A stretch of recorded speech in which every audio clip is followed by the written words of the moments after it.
Good evening and welcome to our October 24th, 2023. Mayor, we'll have you do a redo. We'll get this started. And Oh, yes. We'll just, okay. Pursuant to Section 54956 of the California Government Code, a special meeting of the City Council is hereby called for October 24th, 2023 at 5:30 p.m. We do have a quorum. Margaret, could I get a roll call, please? Vice Mayor Meyer. Here. Council Member Mendoza. Here. Council Member Orlemans. Here. Mayor Bryant. Here. And let the record reflect that Council Member Pierson is absent. Okay.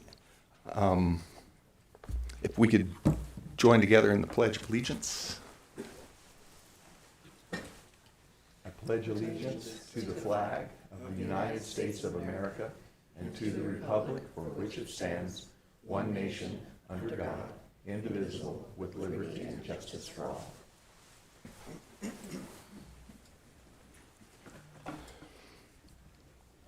this time, we will move into item C, the fiscal year 2022-24 strategic plan initiatives and outstanding future agenda items. And City Manager Tim Ogden will present. Tim. Good evening, Mayor and Council. I do understand that Council Member Pierson should be here within a few minutes. Appreciate your attendance tonight at this special workshop. This is our biannual opportunity to look at all of our strategic plans, initiatives. Strategic planning allows the city to forecast long-term 2-year budgets, 5-year capital improvement project programs, as well as the 10-year fiscal model, ensuring that we're addressing all the quality of service concerns throughout the community, through all the various facets of all the different departments that we address, and also looking at the financial forecast as we look out to the future as well. So this opportunity is a little shorter than what we've done historically, and in part because we have some strategic plans that took some extra time due to some COVID impacts, due to some of the project management issues, some staff transitions, and for a variety of various reasons.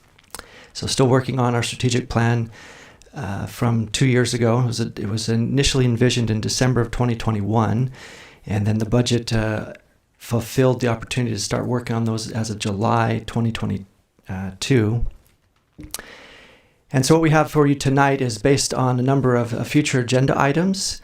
We'd like to just give you an overview of where we're at with the current strategic plan initiatives, highlight for you the current authorized future agenda requests that are still pending council direction or staff direction, and highlight for you some of the fiscal impacts as well to ensure that we're all on the same page and can get some good direction tonight about how to prioritize some of those projects and tasks, set the expectations as far as the scheduling, anticipated schedule of when these items might return, and then amend the strategic plan at a future meeting with any additional strategic plan initiatives as forecasted.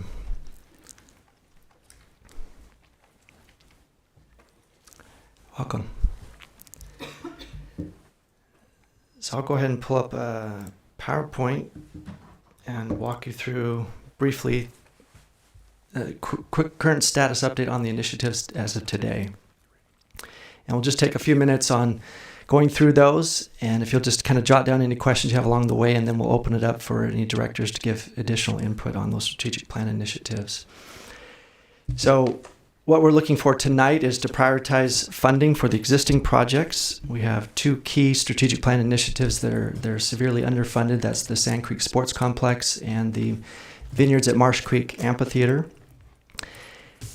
Look to extend the strategic plan for another fiscal year and incorporate any amendments that are considered tonight that could be strategic plan initiatives going forward. So starting with our Public Works Focus Area 1. Tim, can we get IT out here? I can't get on, so it's difficult to see what's going on. Yes, we have Joe available to help.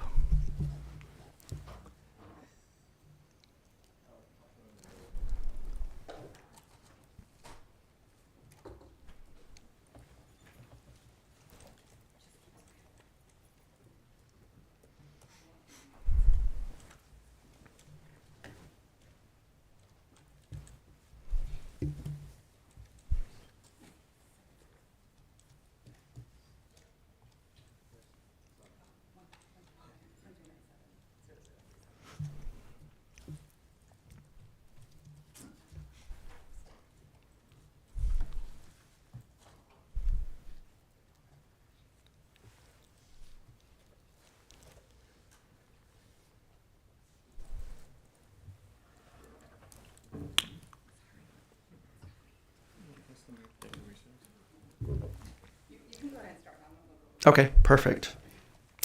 So the first one is the Innovation Center infrastructure. We're currently still trying to acquire some of the right-of-way acquisition needed for all the infrastructure. Wanted to highlight the Livorno Street sound wall rebuild. The wall has currently been demolished, the section that's being rebuilt, and that's still on schedule for mid-November completion. Parking garage project still in design. We'll be getting an RFP out shortly on that. The organics management infrastructure, still working on negotiating a deal with that third party that you authorized us to work with. That should be coming back end of the year, first of next year. Still working on the water supply options study to present to the council, probably early 2024, so that we have adequate water sourcing going into the future. And the utility rate study is reflected as complete. Moving into focus area 2, police services, the 4 different areas of focus. They continue to make good progress on having regular community outreach and events and activities. And they are very lively on social media as well, reflecting their efforts and seem to be well appreciated in the community. For focus area 4, and I'll come back to 3, community development. So the zoning ordinance update, we'll come back to you the first of the year with some direction. I think that's actually November 14th. We'll come back with some initial requests for direction from you. Under the General Plan Conservation and Open Space Implementation Plan, Measure Q was a big facet of that was approved at the November 2022 ballot. And we'll come back to you on November 14th as well with the Conservation and Open Space element update and look for some more council direction on that. The General Plan Implementation Status Report's due the end of the year.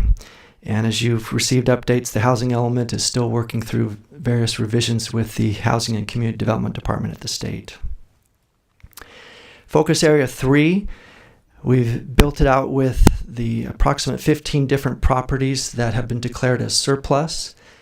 It's going through the Surplus Land Act process on all of these.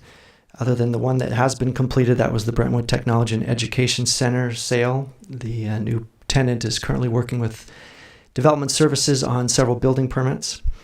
But the other 15 approximate properties have started the process where we're notifying approximately 500 different entities as a part of that process to make them aware that we have property for sale, and we'll be receiving proposals from them. We'll be coming back to you over time with each of those as appropriate.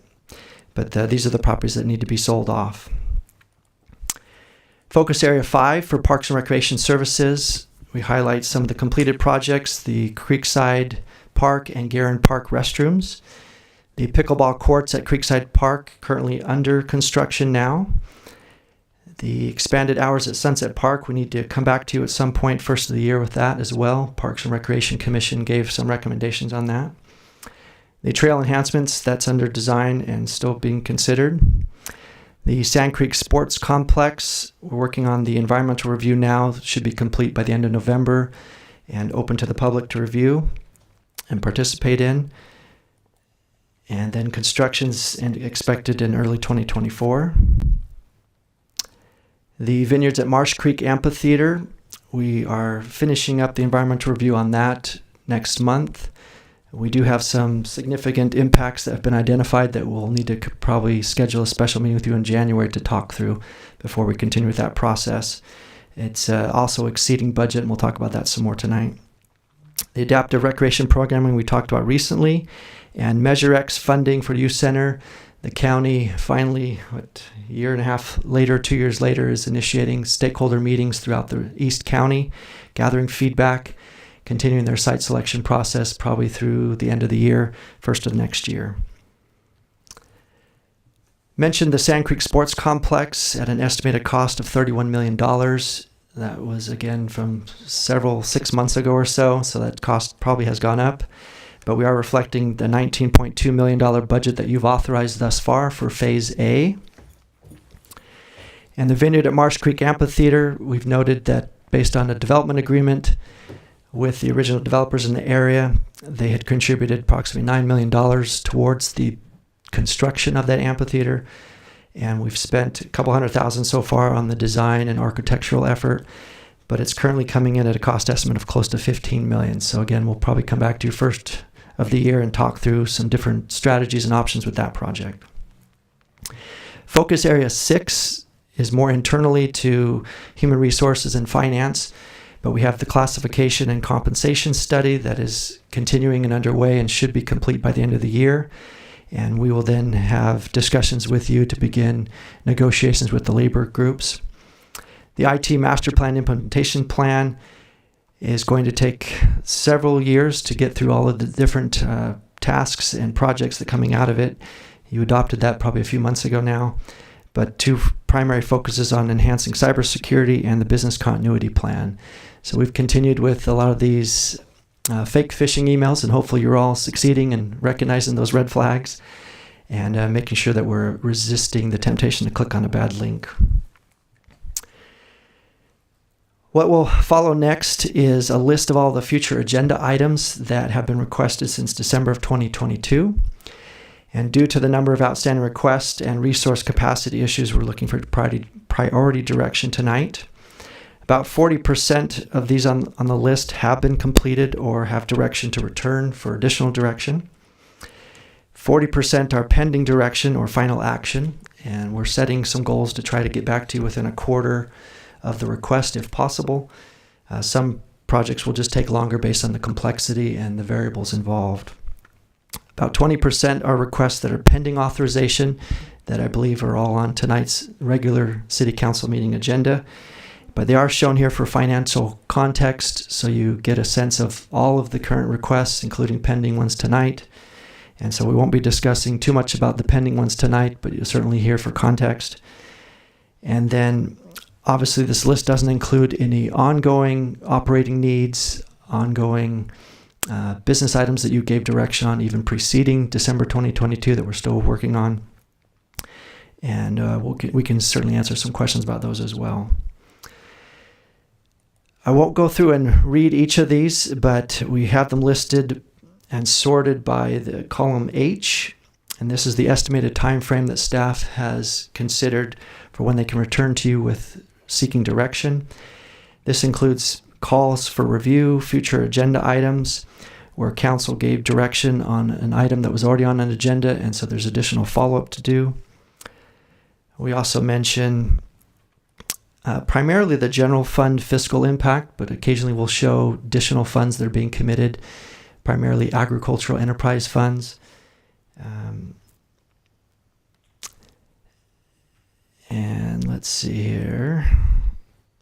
And then do show the pending authorization future agenda requests that will be considered tonight at the irregular meeting, just for context again. So what we're looking for tonight is to help prioritize the funding. As noted in the staff report, we projected a budget surplus of approximately $900,000. That includes $500,000 from last fiscal year and what's forecasted to be the fiscal year ending June 30th of 2024 with additional $400,000 available, so a total of $900,000 that is not yet allocated somewhere. Based on a quick review of the strategic plans projects, that primarily the Sand Creek Sports Complex and the amphitheater combined needing approximately $16 million more to finish those projects.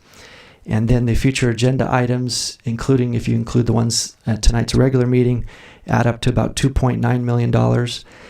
So we quickly just recognized in the last 3 weeks, that with the $900,000 available before you start dipping into your budget stabilization fund, we wanted to be transparent, bring this to your attention so that you can help us prioritize which are the most important things you want to get done right away, which are some things that you can give some direction on delaying till we have additional funds, and a couple that might be appropriate to work into the capital improvement project program project list and work through the CIP process. Wanted to just introduce a couple considerations. There are 3 departments in particular that have heavier workload as far as future agenda items. And we have 2 additional departments that have some pending ones as well. Each department has, and this may be news, we have 350 some odd employees, but we have only about 2 to 4 per department that actually are strategically involved in writing staff reports or specific project management related to some of the council requested items. So it's balancing the workload of those fewer employees in each of the departments.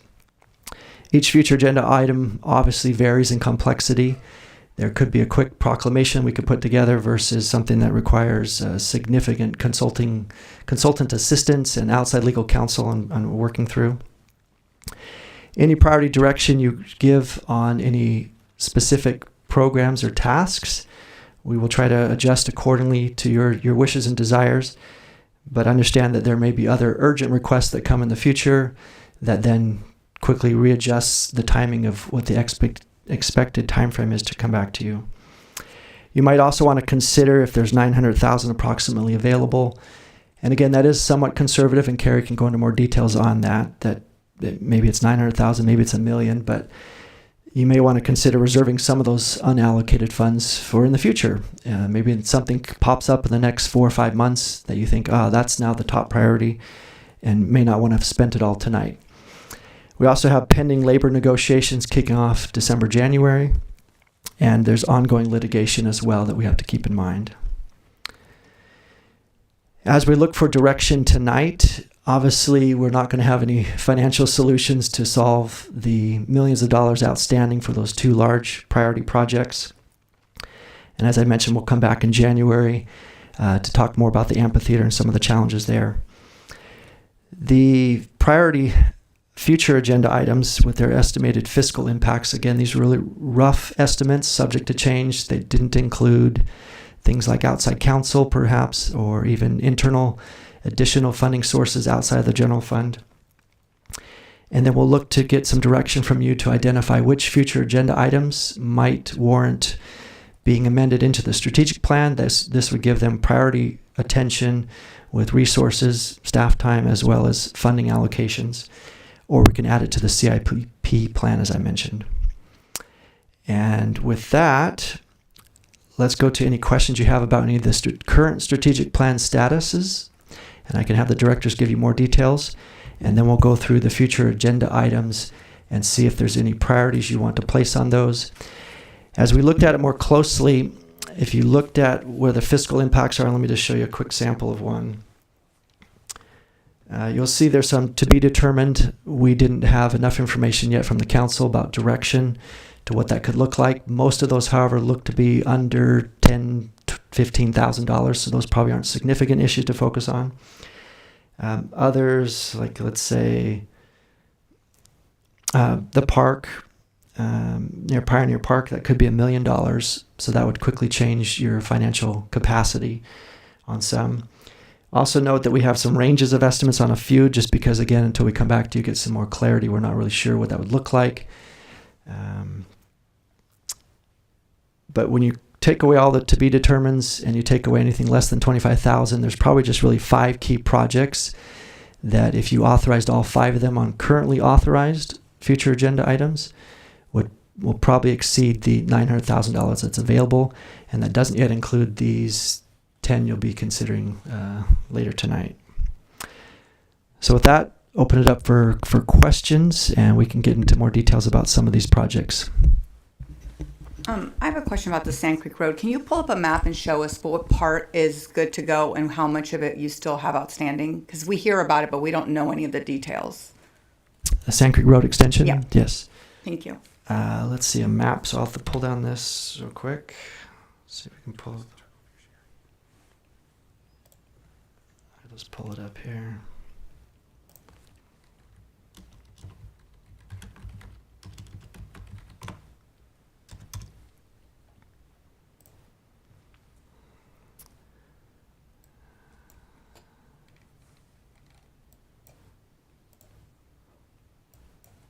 Okay, I'll turn this over to Alan to give a little update on where we're at with this project so far.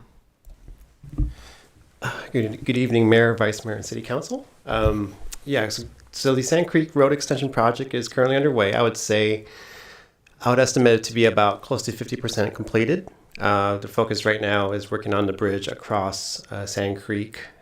We've recently laid the girders above the creek. Other things that are in progress, most of the utilities are in, which is the future sewer, water, non-potable water. It's already in there. the roadway alignments fully graded out. And yeah, just about it. I think right now our focus is to do as much as we can before the rains start to come. But I would say generally we're close to 50% completed. Okay. Well, I think I heard that one part you're still negotiating. How much is that, and how long do we think that's going to take? Is there anything at risk? When do you decide to do eminent domain, or what's going on there? Because if we don't get that, then it's not done, right? It's a bridge to nowhere kind of thing. Actually, my understanding, the right-of-way is there. Yeah, the right of way for this Sand Creek Road extension is all complete. We've purchased that already, and we don't have any issues here. It's north of here, related to PA1, where we're still acquiring some right of way to bring the utilities from the east side, crossing underneath Highway 4 to the west side. Okay. And that's Darren can give a little update on the status of that. So we're good with Sand Creek. There's no worries. We're good to go on there. It's just this other section. Okay. Would you like an update on Yeah, this? just like where are we on that? Yeah, so the city recently completed updated appraisals for the properties. We provided that to the landowners about 4 weeks ago. And then the next step in the process is they are hiring their own appraisers to go out and get their own appraisals. We are in contact with them on a weekly basis. And our goal is hopefully early next year to be probably in closed session with the city council to discuss the purchase price for these parcels and next steps. Those items that we can discuss in closed session, we'll work with the city attorney, and then if we need to come into open session and have further discussion. But as it is right now, we continue to work with them and have really weekly updates one-on-one. We have 2 property owners that we're working with. So I am excited that we're moving forward, but until we have an agreement signed, we're not able to move forward with our engineering department to come back before you to actually bid a project to put in the infrastructure. But as you know, I'm a glass half full type person, so I'm very optimistic, but our meetings have been going well with the property owners. Okay, perfect. Thank you for that update. HCD, what is the latest update with our housing element?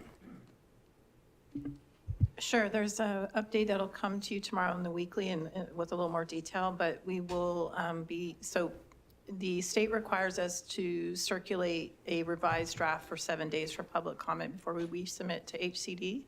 So we've had about 5 meetings with HCD staff on the content of the document and getting their feedback on our changes before we submit, hopefully in an effort to give them a document that they can certify when they get it and not have any additional comments. So we will likely post that on our website for public comment this Thursday or Friday. And then we have to do that for 7 days, and then we can resubmit to HCD. They then have up to 60 days to review it. They've indicated to us, again by law, they've indicated to us in our most recent meeting that they hope to not take that full 60 days and get back to us as soon as they can. But as always, it's up to them. Okay, awesome. When it comes to the Measure X, is anyone from our staff going to the meeting on the 24th to represent the city for the youth center? Yes, the 24th. So actually today is that meeting. It's tonight. Yeah, it's tonight. It's actually going on right now. So we do have staff that are attending that. Okay. And I've also attended some of the other meetings as well. Okay. So we have had some representation at some of the different meetings that they're doing. Okay, thank you. And I think that's it for now. Well, when it comes to Sand Creek Sports Complex, I think we all knew that it was going to be a long time before we could do Phase B, unless I'm mistaken. But I think Phase A is good to go. Once Phase A happens, any revenue that park makes, does that stay with that park, or does that go into a fund for all of Park and Rec? So the revenue that is generated from that most of that will have to go back into the operations of the park. There will be a replacement program for the artificial turf that will have to be replaced after 15 or so years. So we will have to be putting money aside for that. And then revenue will be offsetting the operational costs as well. Okay, thank you. That's all for right now. Vice Mayor? Thank you. In looking at the replacement funds, can you clarify, those seem really high, and are those annual? allotments? I mean, I'm a little unclear about what the costs represent and if those are annual or. Sure. Yeah. Yes. Good evening, Honorable Mayor, Member of City Council. The replacement funds. I'm sorry. Can you bring it up on the screen too, please? Sure. Thank you. I'll go ahead and start. So we have replacement funds. Tim will pull them up here in a minute. Those are balances that just carry forward, and then they're drawn down as needed. And we add to them every year. We have replacement schedules where every fund who participates. So, for example, let's use general fund. We're going to have to replace. Let's say the HVAC at City Hall. So every year, general fund is paying in a portion of that so that when the time comes, we have the money to replace the HVAC at City Hall. So the balance is just the accumulation of all the resources that are in there right now. That is not the budget to be spent. That is the total cumulative amount sitting there that can pay for any replacement project at all at any of the city facilities. Same thing with vehicles, and so on. So they're for the specific purpose, but the dollar amount that you see is not an authorization to spend. It's an amount that would replace whatever might needed to be replaced. Thank you. And for clarification for anyone listening, these are not for upgrades or revisions. This is specifically to replace equipment or what else? That is the idea. Now, if we are doing upgrades, we can work that into it, but typically when we do that, we'll fund the portion that the cost above for the upgrade, we'll fund that through an operations, and then we'll fund the actual replacement cost through the replacement fund. So if the item cost $100,000 and it used to be 80, but because we're making it better, it's now 100. We take 80 from replacement and 20 from operations is how we do that. Thank you. Can you pull up the Ag Mitigation Fund section?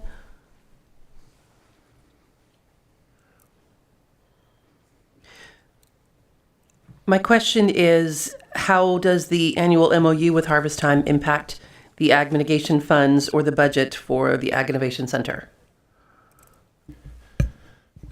So the MOU that's we will be coming back before City Council to get authorization is approximately $240,000, and that would be spread over a 3-year period.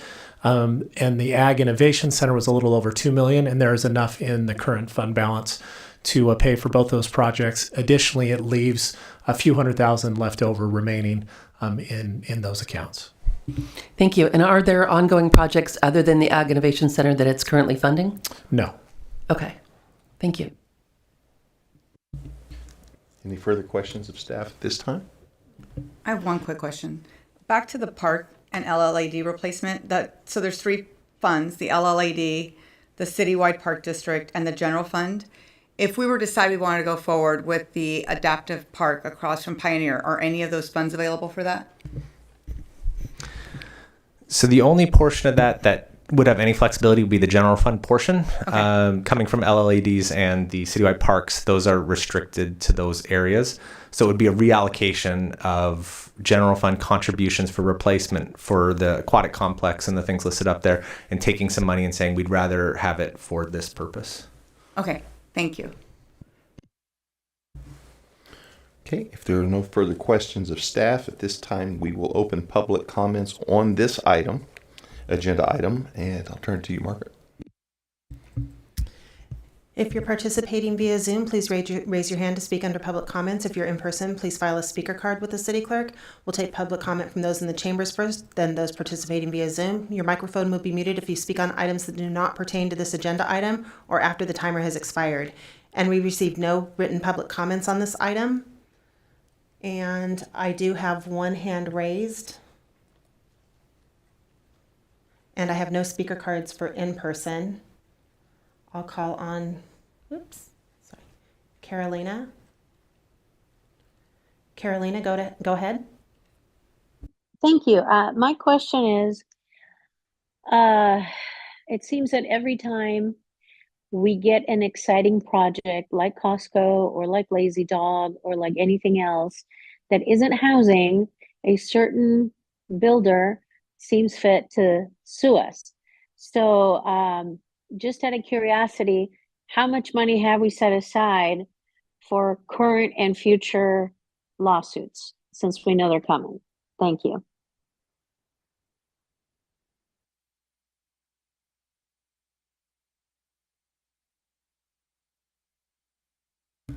I have no additional hands raised in Zoom.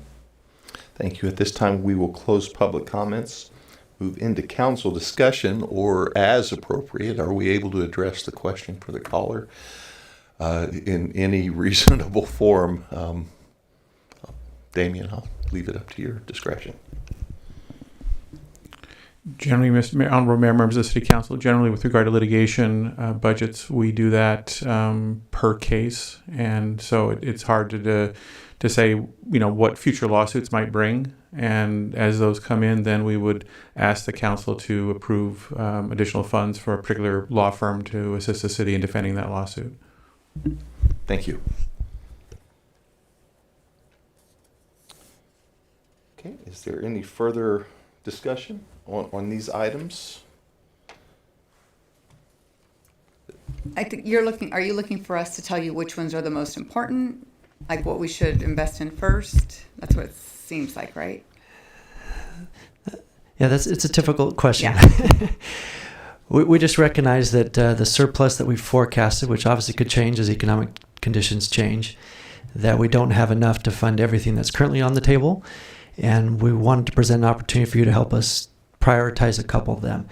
And in looking at this closely today with Carrie, there's probably just 5 currently authorized projects that could be somewhat discretionary.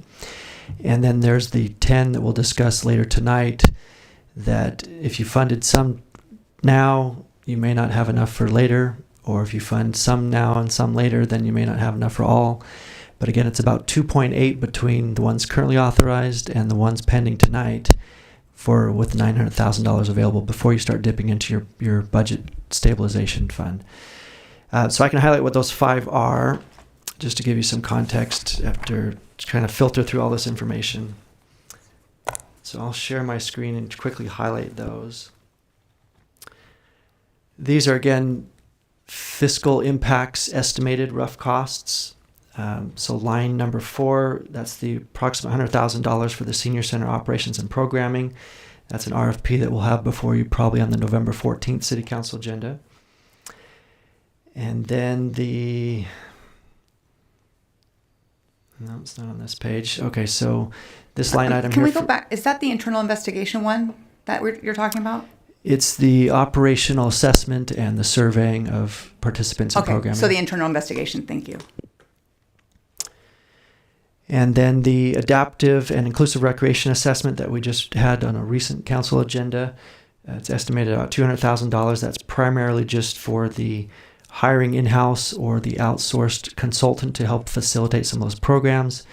And that includes some of those potential programs included in that $200,000 estimate. While you gave council direction about the adaptive and inclusive recreation park on the 1-acre parcel adjacent to the Pioneer School, we did separate it out just so we wouldn't confuse you on the different cost estimates. And that's forecasted about $1 million. That includes putting in the design, putting in a parking lot, restrooms, and some potential play equipment. And that site, as a 1-acre site, would be pretty tight, and we can talk through that when that comes back. And then, let's see, is that 5? 1, 2, 3, 4. There's supposed to be one more. So there's not a whole lot really to give some direction on if you just look at those 5. And if you're just peeking ahead at the 10 later tonight, then you've got a $5,000 perhaps cost on putting together the anti-racism and hate crime policy, approximately $50,000 to put together a master plan for a race and equity plan, approximately $50,000 in working through any consultant-based efforts to help put together a master plan for the age-friendly communities. And obviously, if you have additional implementation for that master plan, that cost could go up and could be spread out over time. Approximately $100,000 for the request tonight about having the department directors report to the City Council. And the Davis Camp property and discussion about having a portion of it become a park. Again, we'll talk about that in detail tonight, but approximately $1.25 above the $1 million for the development of the park, in part because of purchasing part of the parcel. And so, again, what we're looking for is just some direction on if you want to give some direction tonight. Can I have a question about, Please. let's go back to that last page you were on. So when it comes to creation of anti-racism, anti-hate crime policy, I guess we don't have anyone on staff that has that skill set, or we don't have, or if there's nothing you can benchmark from another city. I'll turn it over to Sakar to give a little more insight on what that cost estimate's comprised of. Yeah. So any policy that we put in place, we need to have reviewed by outside legal. So we're encompassing that to include. So yes, I can develop the policy, but I am not comfortable moving forward with a policy that hasn't been reviewed by outside legal. Okay, and that's about $5,000 when the outside legal reviews it. That's a kind of a guesstimate. Okay, thank you.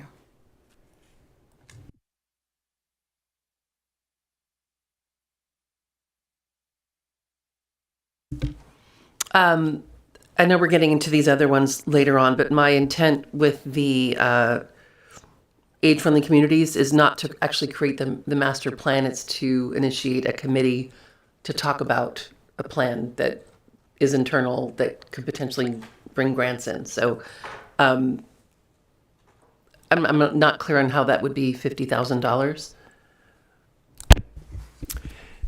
Based on some initial staff time 6 months ago, we talked with the City of Lafayette, and that was the process that they employed in gathering through a committee, stakeholders in the community, and then to be eligible for one of the grants, they had to reflect that they had a master plan in place that showed actionable, implementable practices and projects to further the implementation of that process. Certainly this committee could look at doing it differently. We just thought we'd start with a base number to give a forecast. To do something of meaning. And if we wanted to be more eligible for grants, that's my understanding, at least today, that a master plan would help in that process. The Davis Camp 1.25, that's to build out the park. How much is it just to buy the land?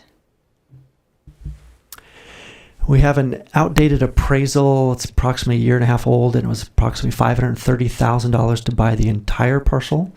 We would need to do an updated appraisal, as this is a former redevelopment agency owned property that per state law with its dissolution, we have to then sell at the highest value. So they will require an oversight board to approve any sale transaction, even if it's to ourselves. And then that has to be approved by the Department of Finance. So they'll want an updated appraisal. And so some portion of it could be purchased for less than the $530,000, depends on how much the council would like to acquire. If you acquire the whole parcel, then it's approximately $500,000, which is what we forecasted here. And then another $750,000 we figured for design and maybe some restrooms and parking lot as a part of a park. Okay, so if we were to buy it, does it have to go out to bid, or we can just first rate, like we get to buy it if we want? A little bit of both. So I'm going to turn over to Darren to give a little more update on that Surplus Land Act process that coincides with the redevelopment dissolution process. Okay. If the city was to purchase the property, it would no longer be what we consider surplus property. We'd be purchasing it. However, we'd have to follow the redevelopment, the former redevelopment agency parcel that's process that the city manager explained. So we would not be competing. However, we would have to be offering full appraised value that would then go to the county oversight board and then would go to the State Department of Finance for final approval. Does the zoning on that matter? So right now it's Brentwood specific plan, right? Brentwood Boulevard specific plan. If we were to be specific and make that open space, does that change an appraisal value? And can we do that before selling it? So I guess I forget what the what was allowed. So if it allowed residential, you would not be able to now restrict residential uses without making up those units somewhere else within the city. Well, right now there's no specific units for that parcel, right? Oh, go ahead. Sorry.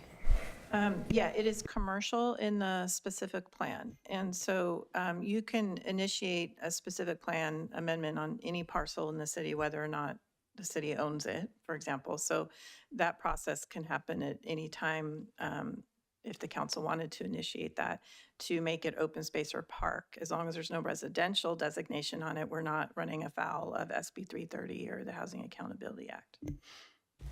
And then just one more point on that. The Department of Finance, if they saw a strategy where we were changing the land use that resulted in a lower value, they might flag that and say, no, if it was commercial, they would have gotten more value. Because again, their goal in shutting down the redevelopment agency was to send more money directed to the taxing pass-through entities, the school, the counties, and they may not approve it at that point. So we just have to look at our options. And maybe we could do some inquiries with the Department of Finance and what their thoughts are if needed, but that strategy may or may not work.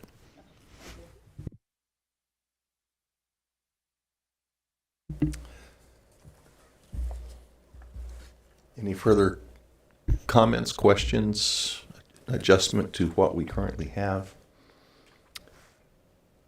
Okay, if not, do I have a motion regarding this item? And if we could make sure, before we make the motion, that we're all clear on what the motion is supposed to be, that'll help make sure we can get exactly what we're looking for done. And maybe I could help a little bit more, since we're throwing this in front of you with lots of different variables, and a lot of them don't have enough information for you probably to make decisions on as well.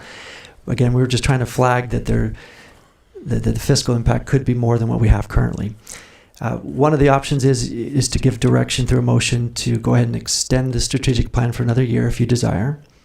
And staff could come back with some recommendations on which strategic plan, which future agenda items authorized could be incorporated into the strategic plan as well, and make some recommendations in a future agenda item.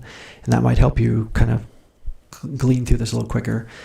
Again, with just those 5 that are a little more discretionary, and you may think maybe they're not discretionary and want to keep proceeding, then that's direction as well, and we'll take that if that's easier. And this will at least give you some context for the additional 10 that you'll look at tonight.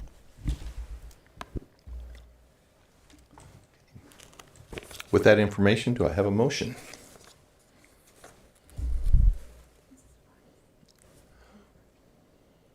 Yeah, I almost want to hold off on making a motion, and because usually we do this during a whole day, right? Like, this is really quick. For usually it's an 8 to 5 thing that we're sitting here.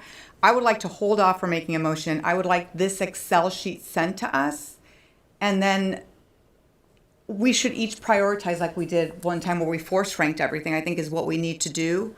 But I think this format was a little bit clunky because it just doesn't, last time worked a lot better. We got the Excels, we did it, like we worked through it. I think this time it's, we don't have enough information. And I think we should go, we have a lot of items this evening, so let's go through those. So maybe we don't talk about it next time. You send us all of these, and I like this Excel sheet. If we could get these Excel sheets once a month versus the Monday.com, I think that would be fantastic because this has way more information. But if you could send us these sheets and then we come back and we all force ranked them. You force rank what's important, and then we just, based on the number, we go from there. That seemed to work, it was kind of unbiased, Yeah, and one clarification. So what we've done historically, we inserted new projects, new programs, new capital projects, and that's where we needed some force ranking. Here's where we have more than we have funding for, and that's why we thought this format could work, because there's not a whole lot more we can add unless you take away some of these current priorities. So that's where it is a little different. But it is a little clunky, and we weren't really sure how to say, give us direction on some items where you haven't fully heard all the details either. It's just, again, kind of a opportunity to say, hey, we may have to start prioritizing these because the funding is becoming more limited. Yeah, I appreciate that. I think that it's a little difficult because we're maneuvering through a couple of screens, and it makes it hard. I prefer to have the spreadsheet in front of me, also with the budgeted amount on it. But right now, I think it would be hard for me to entertain a motion without being able to kind of move around and see has the priorities and not have it laid out in front of me. But I do see the importance of this, especially with some of the asks for tonight. I know we don't want to get ourselves in a position where we're committing ourselves to something we can't even afford. So I think I'd like to push this off a little bit. I know we don't have a lot of time by the end of this year, but I'm committed on my stuff, that if we can even hold off on mine to the next year, to January, on the things that I'm bringing up tonight, not the things we already talked about, in an effort to have a both and, until we can further look at this more. Vice Mayor? Agreed with both council members, and I'd also like to request, if I meant to email Margaret and totally forgot to, but when we have something like this that's this visual. Could we have a printed copy in front of us, like large size paper, so that we can kind of go back and forth while you're going back and forth? It's as we're going back and forth on the screen, it's very hard to follow where we are in that. That would be really helpful. Thank you. Mayor? Yes. Just if we're going to go back to those spreadsheets and we're going to get those as the presentation information before we sit down for 8 hours and make the decisions, if we could spread them out a little further, and I'm just taking into account the Davis Street, the Davis Camp Park, the cost of purchasing the small piece of land for the park, but then what other financial impacts is that going to have on the city by losing that as commercial land and in taxes, and now we have to pay to keep up a park that we've owned? If we could spread the spreadsheet out far enough so that we can see some of that information, not what 1.25 million, but it's going to cost this much, but we're going to lose this much in revenue by doing that. Does that make sense? Yes, it does. And if I could just indulge you, we have 45 more minutes if you want to continue to ask as many questions, and we can give you more information tonight while it's all on the agenda, as opposed to each of these coming back individually without the context. So we can certainly start answering some of those questions based on some rough estimates now. That would be great. Okay. Carrie, do you want to tackle that, and maybe Bruce as well, the impact of putting in a park, what some of those ongoing costs might look like? Just rough estimates. Yes, so obviously we talked already about the purchasing of the land, so we'll have to purchase the land, but then we will have the cost of building and completing the park, so it'll be a capital cost with that, and then we'll have our ongoing operational maintenance costs that will go with the park. And with parks like this that are built outside of our residential development process, we can't insert that into a landscape lighting assessment district for its ongoing maintenance. So that portion of the ongoing maintenance, when we build a park like this, is more the general fund to be able to take on that maintenance. So we have to keep that under consideration as well. I think it's about $20,000 an acre or so for maintenance. So we'll have to look at the ongoing maintenance costs as well. But so it's the capital of purchasing the land, it's the building and planning of the park, and what that looks like, and then the ongoing maintenance. And I don't think we have to build it now. I mean, we waited for Sand Creek Sports Complex I was here for 23 years before that came. But if we sell it, it's gone, and there's no more doing that. So that's my thing. I don't think we have to build a park now, but hearing everyone come in, that was kind of my driving, my thing. And if we sell it and it's commercial, can they put housing on it? Yes, based on an assembly bill, and I forget the number now, 18. There's so many. So if we sell it, it's going to be housing. It's not going to be commercial. No one's. I mean, people are going to buy that for residential. Well, if we're the seller, we can dictate who we're selling to, and we can ensure through a RFP, RFQ process that it does go to a commercial builder. But based on current law, if we didn't own it, then housing can go inside of a commercial After zone. you sell it, can they change their mind? Depends on how we structure the deal, but there might be some tools that we can employ to make sure that it happens. Okay. Yeah, I when this came up and I saw that on there, and I know the Davis Camp, we just recently talked about this. I really am appreciative of the idea that we can put the markers down the trail. I think that would be great. I did become a little bit concerned after, that's my district. I live over there. And when I drove in there, District 2, I would like to see more commercial in District 2. I'm really happy with some of the higher end retail we've gotten with the Starbucks and things like that and the grocery outlet over there. But my concern about a park is it's right on a busy street on Brentwood Boulevard. It's not off the beaten path. And the trail is nice. I'd like to see us do something commercial, but I wouldn't want housing there. Also, considering that we do have to have housing right behind it, it would be housing on top of housing. And I think a lot of our residents in that neighborhood, especially off Janeway, are already complaining about that they don't want it blocked. So I do think when we consider this one, the constant maintenance is going to be additional cost for us to have a park there. I'd prefer to see us do commercial in that location if we can structure a deal that says it's not residential housing. We have a bunch of housing coming in, so. And we can certainly talk some more about that later tonight too, but just wanted to answer further questions. So if you were to sell it for commercial, depending on what the commercial entity was, that could produce some additional property tax, whereas currently it's now not receiving any property tax. And then sales tax, depending on what the nature of the business is. So there could be some upside to it if it was commercial. And if you're trying to protect open space and provide more park space, assuming that process could work, then there would just be some additional ongoing maintenance costs. And just a question, I guess, to economic development, and maybe Darren, you can answer this question. Do we have any potential type of retailers that could utilize a space like this that, without naming names, but when things come to thought, and this is a kind of smaller space? So we have limited commercially zoned land along Brentwood Boulevard corridor, and it's one of the areas that we talk with developers regularly about. It is a smaller site. If you told me tomorrow that you wanted another gas station and a car wash, I could get it. Related to other type of developments, it is smaller. So the idea that you would have a large, significant, sales tax provider retailer, probably not.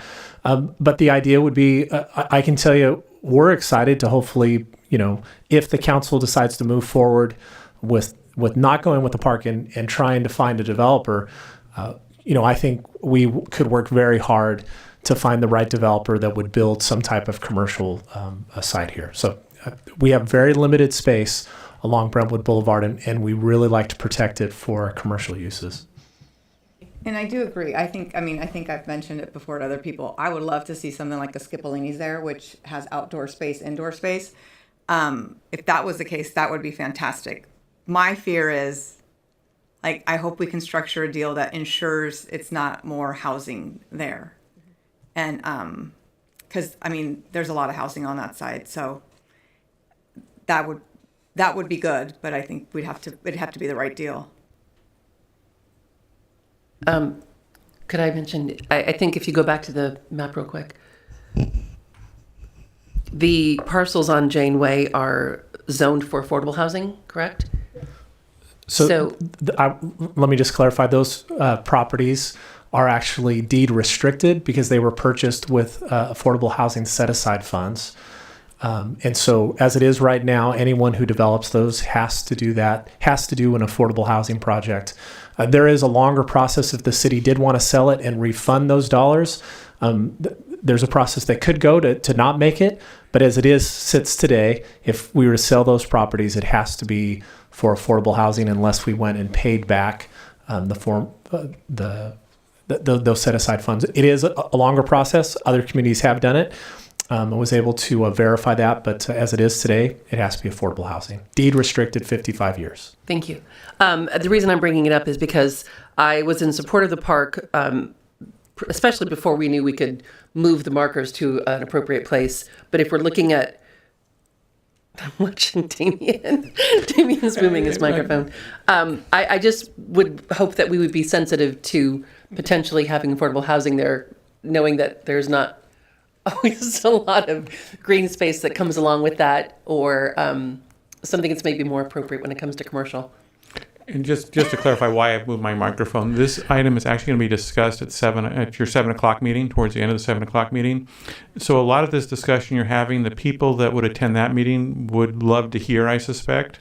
And so you may want to talk some, again, just so they don't lose that. And that was one of the struggles of including these 10 or so items here that you're going to talk about later, is how to balance that, because clearly it is part of your calculus of what you're looking at, but we don't want to, have people at the 7 o'clock meeting miss out on some of that discussion. So that was why I was moving the microphone. Okay.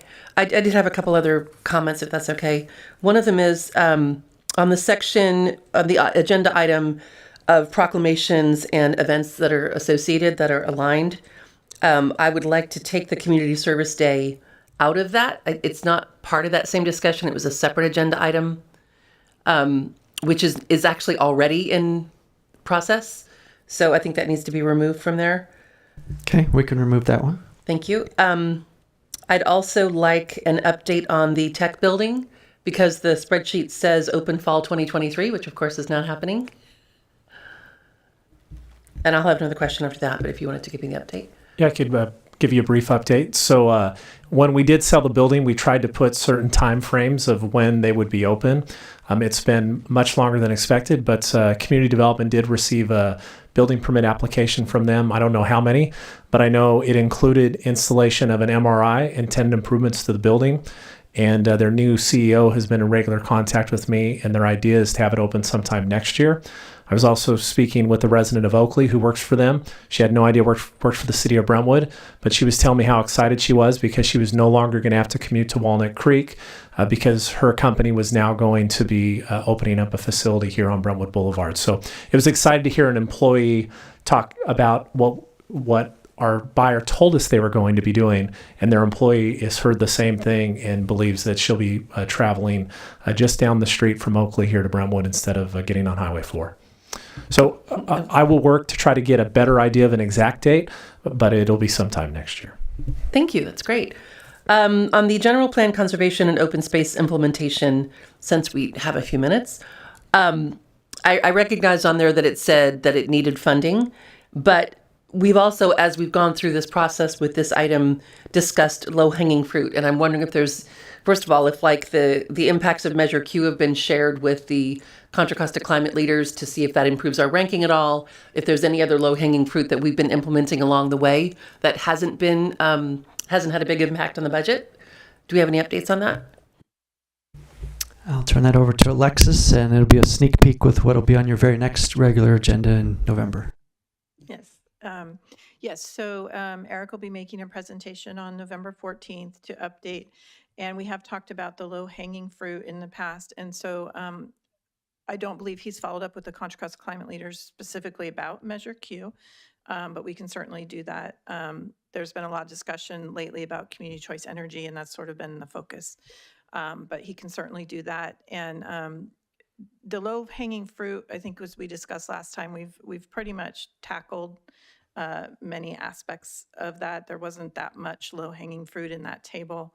And so what he's going to be looking for in that, in addition to updating council in that meeting, is some direction on whether we want to move forward with what's above low-hanging fruit, medium-hanging fruit. We know what the most expensive big ticket item on that spreadsheet is, which is a climate action plan, which is a really big investment. So I think he's looking for council direction on those next level items, and that might also play into future strategic initiatives and other things like that. Okay, thank you. Double checking, I thought I had one more. Oh, the hold on the Sunset Park hours extension, and it mentioned the Parks and Rec Commission recommendation. I wondered if we could get more details on that. Yes, I can talk about that for a moment. So we did bring this to the Park and Rec Commission for review, and it was unanimous that they did not think it was a good idea to open the park up. We have had several items of vandalism that have happened over the last couple of years. Concession stands have been vandalized and broken into several times. We've had gem carts that have been stolen and vandalized. We have another storage unit there that's been vandalized. And there's been discussions with staff and with PD as well about the implications of opening that up. And there's been a worry about additional vandalism. Those are some of our featured sports fields, and they're only used for the reservation for fields. So it was the Park and Rec Commission's recommendation that we not open it. And I guess we've been monitoring it. We haven't gotten a whole lot of feedback from the general public about opening the park for other hours. So at this point in time, it's remained closed, and we just haven't. It hasn't been a high priority item to bring it back to the council with all the other agenda items that we've been moving forward with. So that's kind of an update of where we're at. Okay, thank you. One more. Can we look at the surplus property list real quick? So Jane Way, actually, this one came up when I spoke to Supervisor Burgess. Is there a way that we can be proactive? Because I know one of the concerns of the neighbors in that neighborhood is that the density is going to be too high for their liking. Is there any way we can be proactive on that and seek out our own affordable housing developer, seek out county money to find a way to build as close to zone density as possible? Instead of sitting and waiting, can we be the ones to do it and then take in, neighbor feedback? So the Janeway property is not a priority for your economic development staff at the current time. There are other parcels that are much more important that we see that we're hoping to see some business development, some job related, and those are really the priorities right now. The process with HCD is extremely lengthy, and we had to send it out to over 500 entities. So we just posted all 14. This now gives us an opportunity in the future, if we do want to sell, to begin that process. But there's a very long process beforehand. So I would not say this is not an imminent process of moving forward with the Janeway parcels, but we posted all of these at the exact same time through the HCD process. Okay. So we don't have to worry, the neighbors don't have to worry. No one can just show up and force our hand on anything right now. No, and this is actually a city-owned parcel, so the city has much more discretion than a former redevelopment agency parcel. And so the city council can then determine what project you do or do not want to have move forward. I think that if this ever comes back, that's something good for the residents to know, that they have a louder voice on this one than other developments, because we don't have that much of a voice anymore. So when we do... And every affordable housing developer I've spoken to since I've been here is looking for some type of additional assistance, and the city has no funding. Yeah, Diane Burgess said there's money at the county, but we have to do all the legwork, and then they can give it to us. So, yeah. Okay, thank you. And while we're on this sheet, just wanted to flag 400 Guthrie Lane. This is the former CD building. We've been reserving it should we get Measure X. It looks increasingly likely that that's not going to work, but we're going to continue to advocate for this site and continue to advocate for Brentwood and our youth and the needs we have here. Should we not be a recipient of that, we'll come back to you with direction to see if we can then continue with the sale of that property. It is a former redevelopment agency property. We do have to sell it per the state law, or we could be the purchasers of it, but we've been leasing it out currently to some interim tenants. But at some point, we have to fulfill the state requirements and sell that property. What's the timeline on that? Measure X? For us to have to get rid of that property, are we given a timeline? The city? It was a decade ago. Oh. Okay then, thanks. Say that out loud.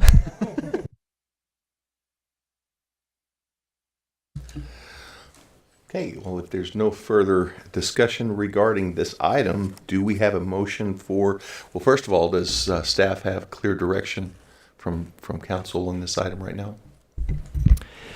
So it sounds like you'd like us to come back with some more information on these. How soon would you like us to come back? So that'll be one piece of information you could give us. Secondly, we can prepare some of these future agenda item requests that have some direction on to be incorporated into the strategic plan and amend that date, and we can come back probably January with that. Would you like a workshop before January? You've got several other special meetings already planned in November and December. Yeah, January's fine. January? Yeah. Okay. January. Yes, I can send that out tomorrow. But we'll plan for January then. I see lots of head nodding. So we'll plan for January to revisit this list, and then any other authorized future agenda items at that time, and maybe that'll give you some more context to make some decisions on. And then based on that direction, we'll look to continue to work on our 2-year operating budget. So getting some direction January would be kind of the latest to make sure we fit it all in. Well, then I'd like to make a motion that we continue this to a special workshop in early January. I'll second that. Okay, we have a first and a second. All in favor? Aye. Aye. Opposed? It is passed. Do I have a motion for adjournment? So moved. Second. First and a second. All in favor? Aye. We are adjourned until our regularly scheduled council meeting. Thank you.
Good evening, everyone, and welcome to the October 24th, 2023 regularly scheduled City Council meeting. We do have a quorum. Margaret, could I get a roll call, please? Vice Mayor Meyer, Here. Council Member Mendoza, Here. Council Member Orlemans, Here. Council Member Pierson, Here. Mayor Bryant. Here. If you could join with me in the Pledge of Allegiance. I pledge allegiance to the flag of the United States of America and to the republic for which it stands, one nation, under God, indivisible, with liberty and justice for all.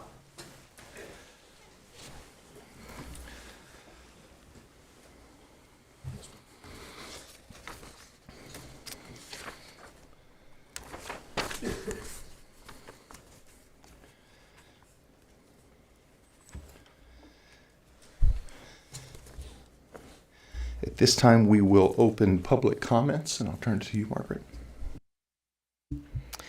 At the City Council meeting of October 10th, the City Council revised the procedures for general public comment period, limiting comments under this section of the agenda for those attending in person. Public comments for this section will not be taken via Zoom. Please file a speaker card with the City Clerk. At this time, the public present in the chambers is permitted to address the City Council on items that are not on the agenda. Items listed under presentations, informational reports are on the consent calendar. Request for future agenda items, new request. Comments for the meeting's detailed future agenda items should be made when that item is called. Please limit your remarks to 3 minutes. The microphone will be muted when the timer expires. Those participating via Zoom will have the opportunity to provide comment on items listed under public hearings, business items, and requested future agenda items as those items are heard. I do have 3 speaker cards in the chambers. I'll call on Rod first.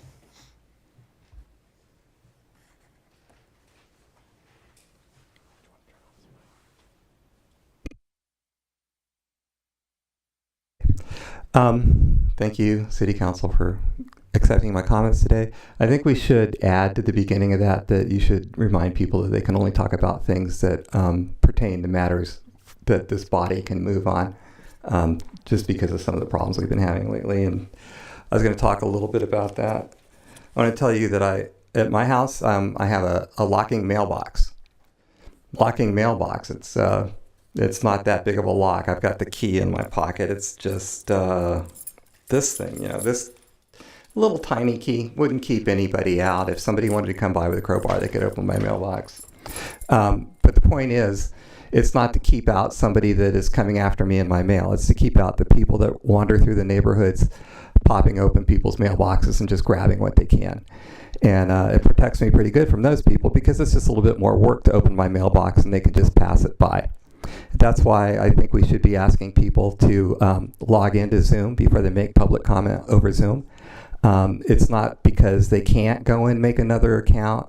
It's because it's easier for them not to. And if you look into how these people are operating, they're calling cities and other bodies all over the country from Maine to Hawaii. So they just want to be efficient. They just want to get in there and say their awful stuff as fast as they can and get out.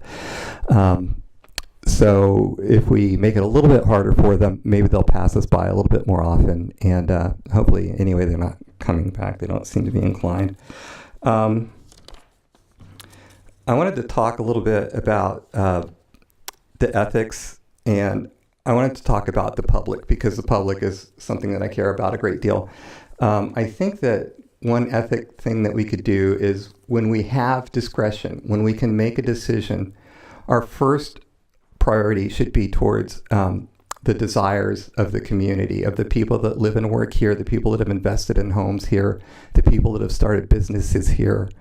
I just think that we should hear people when they speak and do our best. And I know that people in the public often don't have the same information in front of us that we do, but I think that we should leverage that information to the benefit of the public, and I would like to see that made as part of the ethics standard.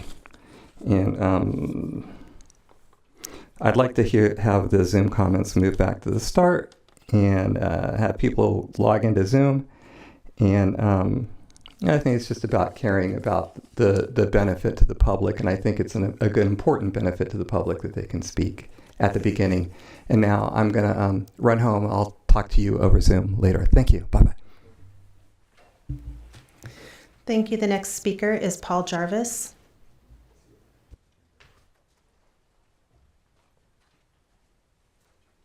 Hi, good evening. There's a lot of consideration being given to restricting oil well drilling in Brentwood. And I know a lot of our students are actively involved in exploring this particular idea. Last year, I attended a rally where hundreds of students marched under the slogan, "Leave the oil in the ground." Adult activists led these chants. It became instantly obvious to me that adults had a strong role in shaping the mindset of the students. This is antithetical to an education based on critical thinking and instead favors indoctrination. This evening, I'd like to do an educational thought experiment suitable for both adults and students, focusing on the widespread and essential use of oil in our lives by rejecting any article that has an oil component. So here's a scenario. You wake up and want to take a shower. The water will be cold because there are no oil products in the water heater. Because there are oil products in the water heater, whether natural gas or solar powered. You might want to shampoo your hair and wash with soap. Sorry, both are oil products. Getting out of the shower, you want to towel down. Nope, the dye is an oil product, and perhaps even the fabric if it's not cotton. You can't comb or dry your hair with a hairdryer, both oil products. You look at your clothes and discover they all contain oil products, so you have nothing to wear. You look in the mirror and might want to put on some makeup, oil products. Now you walk into the kitchen for breakfast. Sorry, no refrigerator, loaded with oil products. Dry cereal, packaging has oil products. So let's recap. You're wet, naked, hungry, and your hair is nappy. You want to call your friends and see how they're doing. Sorry, no cell phone. You still want to get to school or work, but there are no buses, cars, bikes, skateboards, or e-scooters. You can't walk because the dirt path will be uncomfortable or the distance too great. Besides concrete and asphalt are oil products. So let's take a wider look at this scenario. There'll be no water since oil products are used in water delivery system equipment. There'll be no electricity since oil products are used in wire insulation and transformers. Solar and wind equipment, advocated as a future panacea of energy, would not be available since oil is used to make their components. The message that oil and fossil fuels are critical to our lives and economy that fossil fuels are critical to our lives and economy are here to stay. There is also no doubt that climate is changing and as it has been doing for millions of years. Despite the political hyperbole, there is plenty of doubt about human influence in this change. The key mantra in the debate over fossil fuels, as in any technology, should be responsible use and controlling pollution. Adults and students need to detach themselves from the endless chants and deep biases of the anti-fossil fuel advocates, both inside and outside the classroom, in favor of rational thinking. Thank you. And everybody wash their hair and think about that. All right, thanks. Thank you. The next speaker is Denise Duran.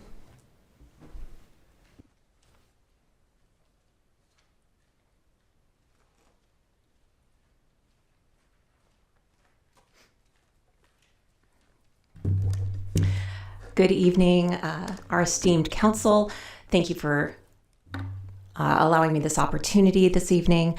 And I am here just to say thank you all around so much to our city, to our council, Vice Mayor Meyer for her work, and for the city council being so present with response to the opportunities and challenges that our community is facing and responding in such a profound and respectful and inclusive way to respect our rights. Thank you very much.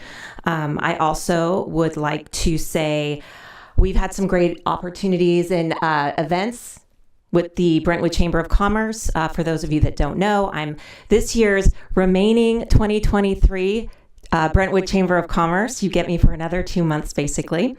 And we had a fantastic mixer at Tri-Counties Bank, which is a county bank that was started by farmers. And it's really relevant to our community and the services and products they offer and the types of service that they give. If you don't know about Tri-Counties Bank, by all means, look them up.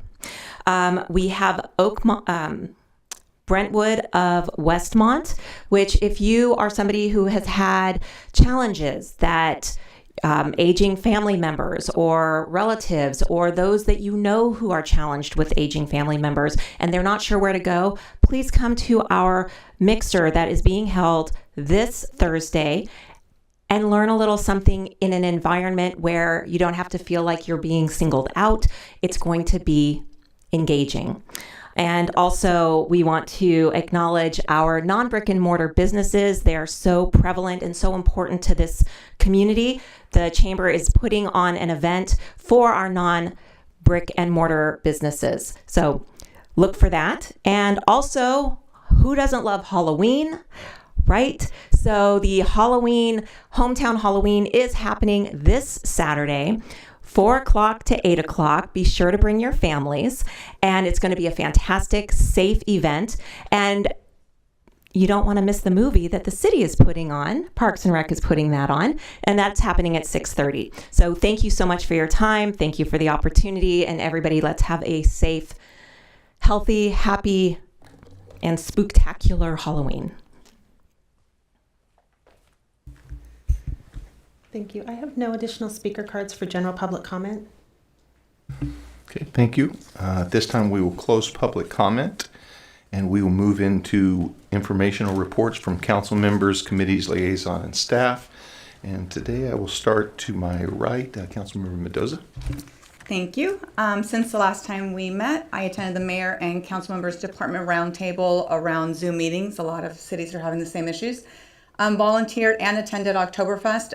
Over 250 volunteers. It was super amazing to see everyone out there bright-eyed and bushy-tailed early in the morning to get everything ready.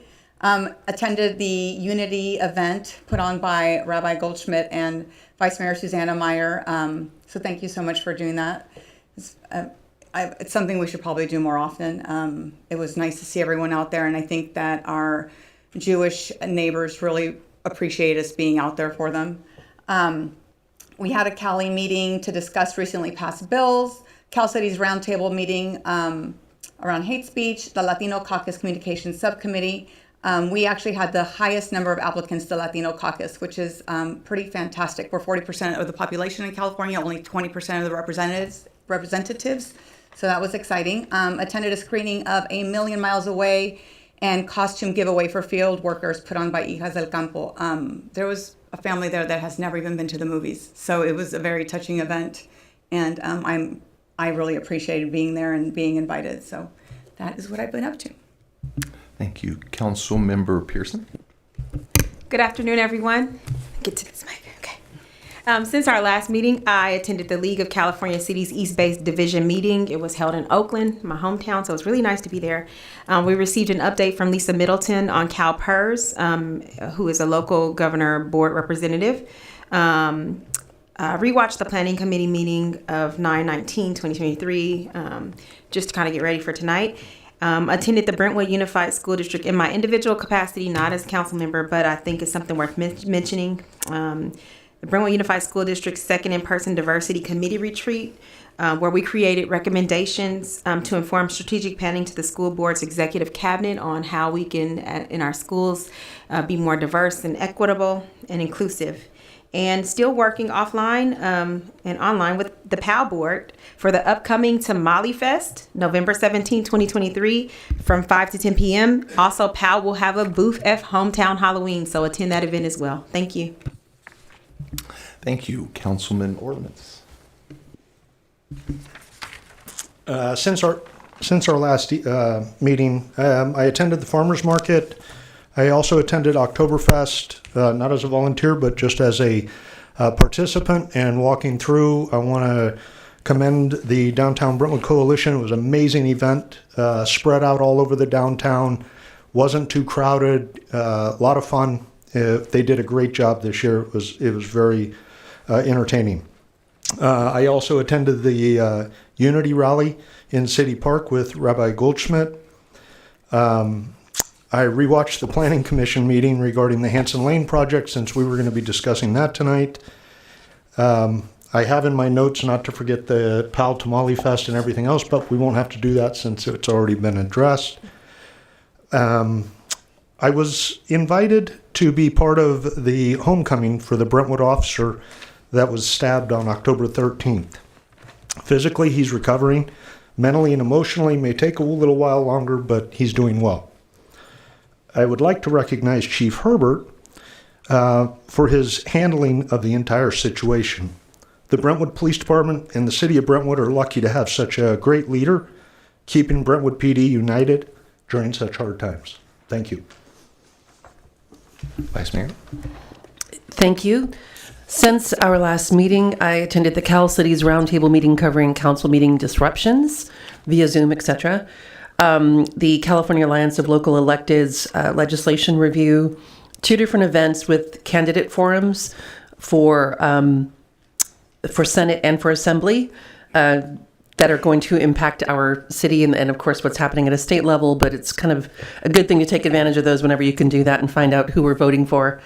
Did attend, of course, the peaceful gathering at City Park with Rabbi Goldschmidt, which was in response directly to the hate speech that we'd received in September and kind of developed from that. I attended the Stand Against Violence Rebuilding Lives event. 3 of Brentwood's officers were also at that event and gave a strong showing of support of victims of domestic violence. Attended the Measure X Community Advisory meeting to learn more about the public's priorities for those funds that are available. I had a meeting with council members from other cities to discuss issues of aging residents and the potential of maybe launching a roundtable around that topic. Volunteered and attended the Oktoberfest, again, to echo what the other council members said. Shout out to the Downtown Brentwood Coalition, Amy Tilley. This event this year was even better than last year. I think it cleaned up really well. We were at our peaceful rally the next day. There was no garbage. Everything was very cleaned up. They did a fantastic job making sure people had places to sit and eat. It just can't say enough about it. Amy especially did a great job. And the volunteers, big thank you to the hundreds of volunteers that showed up. Thank you. Thank you. Since the last time we met, I also attended the Unity rally downtown with Rabbi Goldschmidt. I attended a transplan meeting in ECRFA, East Contra Costa Regional Finance Authority meeting, a State Route 4 Bypass Authority meeting. I also attended Oktoberfest, and just what a great opportunity to let people from outside of the area, as well as our residents, see why Brentwood is so wonderful. Our families were there, Downtown Brentwood Coalition, and I saw members from all of the local service organizations there participating, enjoying themselves, and it was just a great event. And so I want to thank all of the different groups that were participating in that as well. I had a meeting with the Tri-Delta Director Rashidi Barnes regarding future services and growth, focusing on Brentwood and East County and ways to move our residents more quickly with the future impending traffic concerns that we're going to be seeing more and more of around 680 and 242 and Highway 4 and that whole area. I attended Officer Ryan Resentes' retirement from Brentwood. He spent several years here making sure that our residents were safe, and it's great to see individuals that care for people that don't even know their names, sacrifice and risk their lives day and night for all of their careers and be able to retire physically able. And so that was really nice. I do want to thank Chief Herbert and our police department. I had this question, and I'm going to address it. In one of the videos that was shown by the incident with the officer being stabbed in the park, it showed me in the background. I was there in my capacity as a chaplain. The chief and I had been scheduled to speak at the VFW hall and just happened to be there at the same time that all this went down. I was not there in my capacity behind the police lines as as a mayor, but I was there as the police chaplain. And so I hope that clears up any question that has been asked. Also, I attended the ribbon cutting for the American Family Care Urgent Care. It's a new urgent care facility located at the streets of Brentwood. It's something that our community is in desperate need of. They are focusing on families and individuals that have challenges with healthcare providers, and it's just a wonderful couple that are focusing on our families in this area and hiring residents from this area as well. And that is all I have to report at this time. So we will move into, let me ask staff, is there any report that staff needs to make at this time? Okay. Move into item consent calendar, and I would like to pull items E2 and E3. And I'd like to pull E14, please. And item E14. Okay, do I have a motion regarding the remainder of the consent calendar? I'll make a motion to adopt consent calendar on all items not pulled from consent consent calendar with the revisions to items E13 and F1 as provided by staff. Okay, we have a first. I'll second. Oh, okay. Before we take the vote, do I have a second? I second A it. second. Okay, Margaret. I'll read the titles of two of the ordinances. Ordinance 1062, an ordinance of the City Council of the City of Brentwood repealing Chapter 17.70 medical marijuana facilities, replacing in its entirety with the new Chapter 17.780 cannabis facilities and cultivation of the Brentwood Municipal Code to regulate cannabis deliveries within the City of Brentwood. And Ordinance 1063, an ordinance of the City Council of the City of Brentwood repealing Brentwood Municipal Code Chapter 9.50 medical marijuana facilities and replacing in its entirety with new Brentwood Municipal Code Chapter 9.50 cannabis facilities and cultivation. Thank you. All in favor, aye. Aye. Opposed? It is unanimous. It moves forward. Moving back to item E2 is a proclamation proclaiming November 12th to November 18th, 2023, United Against Hate Day, and this is the proclamation. Whereas United Against Hate Week emerged from a United Against Hate poster campaign created by Bay Area cities in response to racially charged rallies in Berkeley and San Francisco in 2017. And whereas when communities participate in United Against Hate Week, they are making a commitment to make everyone feel safe and supported. Whereas United Against Hate Week provides a way for people to work together across differences by engaging and seeking leadership from communities who are targeted by hate, racism, religious and gender identity-based bigotry is vital and will help build stronger long-term relationships. And whereas the City of Brentwood is dedicated to preventing and opposing hate and intolerance in our community, and whereas education, compassion, and cooperation are key to unlocking understanding and embracing differences between people, and whereas the City of Brentwood encourages residents to celebrate diverse history, culture, and traditions while educating residents on the importance of supporting social justice and inclusion. And whereas the City of Brentwood seeks to join other Bay Area, California, and communities across the country in this United Against Hate Week as an important step in bridging divisions and strengthening our communities, now therefore be it proclaimed that the City Council of the City of Brentwood declares its enthusiastic support of United Against Hate Week, November 12th through November 18th, 2023, dated this 24th day of October, 2023, the Brentwood City Council. Item E3 is a proclamation proclaiming November 11th, 2023 as Veterans Day. And this is the proclamation, whereas the United States of America is profoundly indebted to the brave men and women who have served in the armed forces of this great nation. And whereas November 11th holds a special place in our history as a day originally set aside to mark the end of World War I, signifying the armistice that ceased hostilities on the 11th hour of the 11th day of the 11th month in 1918. And whereas that day has since evolved into Veterans Day, a day to honor all those who have bravely served our country in times of war and peace. And whereas our veterans, through their resilience and patriotism, exemplify the enduring principles of courage, honor, and selfless service.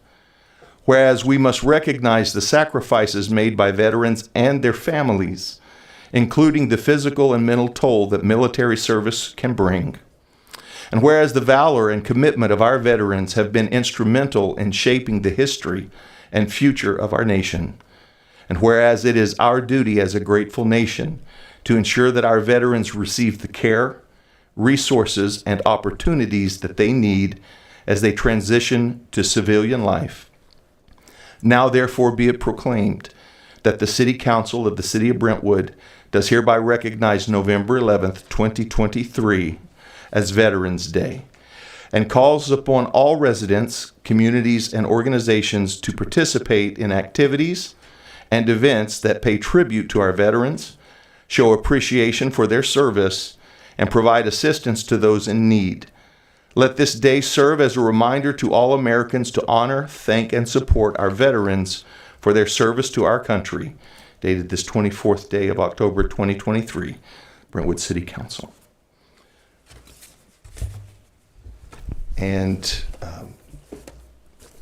Council Member. Mr. Mayor, before you move to item E14, if you could get a motion and a second for both of those proclamations as they were pulled from the consent calendar and still need to be voted on. Yes. So do I have a first and a second for items 2 and 3 of the consent calendar? So moved. Second. Okay, we have a first and a second. All in favor, aye. Aye. Thank you. Item 14, Councilmember Mendoza. Yeah, I'm pulling this after discussing this with Damien. I have some concerns. We all know Damien's moving on. And I asked him, so how many times have you needed to get permission or, authority for over 50,000? And I think you said you've never had to do it, or have you had to do it? How many times? Individual authority for a particular agreement is usually on the over 50s list. And so I would say pretty much we do the over 50s twice a year. Mm-hmm. I would say we probably have that on 4 or 5 agreements each time for those. But I have not had to come to the council as a standalone item for asking for additional legal budget. And that's one of the areas of why I'm making this request, is I'd like to avoid doing that for some of these matters that could be then give a better sense to someone who might be suing the city of what our legal budget is. Do you think you'll be exercising this, or will it be the person coming in to replace you? Because I think we talked about that too. Sure. You said you probably wouldn't. I don't believe I will. This is something that would be for whoever holds this chair. It really is not for the person; it's for the office. I think whether I was here or not, I think this, after 17 years of not increasing the rates, this authorization, it's time. And I wouldn't have made the request otherwise.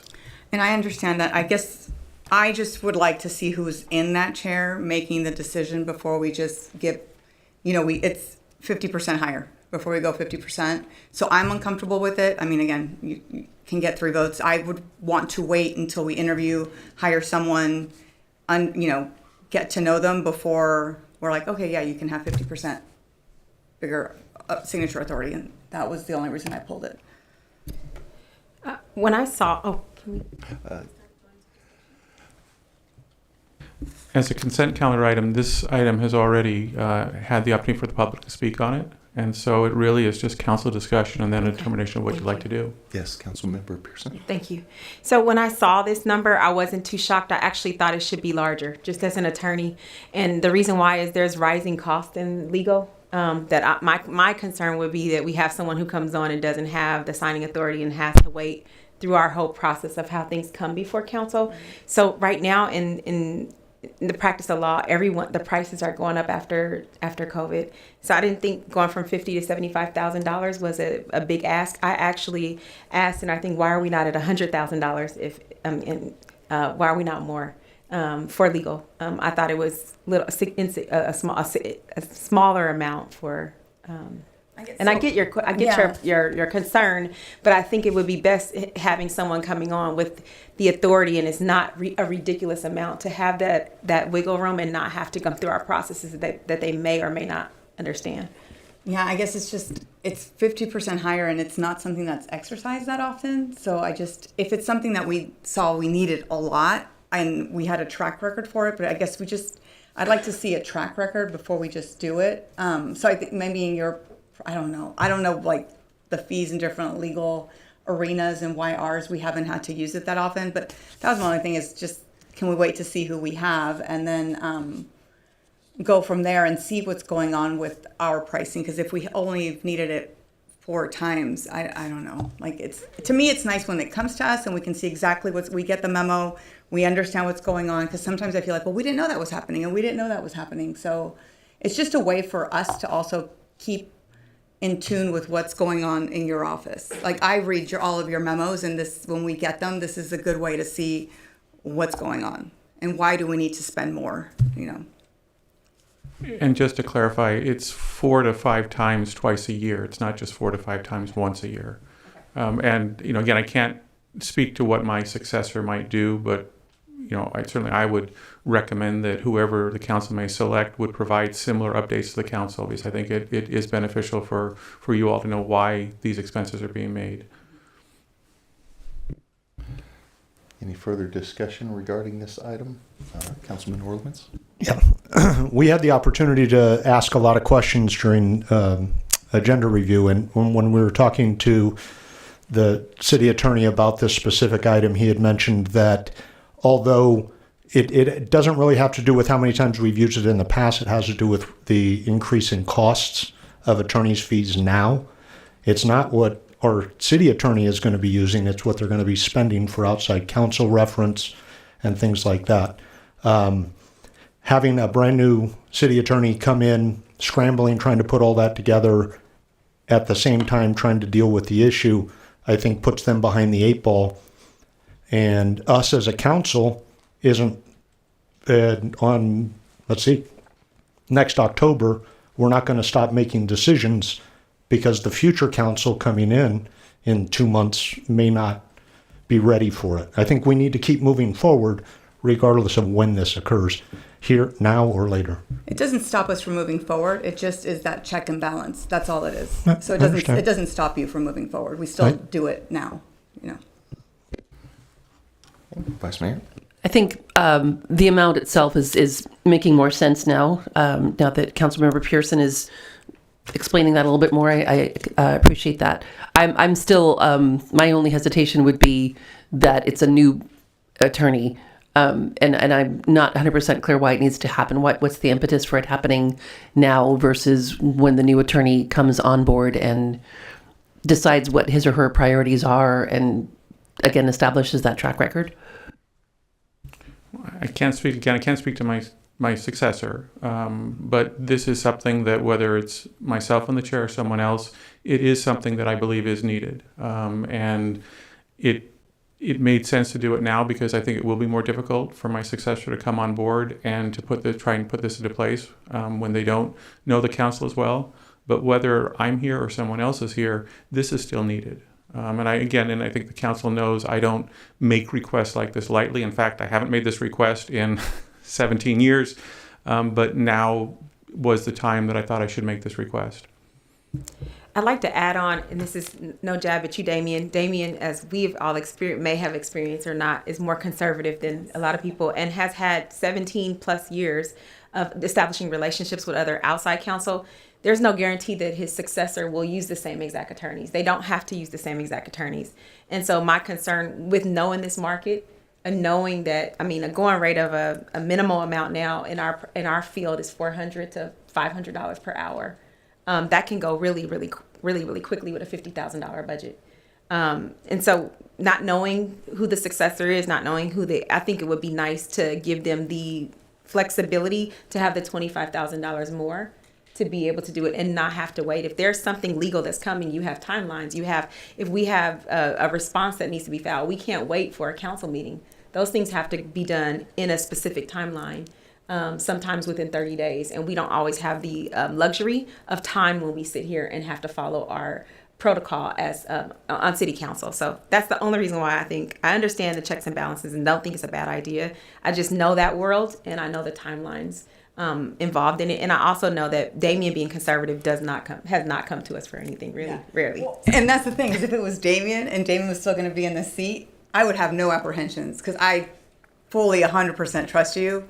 I just don't know the next person, right? That's my thing. And does this come out of your existing legal budget? Will this come out of the general fund? Does this ever, what budget does this dip into? Well, it's, again, this is not asking for any additional money. This is, you every year the council sets, or every 2 years you set a budget for my office. Okay. And so, some of the items, some of the agreements are paid for from the general fund.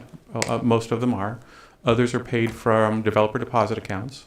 And still others are paid from enterprise accounts. So it just depends on the issue. And as much as possible, I try and protect the general fund and make sure that the money's not coming from there. But, with some of our lawsuits, for instance, there's no account to pick that up. I just think we have to be very careful because we just had a discussion at our 5:30 meeting that we only have $900,000, right? So we're just going to have to be very careful as to what we're spending and how we're spending it, because $900,000. I mean, we know we have legal issues. We're going to spend just making sure that we're ticking and tying and aware of what's going out, and that was kind of it. Sure. Like if it's coming out of the general fund and not out of your legal department fund. Well, and I know as part of the process you did at 5:30, a number of those items are council requested, and those do have legal costs to them. Mm-hmm. And so, as much as possible, we try and let you know where that money's coming from. And, some are from the general fund, others are from enterprise accounts or CIP accounts. But, again, this is not asking for any additional budget, any additional money. It's just asking for additional signature authority. Okay. Thank you. One of the things that I want to keep in mind in the process of regarding this request is also that this is a cumulative signature authority for an event. There are times that through the whole shutdown and COVID, there were situations where we just could not get together for some of the things without very difficult jumping through hoops. But in addition to that, I can see pretty easily the potential of our city attorney's office needing to be able to make some quick decisions on some things based upon the circumstance of what the world is going through right now and some of the things that we're going to be facing as a council and a city in the very near future. It would be wonderful not to live in a litigious society, but there are things that happen within an instant that our city is going to need to make very fast and immediate defensive postures and agreements with others that this amount could be an event that has multiple agreements that need to be put in place immediately before you can get even a special meeting involved. And so having just a little bit more, and I know again, you're right, it's half again as much, but $75,000 in the legal realm when it really isn't that much. And any of our, first of all, I have confidence in this council that we are going to be able to select a city attorney that is highly qualified and trustworthy. I don't believe that anyone we choose would not be that. Because I have enough confidence in this council, I also have enough confidence that we'll be able to choose an individual that would use as much precaution and consideration as our current city manager or city attorney. And so that's why I feel like, the amount of trust I have in that office historically with Damien is extremely high, and like has been said, he has been extremely conservative many times. And sometimes at the moment I wasn't thrilled about it, but it's better to be able to loosen up some things occasionally than wish that you hadn't overstepped too far legally. So I have learned to appreciate that. But that's why my concern with this is pretty much answered. I totally appreciate your concern. I really do, and I understand. I feel like this is something that we have an opportunity right now to take steps to prepare for something that hopefully never comes. But I would be happy for our city attorney's office to be able to make those decisions immediately if necessary when that happens. So.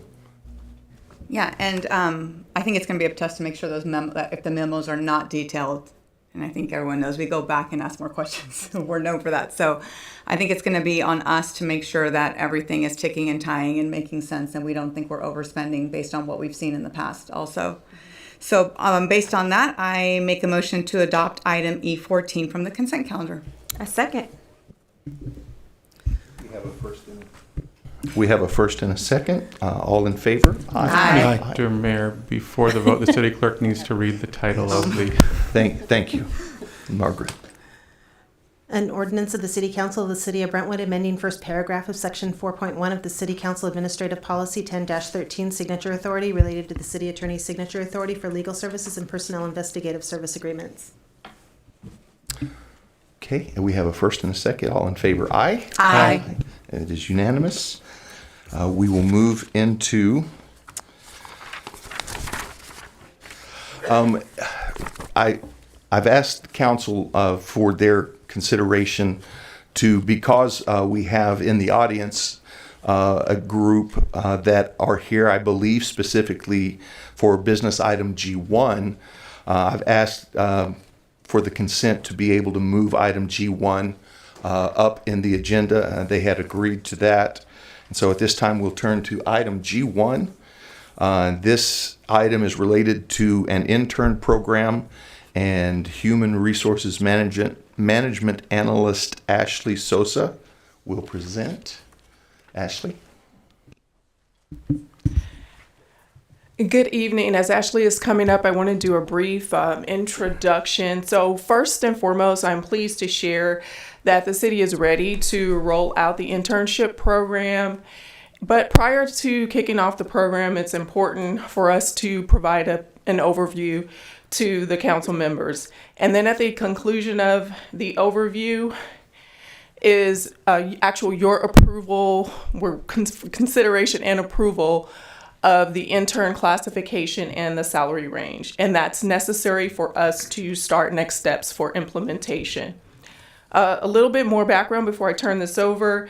This is a city council strategic initiative. There is budget that was approved for 4 interns, and that occurred in February 2020. However, we know what happened in March of 2020, and so we decided to postpone implementing the program until we knew that we could bring interns in and they could have a more meaningful internship experience here with the city. So with that, I would like to go ahead and turn this over to Ashley Sosa from Human Resources, as well as Eric and Todd from Liberty Union. And through this partnership, we have been able to pull off a new internship program. Ashley? Yes. Thank you. And I think Zacharias just needs to put the presentation on it. Perfect. Okay. So this internship program is built to be a focused learning experience for the students. So the interns will not only be gaining on-the-job training and experience related to their studies, but they'll also be gaining knowledge about the public sector as a whole. The pilot will be a mentorship program, so students can expand their network of professional connections and acquire career guidance along the way. So we do have the 4 internship positions available. We have a variety of different departments as well, so City Clerk, Human Resources, Parks and Recreation, and Wastewater.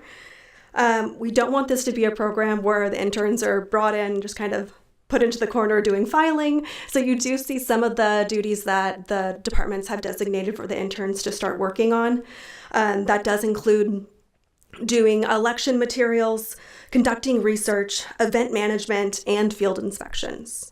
The interns will be responsible for tasks while learning about the city as a whole. They'll be shadowing their mentors and in meetings asked to contribute ideas and improvements to select the candidates that are interested in these different public sector careers. We've also partnered with Liberty Union High School District and their Pathway programs. Hand it off to them to go talk about their Pathway program. Good evening. My name is Eric Faulkner. I'm Assistant Superintendent with the Liberty Union High School District. I oversee educational services, and we're excited to partner with the city, and we thank Ashley and all of you for approving this so many years ago, or at least putting this as one of your strategic initiatives. So we'll be partnering with our career technical pathway programs. They're intended to prepare our students for high skill, high wage, and high need jobs in this area. There are 15 CTE sectors, and there are 3 to 7 pathways within each of the sectors. In order for a student to successfully complete a CTE program or pathway, they go through at least 2 sequential courses totaling 300 hours and in a specialized field, and then that with a cumulative project at the end. And Todd Arola, who's our Director of Curriculum and Instruction, he's going to speak to you about some of those pathways. Good evening, Council. So what we did for this slide is we did an overlay of the descriptions that you saw a couple slides ago that Ashley so eloquently spoke about. And we looked at the different pathways and sectors within CT or correct career tech ed that Eric was just mentioning. And we thought that there are some areas that are just that are a good correlation and a good fit. Our school district has over 2,300 students that are currently in CTE courses. And for each of our comprehensive school sites, Heritage, Liberty, and Freedom, we have 12 to 13 pathways. And again, these pathways involve a concentrator or what may otherwise be known as an introductory or novice course, and then a capstone course. And so rather than me read each of these for the descriptions for the pathways for each of the positions, I wanted to just focus on one, and that's business management. You can see it, I believe it percolates for 3 of the 4 different areas. And an example of this pathway for business management would be the students have a business and personal finance concentrator. Then they have something called virtual enterprise, which is a course that is a simulated business managed by students, where they basically come up with a product or a service, and a teacher facilitates the process. And so for each of these areas, we looked at some different pathways that are offered at Heritage and at Liberty High School for the student demographics that we felt would be a good fit for the positions.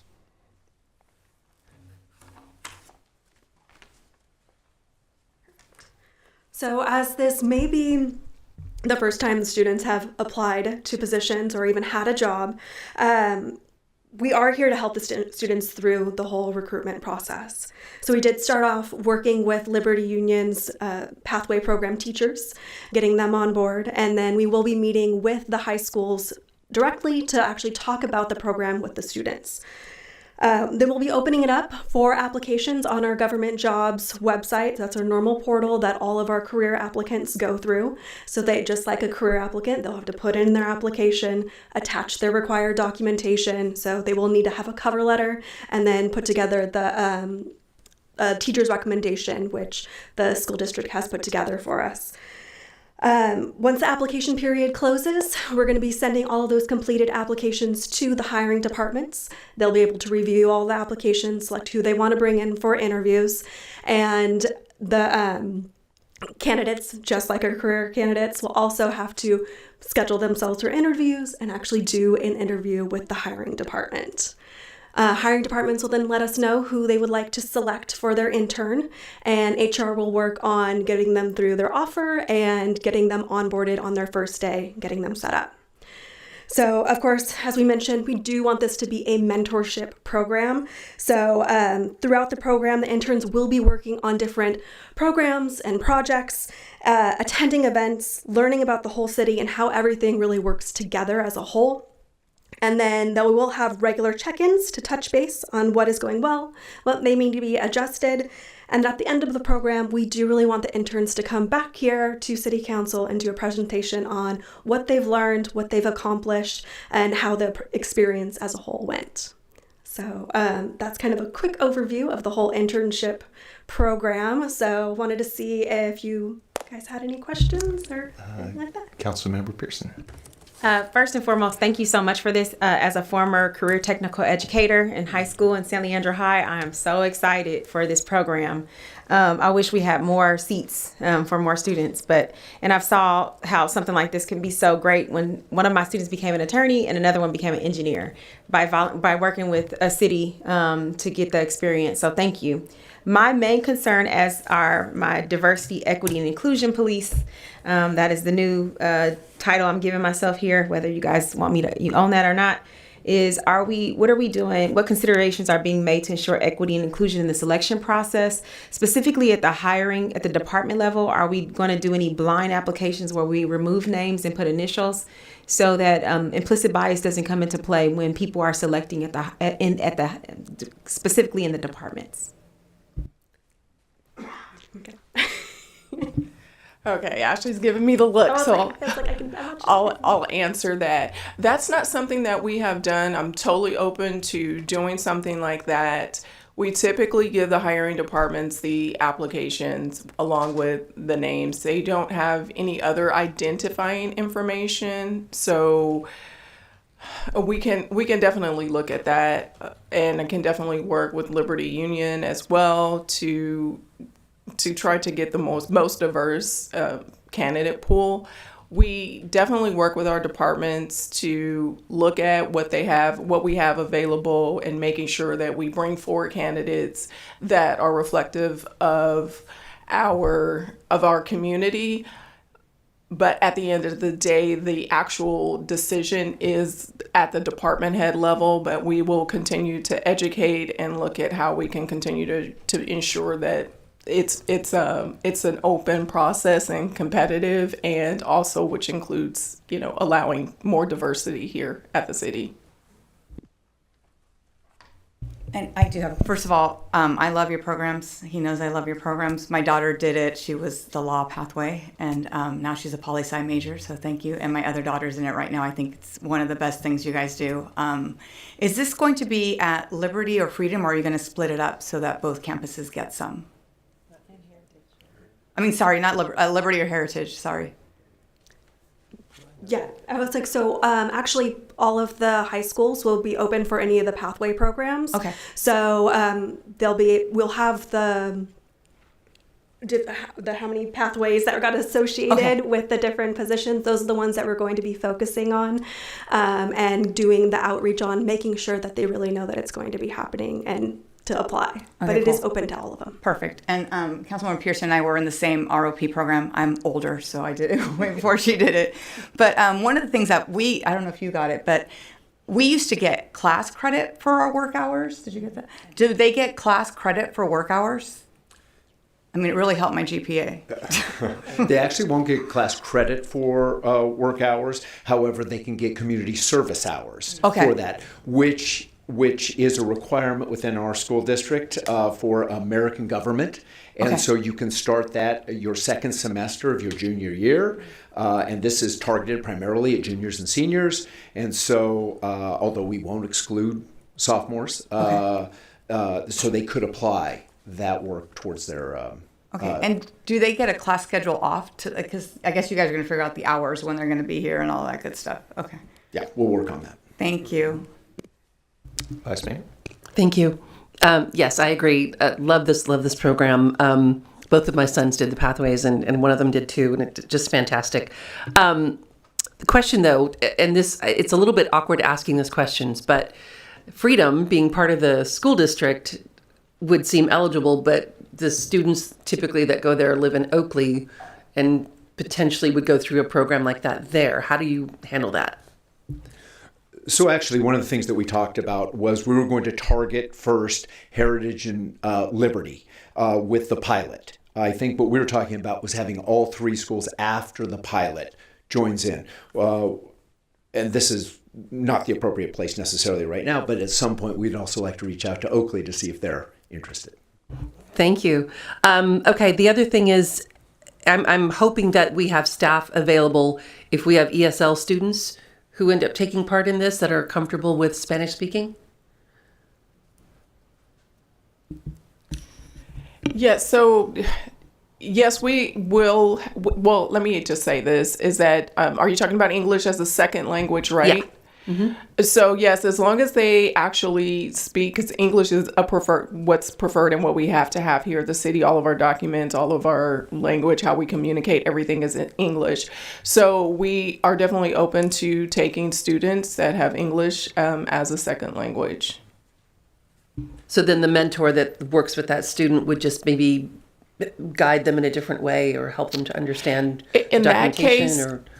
in that case, we may be required, or we may review that and say, hey, we may need to assign you another mentor to help you in that regard, in case the mentor in that department does not speak Spanish. So we would definitely figure that out if that occurs. Okay, thanks. Two last questions, both around logistics. One of them is around liability insurance, and the other is around non-disclosure agreements. So in terms of liability, if you're referring to workers' comp, is that what you, in case there's an issue? Yeah. So the interns will be our employees, just like with any other, even like our rec leaders, we would be responsible for if there's anything that occurs on the work site. So they would be covered. And then your second question. Non-disclosure agreement? The non-disclosure, if you could elaborate a little bit more on what you're looking for on that, because I'm not... Just some sensitivity around the idea that students might be exposed to information that isn't necessarily public and maybe shouldn't be shared outside of the program. I don't know if that could happen, but... Okay, so now that's helpful. So the program that we have, the departments would make sure that what they have access to would be limited. They shouldn't be as involved in like confidential information. And to answer your question, we don't have non-disclosure agreements that we have them sign. But our mentors need to be very thoughtful about what the students do and do not have access to. Great, thank you. And the last thing was around engagement with council. I know there's a report at the very end, but if there's a way that the students could shadow or take part in meetings, so I think that would be fantastic. I do know that some of the departments have already said that, we want to have them come to a council meeting and be able to see it before they actually have to present here. So that's on their mind as well. Great, thank you very much. I did have a couple of questions also. What is the length of the program? So we're looking at about 6 months. So starting up as soon as they come back in January, and then it's going to end mid-June-ish, beginning mid-June, depending on their schedule and when their finals are and everything like that. And in that process, should they be an intern, and should there be time where schools were on break, would they have to work through that as just like a regular employee, or is that something that's been considered yet? All of the departments have been kind of briefed on how their schedule needs to go. They're going to be at students first, and then they'll be able to come on over and do some work with us. So during breaks or weekends, special events, we will work with the student directly to see what their availability is and how we can work around that. And I'm assuming standard minimum wage will apply to to this, or are they willing to come in or able to come in and negotiate salary? So we do have a little bit of a range for our entry-level interns, but it is minimum wage. Of course, they do have to be starting out at that. Okay, thank you. I have no further questions. Are there any further clarifying questions of staff at this time? Seeing none, this time we will open public comment on this item. Margaret? If you're participating via Zoom, please raise your hand to speak under public comments. If you're in person, please file a speaker card with the city clerk. We'll take public comment from those participating in the council chambers first, and then those participating via Zoom. Your microphone will be muted if you speak on items that do not pertain to this agenda item or after the timer has expired. We received no written public comments on this item, which were prior to the meeting, and I have no speaker cards in person. I do have one hand raised in Zoom. And I'll call on Carolina Villaseca. Carolina, go ahead. Thank you. I want to encourage this program as much as possible. I'm a frequent flyer volunteering in the schools. I'll be there next year, Liberty, volunteering there. It's really, really important that we have these kinds of programs available, and hopefully it can get expanded in the future to include more departments. The one thing that's really hard to do when you're a student is to figure out, what am I good at? What do I like? Right? And taking classes helps. Like, okay, I'm strong in math. I'm not so strong in English, but what do I do with that? And then there's also the kids who are like, I really just like school is just such a drag because they may not be academically inclined in terms of I don't even know. Back when I was in school, we had textbooks. So we used to call it like book learning. And now kids are much more savvy with technology, and they may be more savvy with building and, just doing more non-academic things. So this is very important because for the longest time, the push in schools was you have to go to college. And over the years, we've learned that is not the case. You can have a very successful career without going to college. So maybe, for example, the company that does our care, our, mowing the lawns and trimming the trees and trimming the bushes and maintaining all of that, maybe they would be willing to hire an intern to go with them so they see what it looks like to have a citywide contract and how you plan that. And then, other partnerships that we have with the city might be willing to do the same. So that's just food for thought. Thank you. Thank you. I have no additional speaker cards. Thank you. At this time, then, we will close public comment, move into council discussion. Council Member Pierson. Yeah, I just want to reiterate. Is there a reason why we can't have, and I guess I'll kick this over to legal confidentiality agreements, that we can't have an intern sign one? We have all our interns in our law firm sign a confidentiality agreement. Given their age, I would think their parents would have to sign as well because they wouldn't have the capacity to contract, but certainly something could be drafted. I don't know what is in place in the existing program at the present, what they were envisioning, but certainly something like that could be drafted. Okay, thank you. And then my second part is, and thank you for the presentation. My main concern I'm going to return back to is not at this selection. I think our school district does a great job, and I don't with making sure they get a diverse pool of diverse candidates. I've seen that in other programming, but there is a big initiative to go to blind applications with the removal of names. So for me I want this to go forward, but not if it's going to create systems in place that doesn't support equity, inclusion, and diversity. And right now, when you have names on there, implicit bias, which every single person in this room has one, it puts in place implicit bias that can come out without a person even knowing that they're being biased. My preference would be that once it gets to a department, if HR maintains the names, but literally just gives the department the person's initials, I would feel a lot more confident and comfortable about this, making sure that everyone had equal access when it gets to the department level. And this is not to say any department is racist or any department is sexist or any department has any bias towards people of a specific sexual orientation or gender, but nationwide blind applications and removal of names is happening as a way to encourage to make sure nobody does it. So that would be my preference if we're moving forward, that we can ensure that it's something we're going to do, not that we're going to look into. Other than that, that's it. I mean, I think it's fantastic.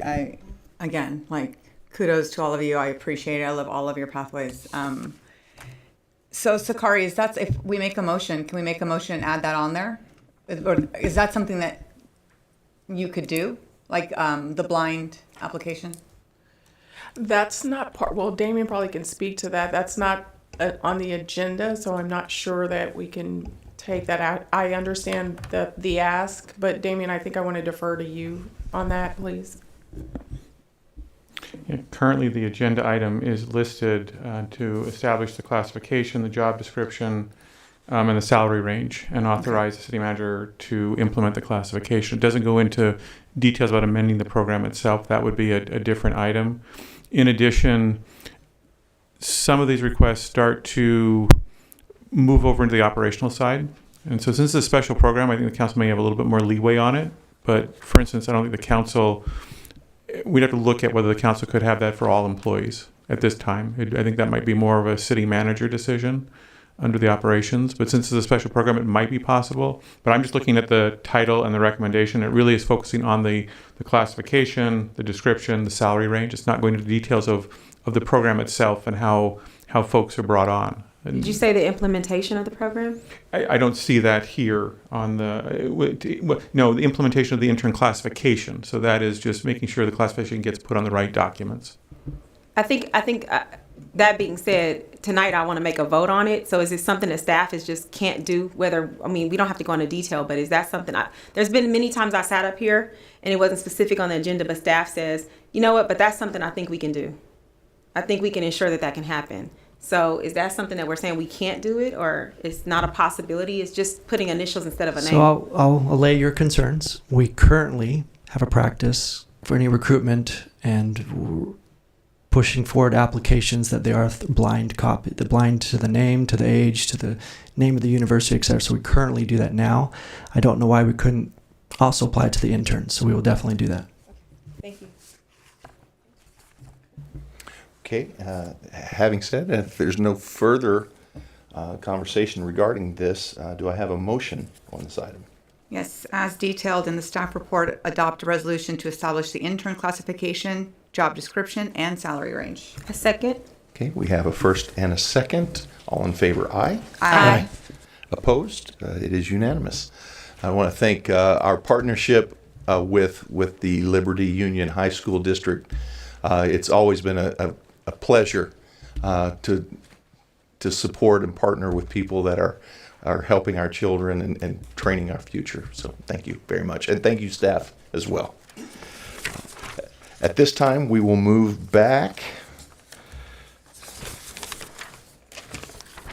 to public hearings. Item F1. This next item is a call for review for the Hanson Lane project. And Jennifer Hagan will present. Jennifer. Thank you, Mayor and members of the City Council. If you could please share my screen.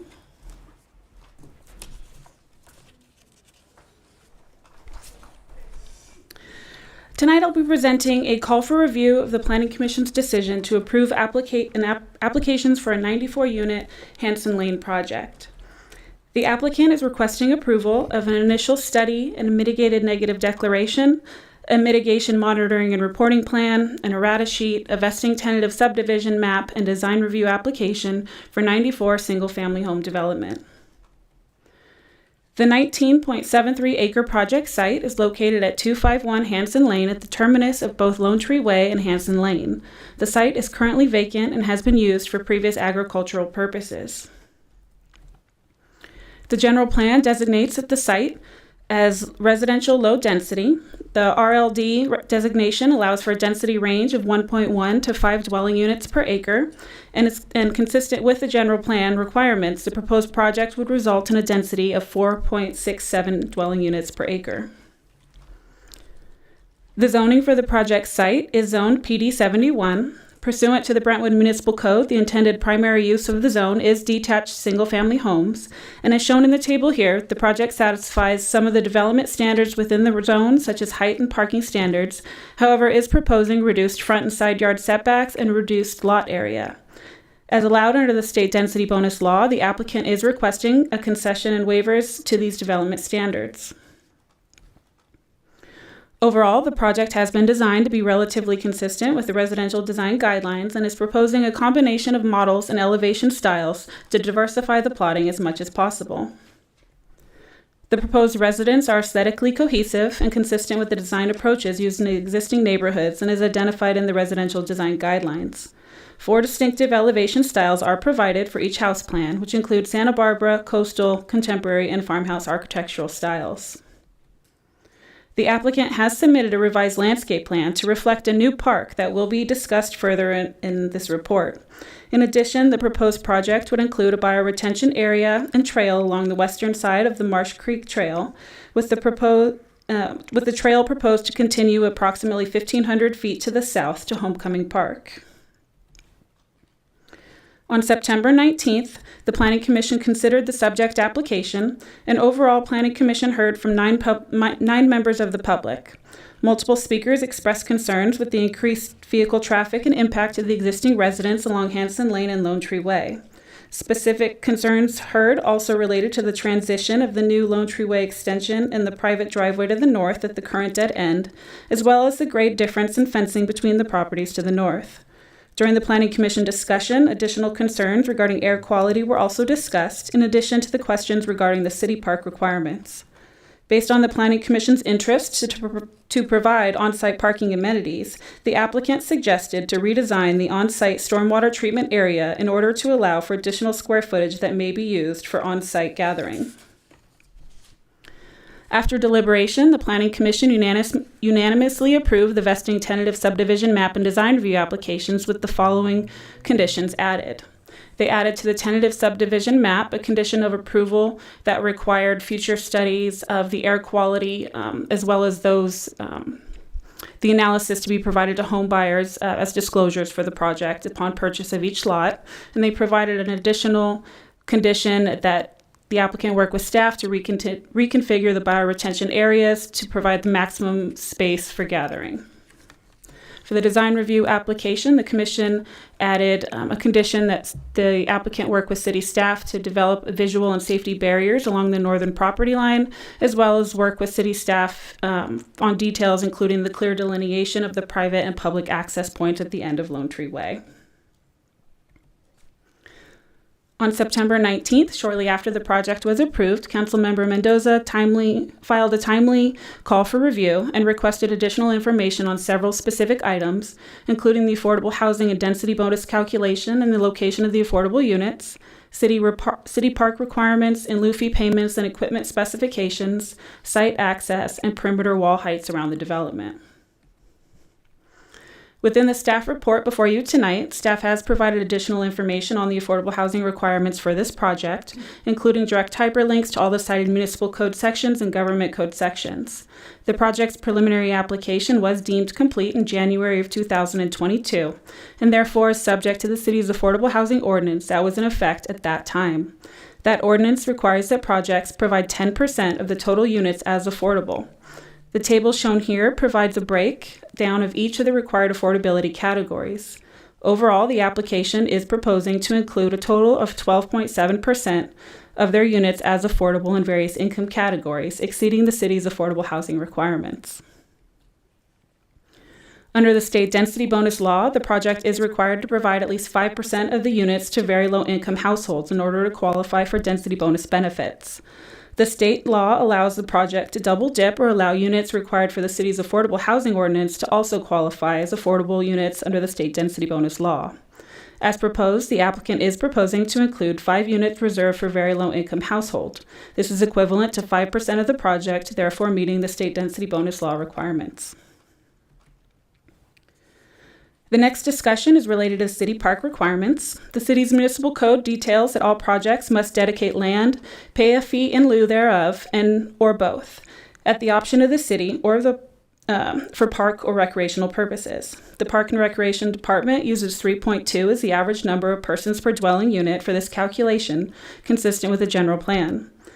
Based on this calculation, 1.5 acres would be required to be dedicated or payment in lieu of. Based on the current in lieu fees, this would equal approximately $1,229,000 in lieu fees. When reviewing residential development projects and applying general plan and master plan policies, the city takes into consideration many variables. As part of each individual project, the city also reviews various components in determining whether it would support payment of in lieu fees. The staff report presented to you tonight goes in depth into this analysis and includes but is not limited to the project size, location, and unit count, as well as the relationship to existing and planned parks, the proximity of existing neighborhood parks, policies to provide at least 5 acres of improved park land per 1,000 residents, opportunities to expand the city's trail system, as well as analyzing the community need for larger scale facilities identified in the master plan.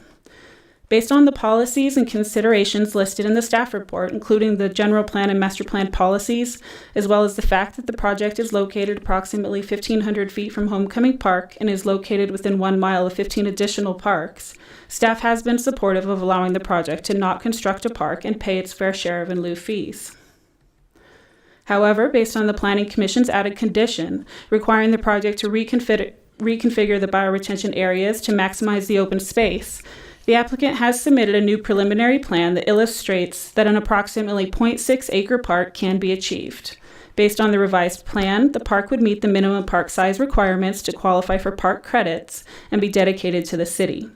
Since the park is not large enough to satisfy the project's entire requirement, the project would still be required to pay the balance of in lieu fee, which is roughly about $806,000. Allowing the project to include both park amenities to be dedicated to the city, as well as the balance of in lieu fees to go forward for future park projects. City fees are paid at various benchmarks as designed in the city's fee schedule. All park fees are paid on a unit basis at the time of permit issuance. Final park design and programming would be reviewed and approved by the Parks and Recreation Committee. As designed, the project meets all requirements for access and circulation by providing 2 access points into the development by way of Hanson Lane and Lone Tree Way, shown in the yellow here. A traffic analysis was completed for the project, which indicates that the project is consistent with the impacts analyzed in the general plan and anticipated for the project site. As proposed, emergency access would be included connecting to Bonnie Way, shown here in green, and full access connection was not intended or included through the neighborhood since it was not required as part of the municipal code, the general plan, or any other city standard requirements. In addition, a water connection easement is also included at the end of Beverly Way to provide more efficient utility circulation. The last area of clarification is regarding the perimeter conditions. The project abuts 2 existing residential areas to the north and west, shown here in red. As proposed, the project would sit between 1 and 4 feet below the current grade of the adjacent properties, requiring a 1 to 4 foot retaining wall on these edges, shown in red. On top of the proposed retaining wall, the applicant is proposing to install a 6-foot good neighbor fence. This would reflect a 6-foot fence on the current yards of the adjacent neighbors and a 7 to 10 foot combination retaining wall and wood fence from the new residential lots. This would help to create a clear visual and safety barriers between the properties. Based on the information presented tonight, the council has 2 options before you. The first, if tonight's review results in the project approval, the entitlement would be affirmed, including conditions added by the Planning Commission as well as conditions added by staff to address the new park. In addition, the City Council could add or amend conditions governing any additional concerns. The second option before you tonight is if the review results in a project denial, the City Council would need to provide findings for the denial, and the item would return to the City Council at a subsequent meeting. With that, staff is recommending that the City Council adopt the resolutions affirming the Planning Commission approvals, approving the I.7 the Vesting Tentative Subdivision Map, the design review, and the design review application for the 94 single-family homes to be constructed. And with that, that concludes staff's report. Staff, including the planning staff, parks staff, as well as engineering, amongst others, are available for questions. And in addition, the city's CEQA consultant is also available via Zoom for any questions. Thank you. Thank you. Are there clarifying questions of staff at this time? Okay, seeing none. If there are no other questions, I will now open the public hearing for this item. Margaret? We'll call on the applicant first. They'll have 10 minutes.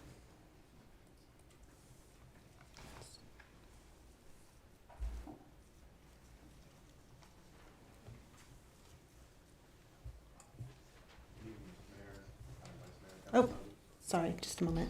There we go. Good evening, Mr. Mayor, Madam Vice Mayor, council members. Kevin Fryer with Meritage Homes. Just wanted to start by thanking Jennifer for a thorough explanation and walking us through the project. Staff has been great to work with throughout the entirety of the project. We started in late 2020 and have been working through a rather complicated, complex series of constraints and opportunities and issues throughout the entirety of the process. So we're quite proud to have earned Planning Commission's unanimous support recently and to come to you with staff's recommendation of approval. I thought that the presentation was thorough and covered all of the issues that were raised in the appeal, but wanted to just make myself available for any further questions or discussion as anything may come up. Thank you. Are there any questions of the applicant at this time? Okay, seeing none. In case there are soon, we'll call you back up. Thank you very much. Thank you. Okay, if there are no further speakers. I do have speakers on this item. I just called the person first. Okay, at this time we will open public comments. If you're participating via Zoom, please raise your hand to speak under public comment. If you're in person, please file a speaker card. We'll take public comments from those participating in the chambers first, and then those participating via Zoom. Your microphone will be muted after the timer expires. And if you speak on items that do not pertain to this agenda, and we received 0 written public comments on this item prior to the meeting. And I'll call on Javier Hurtado first.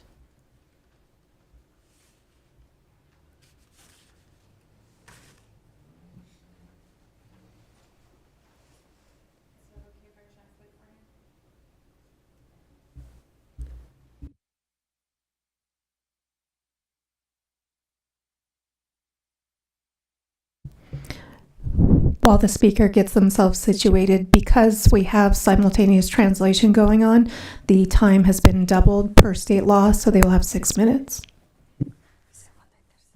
This is Javier Hurtado, and my name is Maria Sanchez, and I'm translating. They would like here a couple of requests. They would like to request that are not 2-story homes, as their house will be in behind these homes, their backyard.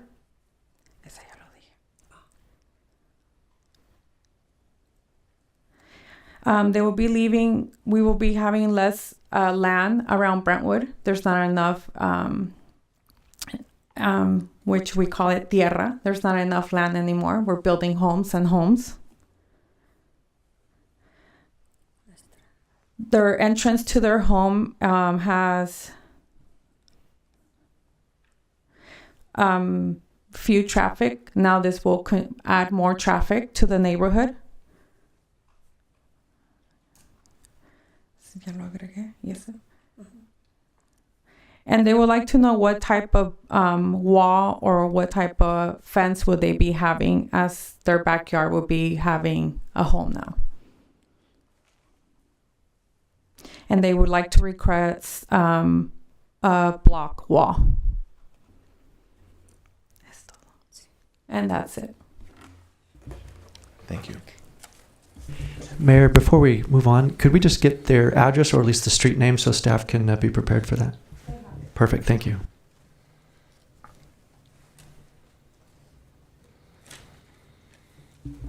The next speaker is Marie Sanchez.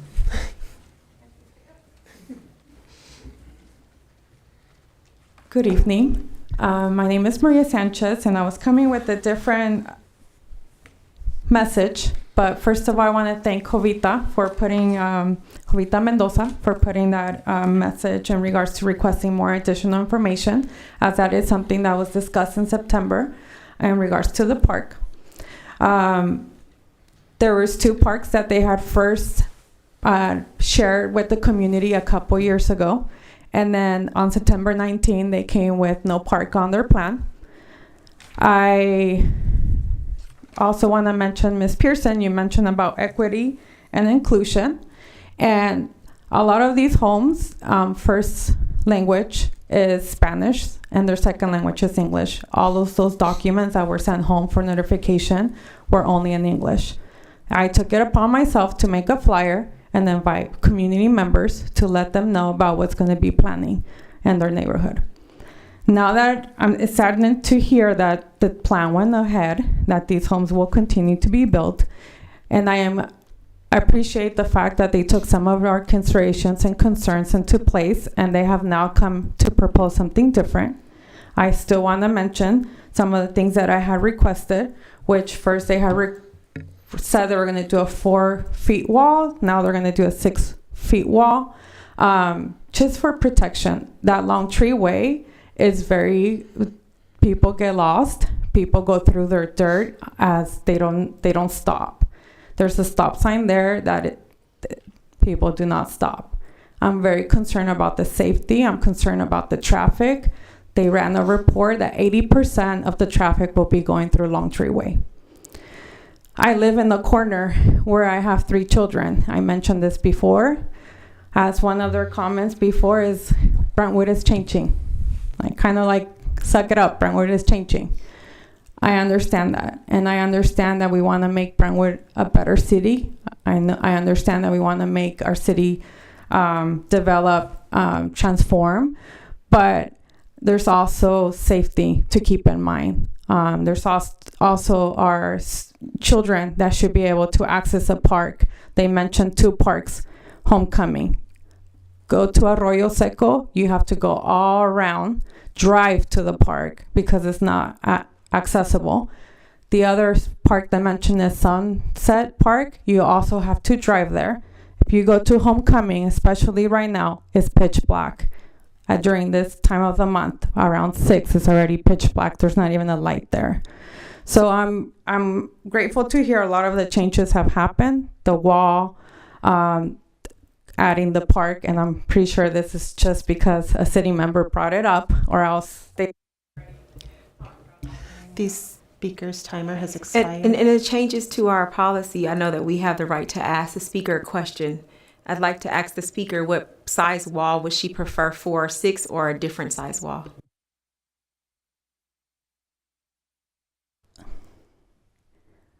All I'm asking is for a wall that will protect us from getting hit from a car.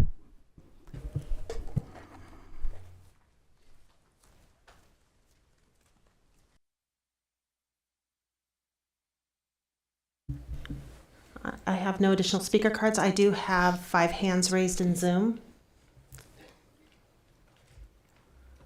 I'll call on Rod. Rod, go ahead. Thank you, Margaret. Yeah, so I'm a planning commissioner. I sat on this meeting and did eventually vote for the project. And we have things being pulled quite a bit, and I'm actually in favor of that because every time something gets pulled, it's a learning experience for us on the planning commission to do a better job. We work for the benefit, and we serve at the pleasure of the city council. I consider myself to be in an employee sort of or subordinate relationship with the city council, and I always want to know how to do better. Margaret, I can't see my time. And so I always look at these as an opportunity to learn. And as we go through tonight, I hope that at the end of it, that there might be some sort of an opportunity for planning and staff to learn from the city council and maybe even be advised on how we can do things better and how we can better meet the expectations of city council, because I feel like when we have to have our items pulled, we haven't really done what we're there to do, which is to provide this functionality so the city council doesn't have to. And I think that we're not really getting there some of these times. For instance, the parks, all the items they consider as to whether or not they should do an in lieu fee. I didn't see anything in there about going around and talking to the neighbors and asking them about the practicalities, the people that actually live there, because that's why we had to try to do something to add a park. It's because the people that live on either side of that property know and understand that it's not really even, you can talk about distances all you want, but it's not really feasible just to walk over to Sunset Park or the other parks. So if we can learn from these opportunities, that would be great. And if we can have our timer show 1 on minute our remaining. Zoom screen. Thank you. It would be good to be able to see our time. So, but that's it. I just want to for all of us to learn as much as we can from these experiences and learn how to better serve the city council so that we don't end up sending so much work to you. Thank you so much. Thank you. The next speaker is Carolina Villaseca. Carolina, go ahead. Good evening, City Council. I had a whole bunch of stuff listed, and a lot of the questions were answered. My question now remains: is how small is that park again? It kind of went by a little quick, because the resident who lives there has stated that there is no easy access to a park. We should try and maximize the amount of space we give to the park. And, if we have to forego some trees to give the kids a better park experience, that would be great. That side of town usually doesn't get much love in terms of parks. And as she stated, you have to get in the car. And one of the things that's lovely about Brentwood is that in a large part of town, you can walk to different parks and get a different play experience for the kids. This is how you meet neighbors. This is how you make play dates. This is how kids get exercise and sunshine. And once you know the neighbors and you have built that trust, the kids, as they get older, they can go by themselves to the park because you have eyes on the park and everybody's helping everybody, a sense of community. So I would, take a look at that drawing again and see if we can get a little more equipment in there, because that looks really tiny. Because now's the time to do it before we shovel the ground. Thank you. Thank you. The next speaker is Melinda Ray. Melinda, go ahead. Hi, I still have some concerns regarding obviously the project itself, but I feel like the reaching out from the builder has been very poor. They emailed me several times saying they were going to call, and then decided to just randomly call me out of the blue. But unfortunately, I'm busy after work sometimes, so I can't always just sit there and take their call when it's convenient. I feel like the lack of reaching out to the existing properties and trying to discuss our safety and our concerns. We're the property at the very end of Lone Tree. We're the one who we're very concerned with the traffic just coming right to our property with no regard for our privacy and our space. So it would be nice if they would step it up a little bit and try and figure out how we can avoid having traffic come onto our property. I'm obviously not happy about the whole project happening because I've lived here for 44 years, my entire life on this property. And I think that Brentwood is just vastly all about home building now. And it's sad. We're going to have no farming left. There's going to be no properties left. It's going to be nothing but homes and roads and traffic and shops. No regard for the farming community anymore at all. That's all I really have to say.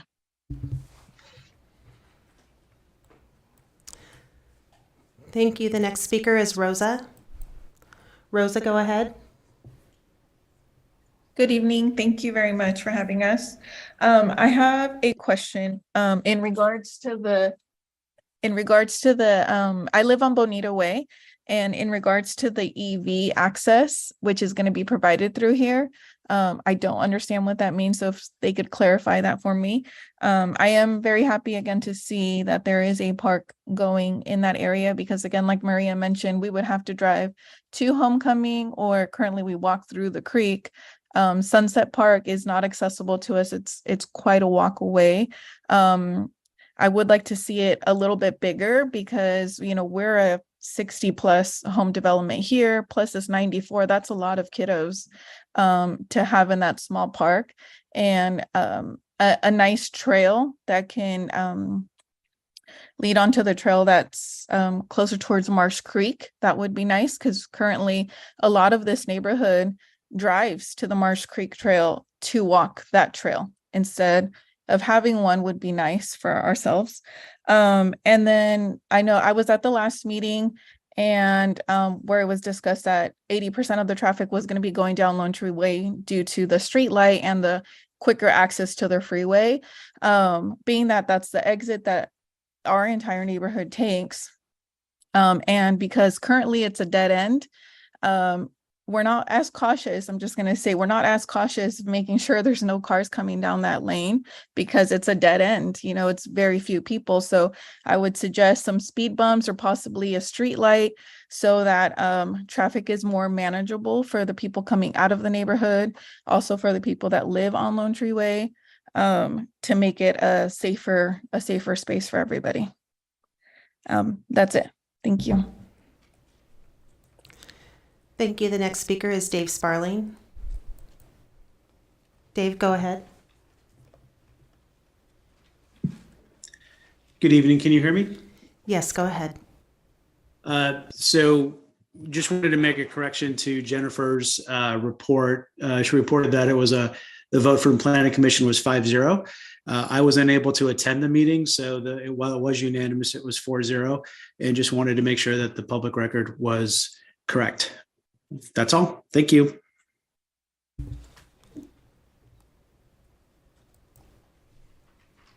Thank you. The next speaker is Cynthiana Todor. Cynthiana, go ahead. Good evening. Thank you so much for allowing me to speak for 3 minutes. I am here to speak on the park issue. This particular, as it was mentioned, this particular development is 94 homes plus the 66 that are currently in the neighborhood right next to it. And we only offer 2 acres of park space. I was a little upset when staff suggested that Sunset Park is actually accessible when they know really well. It's not. It's by appointment only and for certain activities. So this side of town especially does not have parks. The other closest park to this is Marsh Creek Vista Park, is a 0.46 acres, and it serves 86 homes plus another 69 homes across Grand Street. Please do not make any concessions and give this area and this neighborhood more open space, more park space. Homecoming Way, it is a park, it's 2 acres, but as it was mentioned, it's not usable. After dark, there's no lights, and due to the beautiful AM, PM gas station and car wash right across the street, it becomes a party ground after dark. I don't think anyone in their right mind will let their 5-year-olds go play in that park at all. Plus, it's not accessible, as it was already mentioned. So if we're talking DE&I, let's focus on environmental and social justice. We know this part of town also has a lower income residents. So let's give them something in return and make it right for them. Do not deprive them again from something that will improve their quality of life, health, and the opportunity to lead a successful life as other parts of town. District 2 has shamefully parks that are 0.14, 0.13 acres, 0.2. My backyard is bigger than that, and possibly some of your backyards as well. It's shameful that for 500 people to allocate 0.6 acres as a park. Let's not undo a wrong with another wrong, and give this area a good big park. Thank you. Thank you. The next speaker is Danny Dorman. Mr. Dorman, go ahead. Good evening. Boy, oh boy, didn't think I would make it, but let's talk about parks. Everyone was talking about from an adult standpoint, but these parks, it's about the kids. Now, I live near King Park, and it was created in 2003 when I moved out here. And it was created when Brentwood was truly a kid-friendly environment. Make no mistakes. And I'm saying this to the audience, you guys know, but I'm saying this to the audience. The last few developments only put a park to appease standards. And whatever they couldn't appease, they bought out in lieu of fees. But even having a lousy park is better than none at all. I enjoy taking Ace to the park.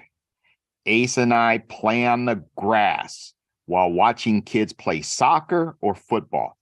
King Park is large enough to actually throw or kick a ball without breaking a window. At the play structure, I taught my grandson not to be afraid of slides. Walked up those stairs, climbing that little plastic rope and the rock-like obstacle courses. He can now help other kids climb. He walks up the ladder. He puts himself right on the edge of the top of the structure and dangles his foot to see how I respond. Kid stuff. If the park wasn't near, I don't think I'd go out of my way to look for one. And not because I wouldn't want to or play with my grandson, because my backyard, it suffices. But my backyard is not a park. And you, the council, you don't have to give in. Our kids deserve a place to play other than the street. I would rather take my 3-year-old grandson and 4-month-old granddaughter to a lousy park, because a lousy park is better than a street. Thank you.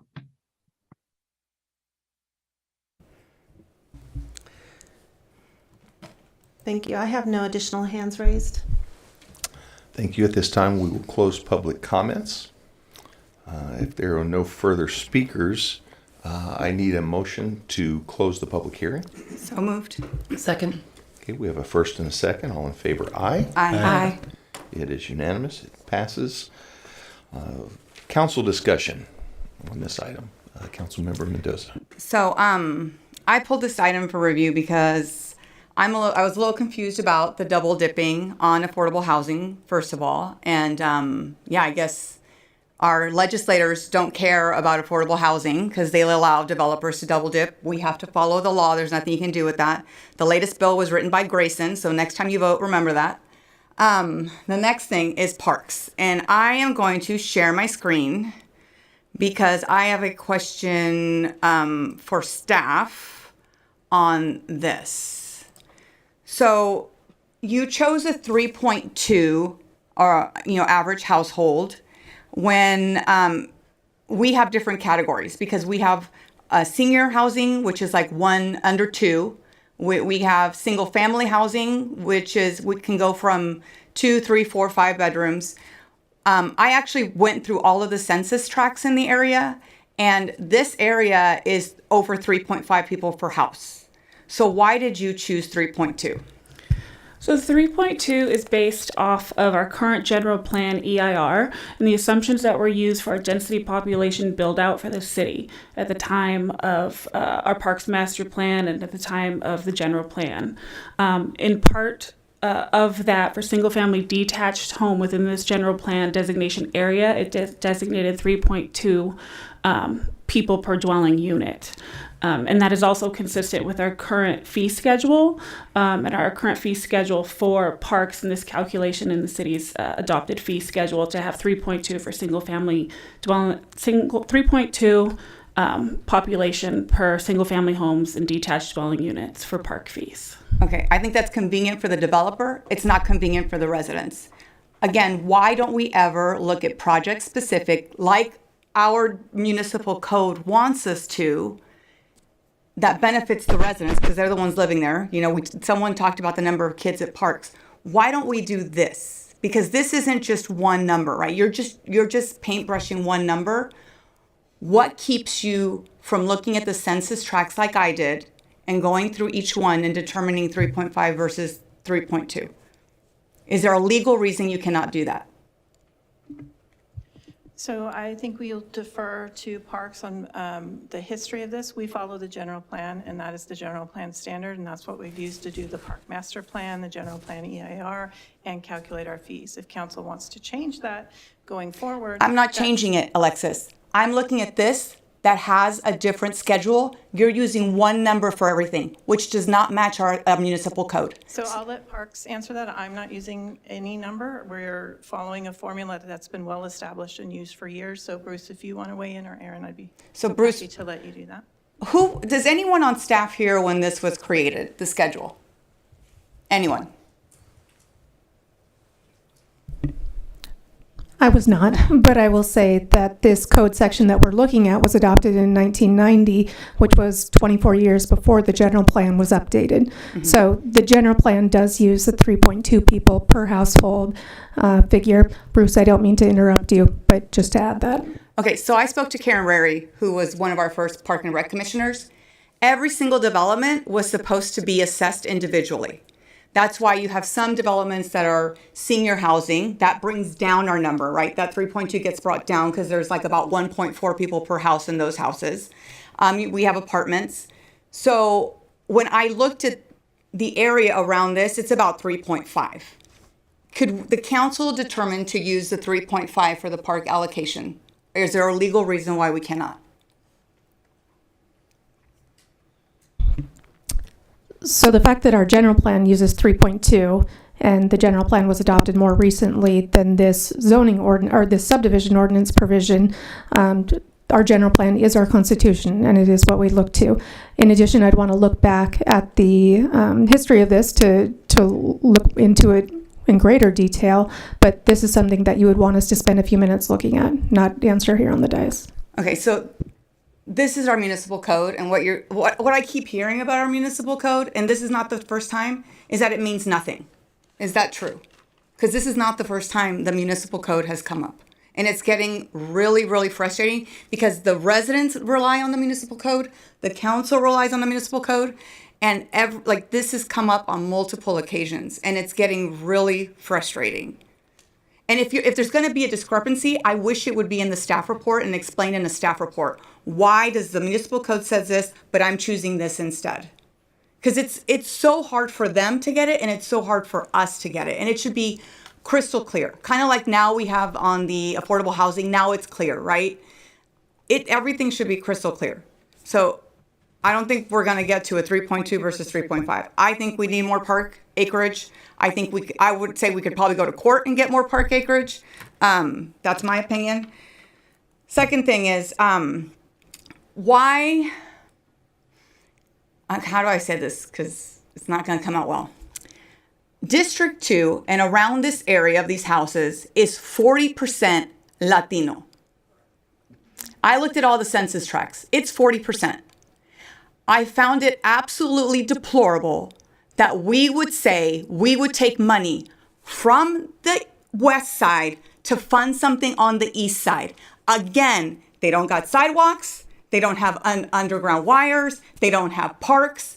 To me, it's either elitist or it's racist. It's one or the two, or maybe a combination of both. But that is how I feel when I see something like this. Why do people of color continually have to live with less than other people? And I live on the nice side of town. I'm very blessed and I know it. And I look at the other side of town and I'm like, why do we keep screwing them on parks? So there's something going on with that. So I would like to see a park that is 1.5. I think the developer could find a place to put 3 other homes, move those 3 homes into the main development, I think. The other thing is, if we're going to put this park, okay, so let's go back to the history of planning. History of planning, people have put bridges, people have put roads, people have put highways, walls to separate the haves and the have-nots, or the people of color and the not people of color. I feel like this EVA on Bonita is a way of creating some redlining to separate a poor neighborhood from what's not going to be a poor neighborhood. And it feels gross. And I don't think, I'm praying to the Lord Jesus it's not intentional, but I need staff to start looking at things through the lens of equality, of inclusion. And while you don't think this is that, this is a big deal. I mean, I'm assuming you went to planning school. There is classes about redlining. There is you take courses on dividing towns to put people on different sides. And to not have Bonita Way come through so that these people can easily access a park someday just feels dirty. It really does. So I would like that EVA to be a street all the way through. I would like there to be a 1.5 acre park. And I think we can do it. I think if you move down the 2 houses, and I'll share my screen with the development. Well, actually, I don't have it up. If someone could put up the development real quick. Because I think what we can do is move down the 2 houses on Bonita all the way down to the other side. Can someone put up the development?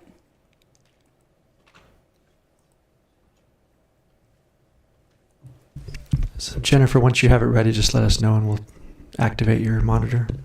You can go ahead and share my screen.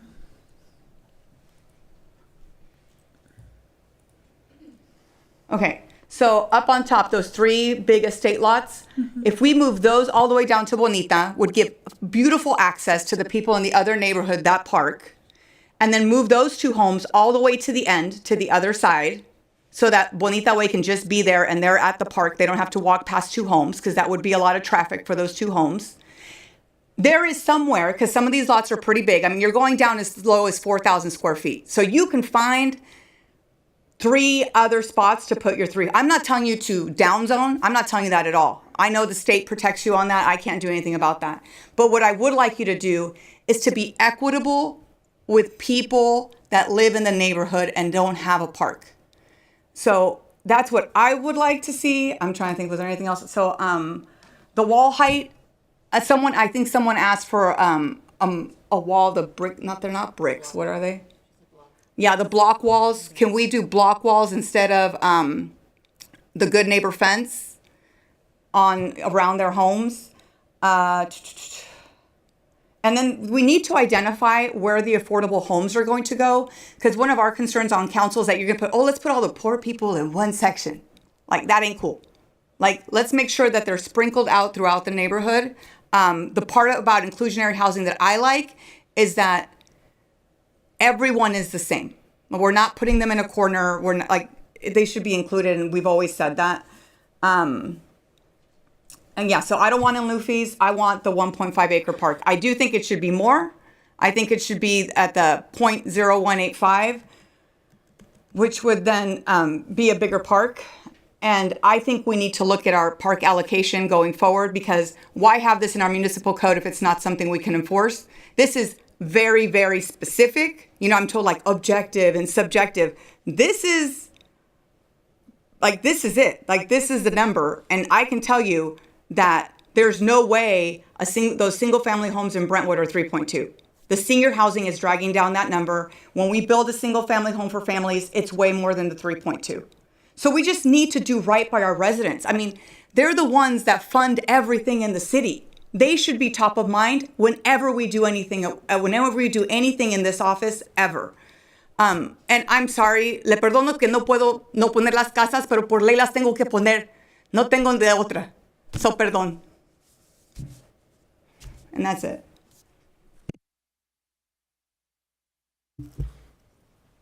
Yes.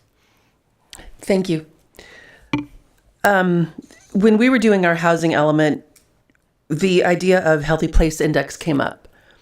And based on the data that we received as part of that process, we saw that area of town had a less healthy place and a different, like it's different from the other parts of town. So I agree with Councilmember Mendoza in that we need to focus on the parks. It's a tool, the Healthy Place Index is a tool that allows us to diagnose and change community conditions that affect health outcomes and well-being. And so one of the indicators it says is access to parks. And I think we have that information, we have that knowledge, we need to act on it. The idea that the west side of town actually has easier walkable distance to parks and larger parks is inequitable, and we need to take care of that.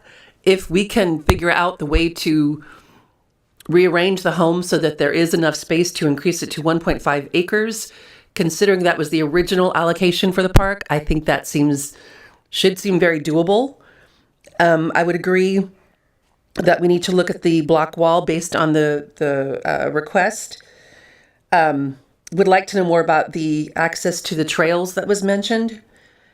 But I think in general, I just want to say I support Councilmember Mendoza on this. I think it's something that we need to take very seriously. But I also wanted to mention it's hard to hear stories of people that have been living in those houses in that neighborhood for their entire lives and are seeing Brentwood change. And I can tell you that when we are working on housing development, we have very little say.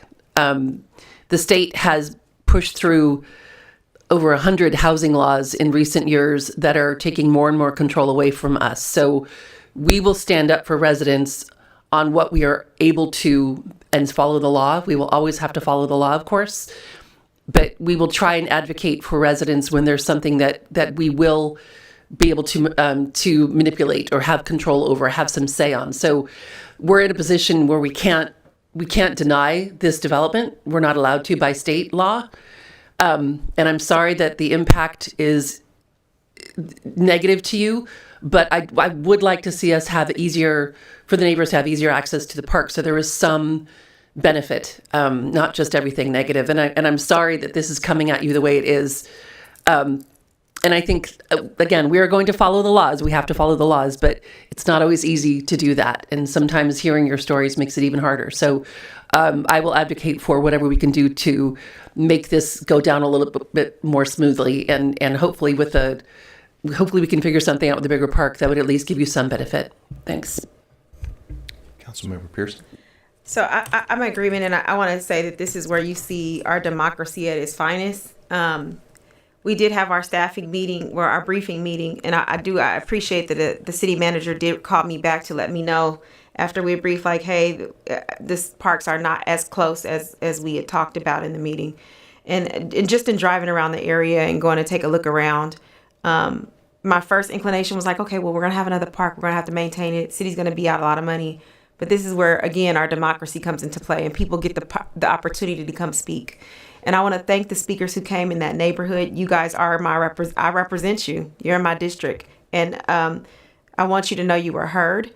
I absolutely agree that we should have a 1.5 acre land park. There's no reason why, if we're maintaining and paying for parks in other areas, that we can't do it in an area where we have a large number of disenfranchised people who don't have same accessibility. Another thing that I was also confused about, the EVA. I was like, what is that? And just, I think for the person, there was a caller who didn't know what that was. It was the emergency vehicle access. I kept writing down the acronyms because I'm still trying to learn them as a new council member. But I was concerned to hear that it may be a gated area or a gate to come through, and it would cut off access. I don't think Council Member Orlemans had asked during our briefing, like, there's streets. Emergency vehicles can get around. And I thank you for asking that question, because it had the wheels turning, like, why wouldn't they be able to get around? There's other streets. Some of the streets are busy, large streets where they have access. There's no blockage. They can get in on Hanson, and they can get in on Bonita. They can get in on Lone Tree. So I don't even know why we need that. I'm also concerned, I didn't see on any of the attachments, I think I'd like to see where the proposed park was initially, because I think there was one of the speakers said, oh, they proposed 2 parks.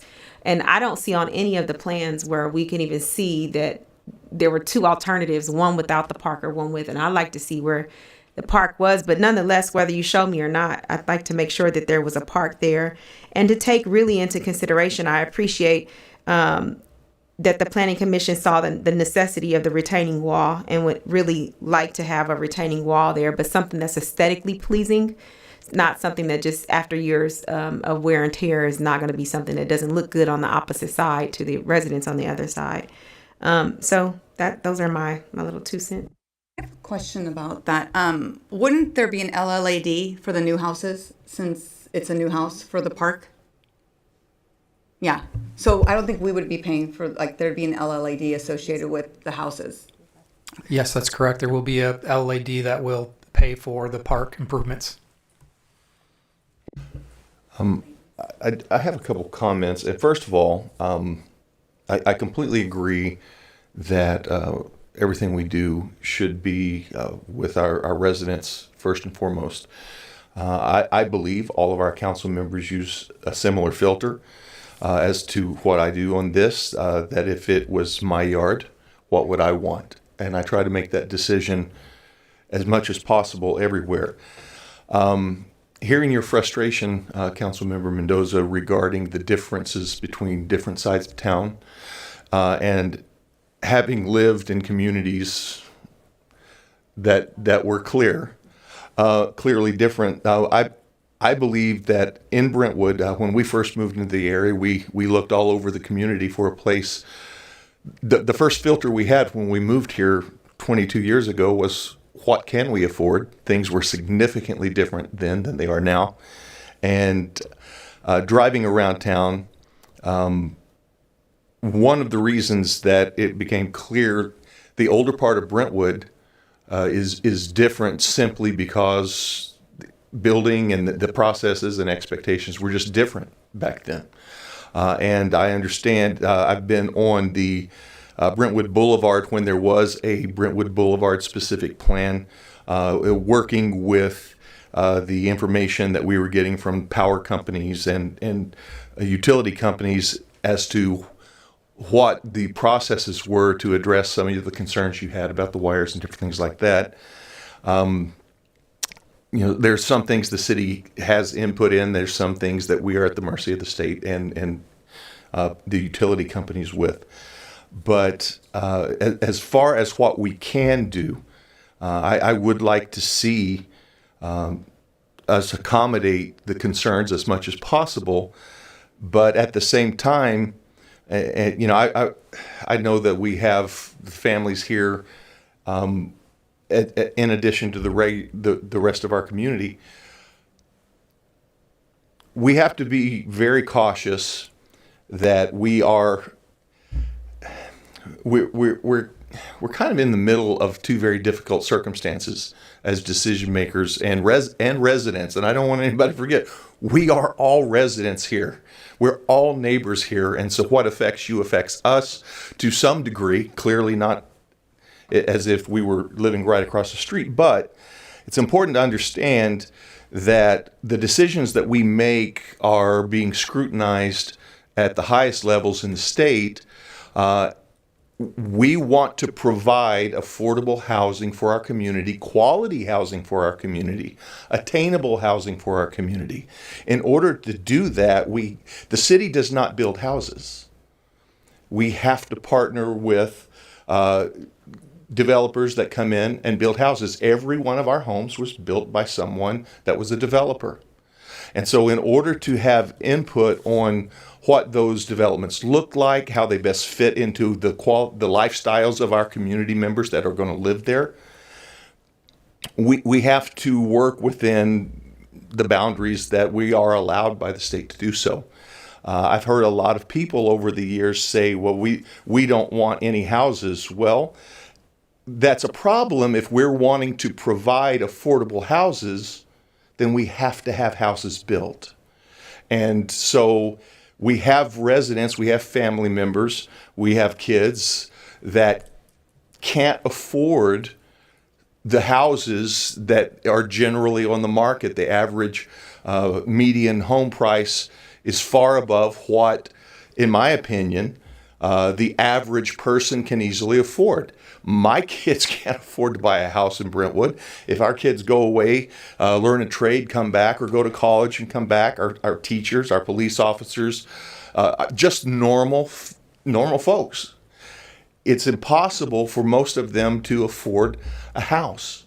And so one of the things as a council person that I want to see is I want our families to be able to reasonably expect to be able to afford a home in Brentwood if they want to own a home.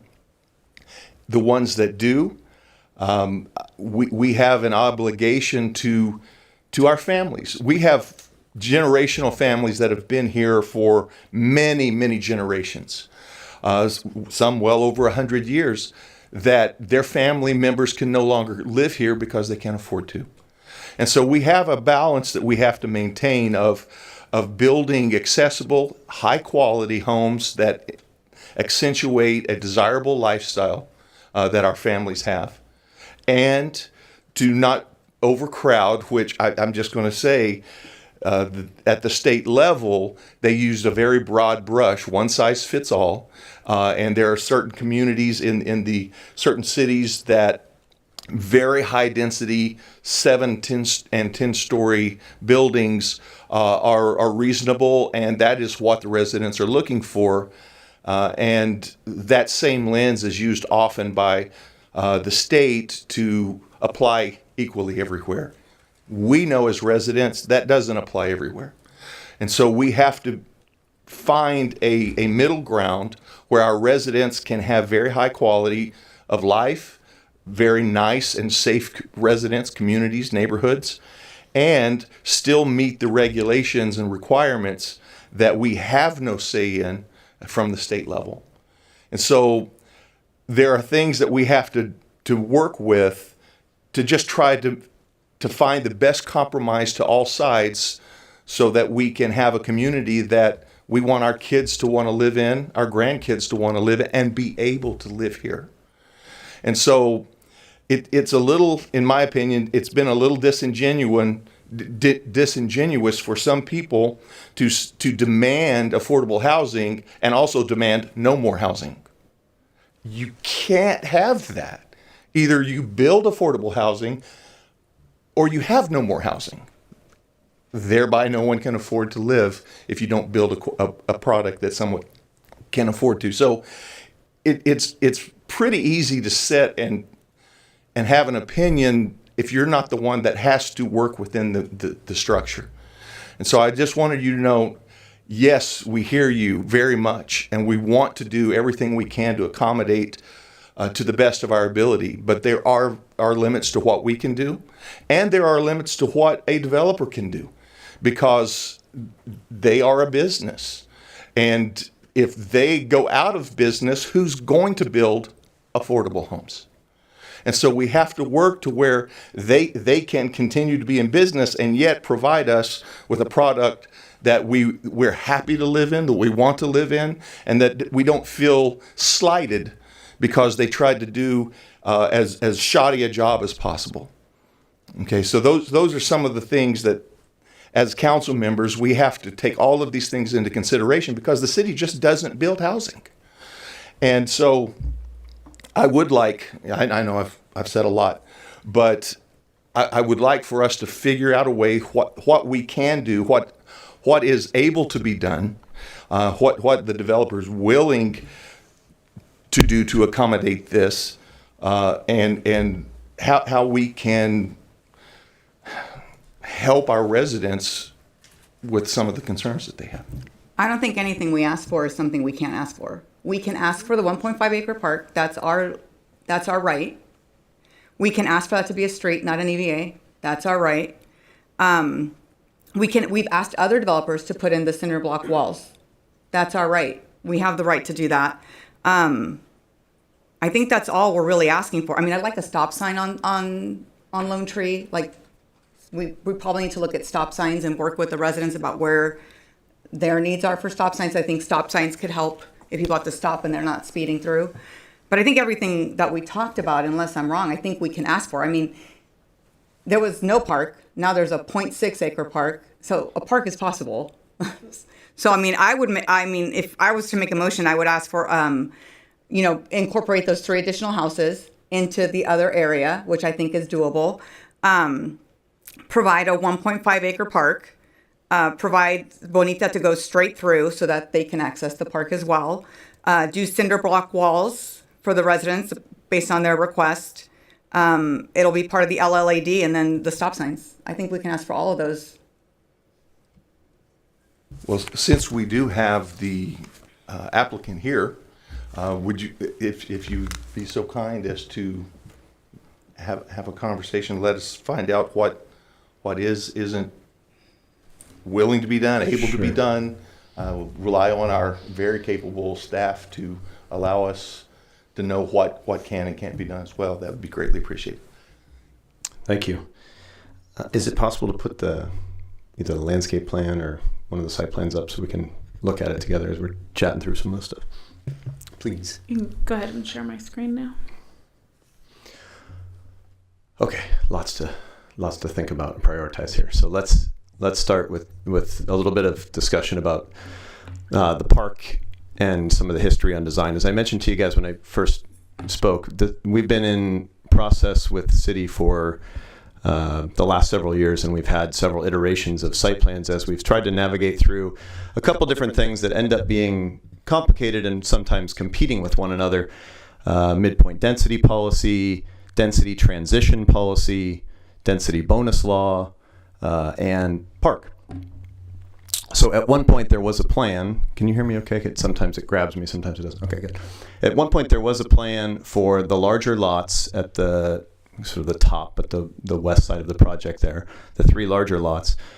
We proposed a park in that location, and became clear through work with staff and Parks Department that there were 2 major concerns with that. One, about its sort of configuration and usability as a longer linear park, but more importantly, that park in that location was violative of the density transition policy. And as the project was working through density bonus law and the waivers and concessions that become available to it as a result of the provision of affordable housing on site, it was clear that that policy was one that was a little bit trickier to work through as it lives in the general plan. And so compliance with the requirement for density transition, which was part of your general plan and ensures a more sort of cohesive transition between existing larger residential homes that we have to the west along that portion of the site and the new project, that those larger lots are there as strict compliance with that density transition policy. So the park idea in that location was removed. At one point, we did have the plan that came to Planning Commission. I guess no park is a matter of opinion, but there was a smaller amenity in the current area, a smaller on-site area. And so the focus at that point, as we worked through, again, we'll talk a little bit about density bonus law requirements and some of the stuff that you're alluding to about the constraints that you and other cities are under state law.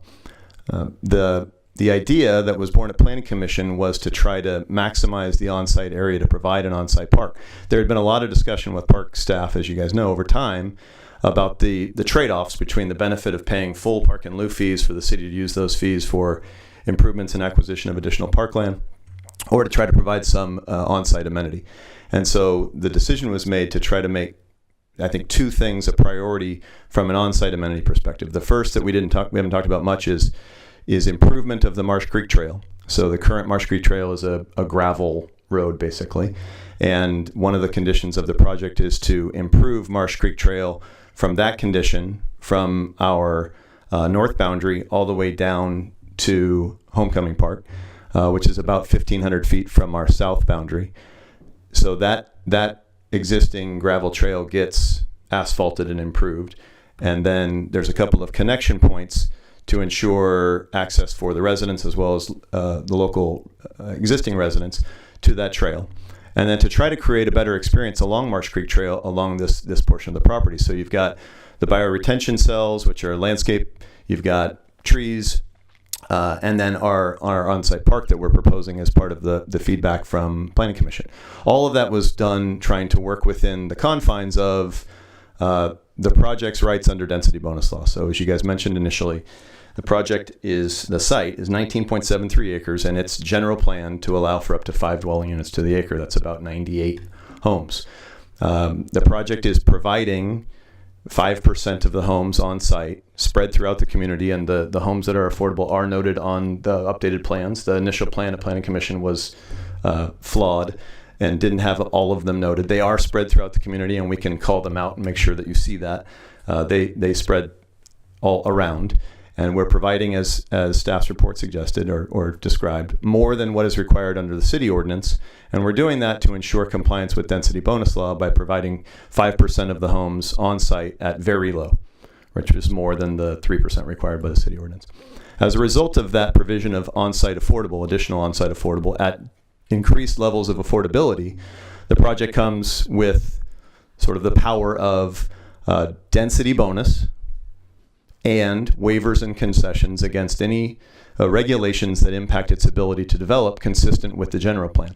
In this case, the project is not proposing to use density bonus. It's not exceeding the units that are allowed under the general plan. It's actually a little less, 94 homes versus the 98 that are allowed. Typically, we would be allowed by right under the law to exceed that density by going to smaller lots and more homes on the property. The project is not proposing to do that. We are, where necessary in order to develop the plan that we have brought forward, we are using waivers of some of the things that staff has mentioned and are outlined, I think, in the staff report to ensure that the project as proposed can be developed. What we have not used is a concession, which is you just get one of those or two of those depending on how you comply with density bonus law, which would allow the project to basically concede or waive conditions which would prevent it from developing consistent with the general plan. In this case, consistent with what we're proposing, which is 94 homes. So it's a little less than the general plan. So we found ourselves at Planning Commission, sounds like we find ourselves tonight, in a bit of a tough spot together because of the power of density bonus law and the importance of the provision of on-site affordable housing. And here, what we've looked to try to do is to compromise with planning staff, planning commissioners in the past, and some of the comments that we've heard from the community along the way, by making sure that we had an improved and expanded amenity on-site, an on-site park specifically that connected to an improved Marsh Creek Trail that took us 1,500 feet down to a larger adjacent park, and to ensure that there was connectivity to that trail through our project. I have to admit that I was not entirely clear on your comment, Councilmember Mendoza, about the EVA. And I want to make sure that we understand what the emergency vehicle access requirement is there. We've got 2 points of public access from Lone Tree and Hanson. I believe, correct me if I'm wrong, please, but I believe Bonito Way is a private street. And so I'm not sure that we have the ability to make a public street connection to the private street there. But in either case, the emergency vehicle access is not walled off or barricaded. Pedestrian access is possible, and I think we can make sure it's allowable. There's sidewalks throughout the community that could connect existing neighborhood down to our on-site park and to Marsh Creek Trail and to the improved Marsh Creek Trail that the project would be installing. But the EVA is not intended to be a barrier or a barricade or a divider. It's intended to provide additional access in case of emergency should the public access points be blocked through some sort of either issue, right? Accident, some sort of concern. So the emergency vehicle access is there just in a case of emergency and for when the public street access is impossible. It does not mean that there would be a wall or a barrier that's intended to divide this project from the existing community. In fact, there would not be a wall there, and we could have pedestrian connectivity through there to try to ease that pedestrian connectivity. I wasn't sure if that was clear, and I wasn't entirely clear, forgive me please, on your concern about the two homes that are in between the larger lots and the EVA. I did want to make sure that we all understood the compliance with the density transition policy was sort of the impetus behind the three larger lots, and in that location specifically, as it is that particular area of the site plan that is required to comply with that density transition policy. It's defined by the nature of the existing homes that are adjacent to the property. And so the site plan that you're looking at and the full limit of the area of those three lots is where the density transition policy is being complied with and must be complied with. I have a question for you while you're speaking. Yeah, I'm please. sorry, and I hope I'm not interrupting, but there are streets in Brentwood that have way less access points, neighborhoods than this, and for emergency vehicles. So I still don't see the necessity. I understand. I hear you for the EVA. If the EVA was removed, and I'm not an engineer, and I'm not going to tell you what houses to move. I still am an advocate for a 1.5 acre park. But my questions from my ignorance, is there a possibility if the EVA was removed that it would provide more space for a home to go in that place, and you can actually, like, one of the lots be moved to make the park larger?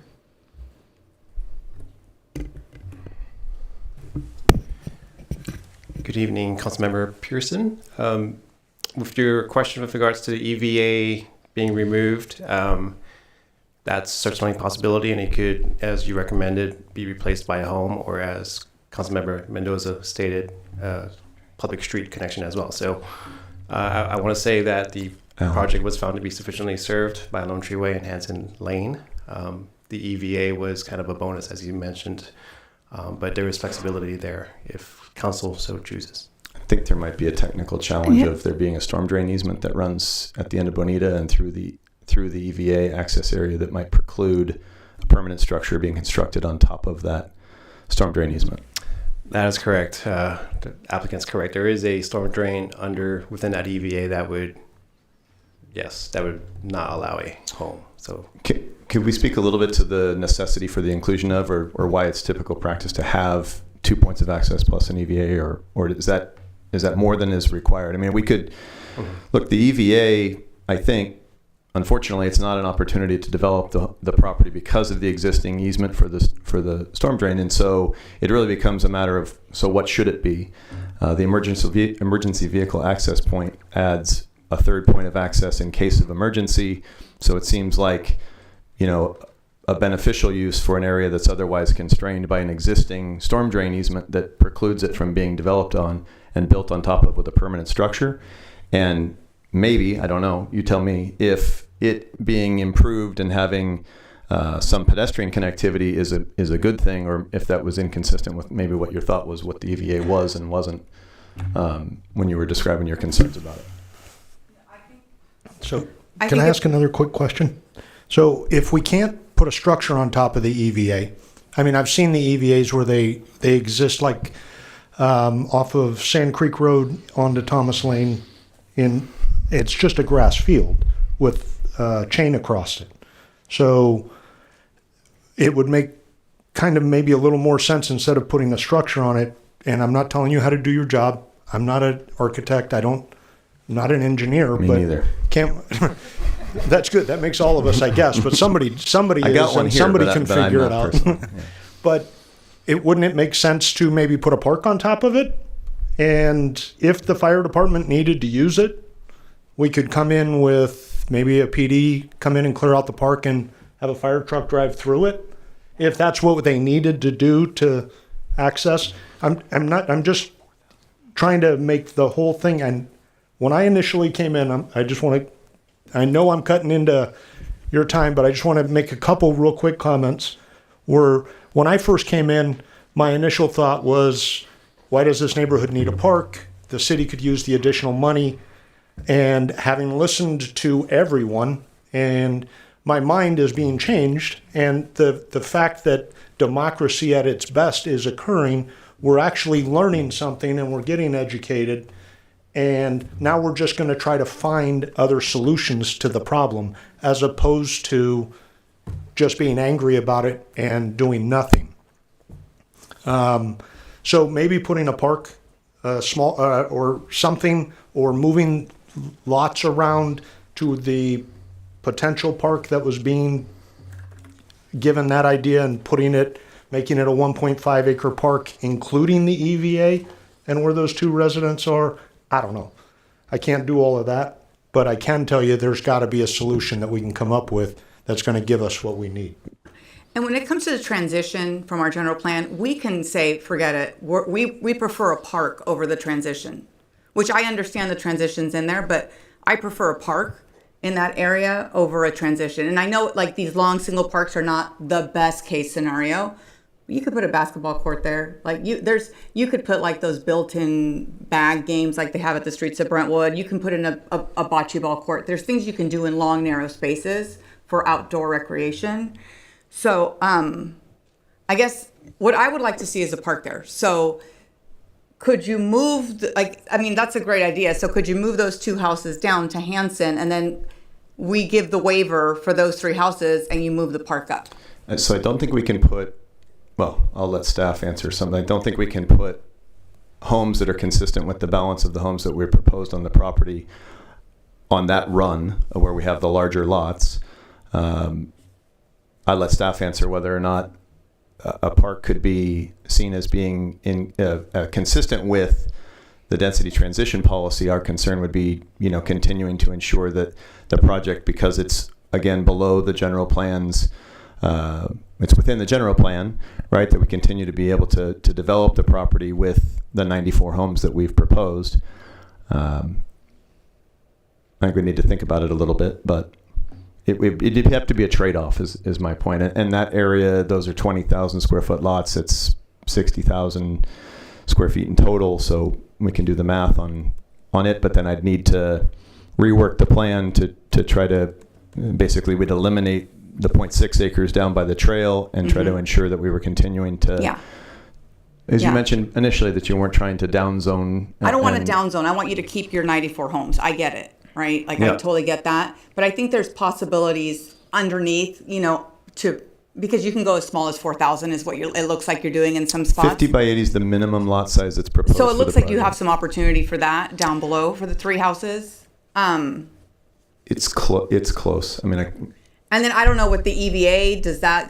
It would have to be someone to go through it. The EVA is about a tenth. Sorry, I didn't mean to interrupt. No, it's okay. The EVA is about a tenth of an acre. It's maybe it's around 5,000 square feet, that area that you're looking at. So what it is right now is basically side yard fencing, low levels sort of to ensure that there's vehicular access as possible. And that can be done a variety of ways, to your point. It can be done with turf block, and as long as it's of a engineered design to be able to support the load of emergency vehicles that would come through it.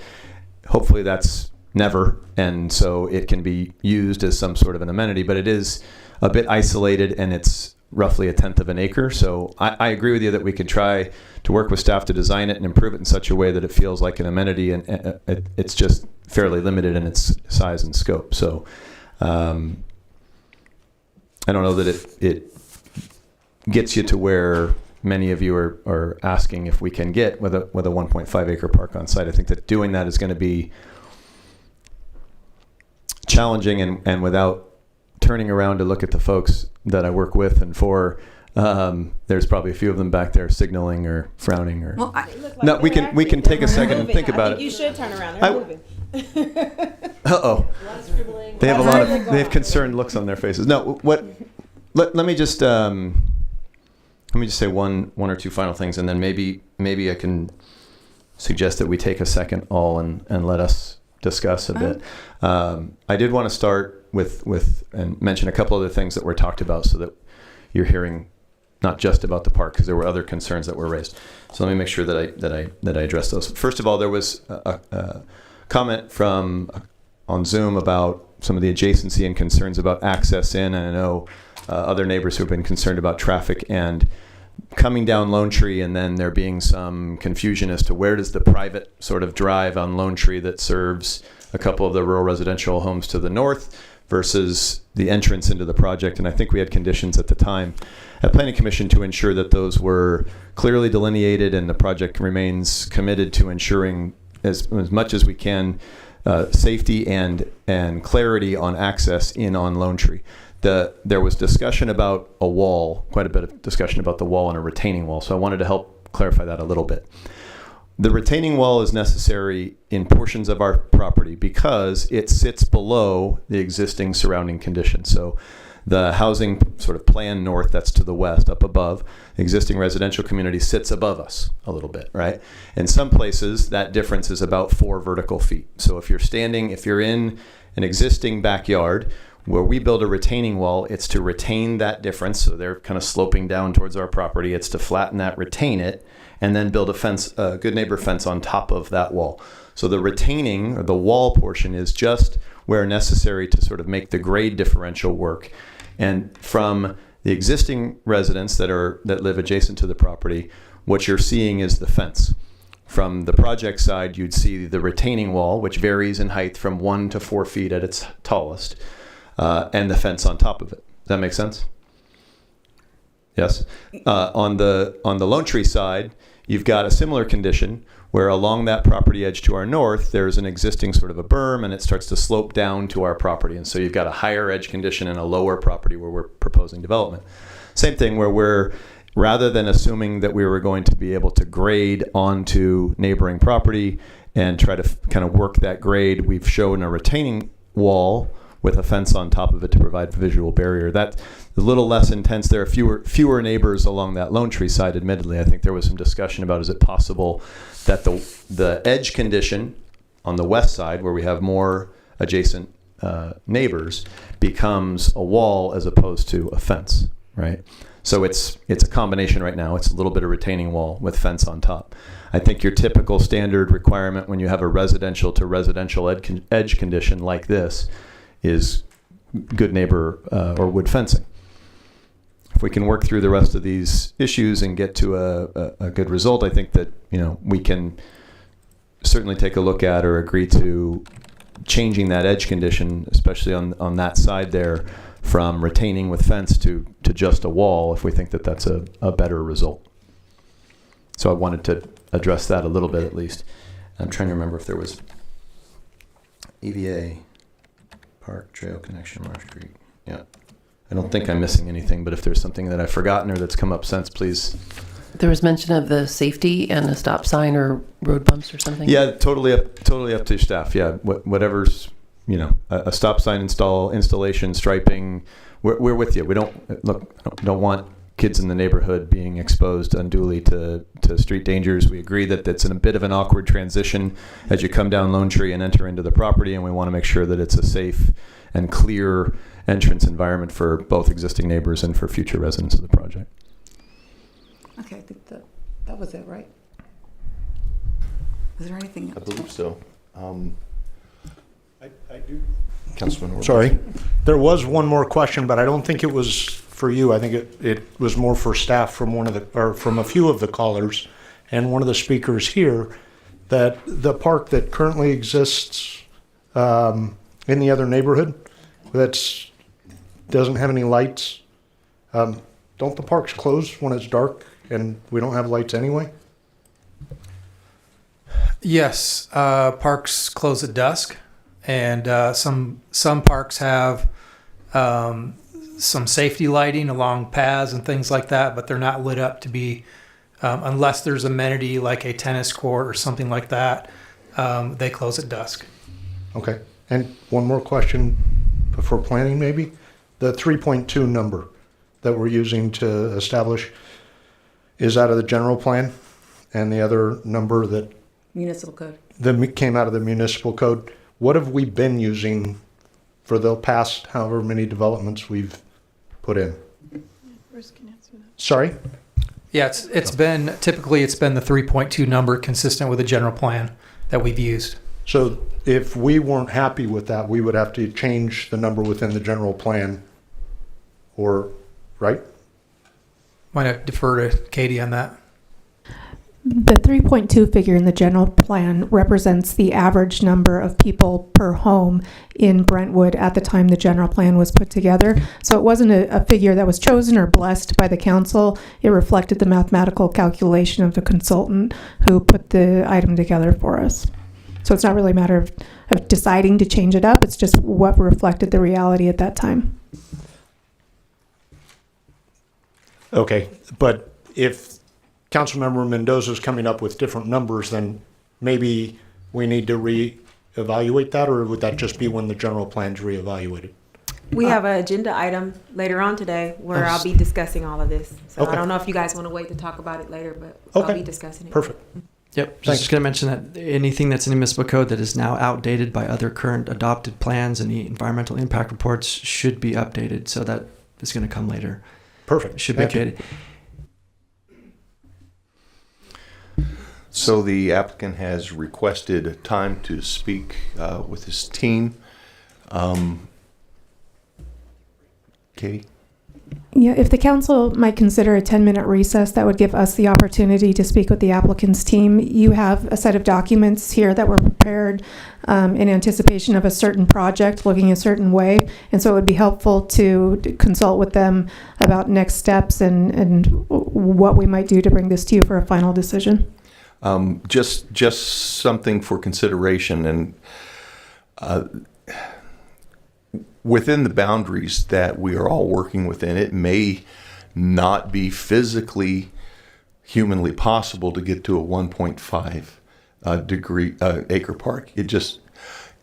Now I'm not saying not to try, but if it can't be done, I think as much of an expansion as possible to increase that. I would be interested in hearing. The goal is what has clearly been talked about, the 1.5 acre park, but we are working within certain boundaries that we're somewhat. Okay. Well, what I'm saying is we've got to find a solution. So let's work hard to get to a solution. Is that okay? So at this time, do I have? I will call a 10-minute recess, and we'll be back in 10 minutes.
get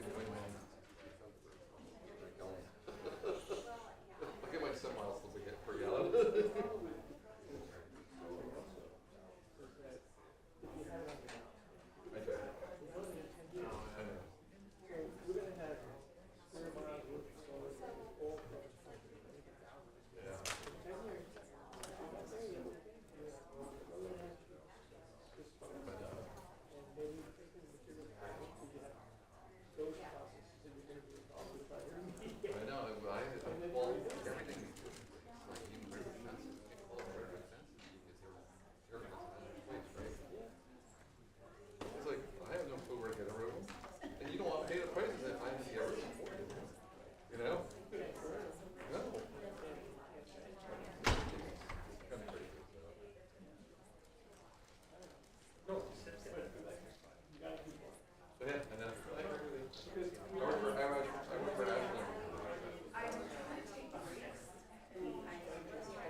specific. I appreciate you being, I'm sure it's very hard for you to follow what we're talking about.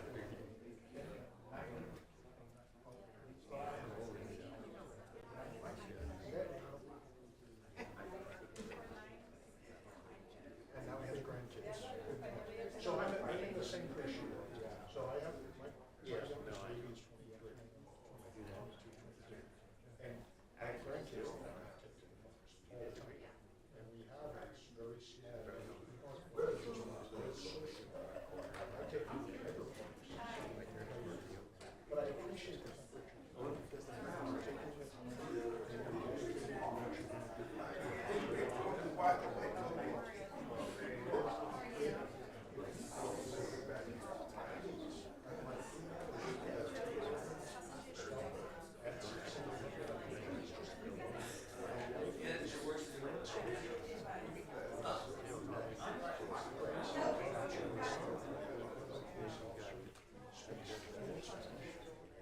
I would be more than happy to come meet. You don't have to be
Arizona beat Philly? Yeah, Arizona won.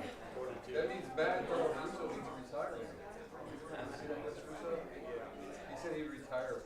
Arizona came back after being down. I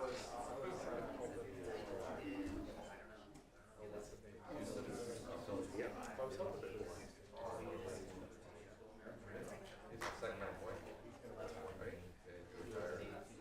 I saw an interview with him and Ricky Jackson talking about Johnny Baker.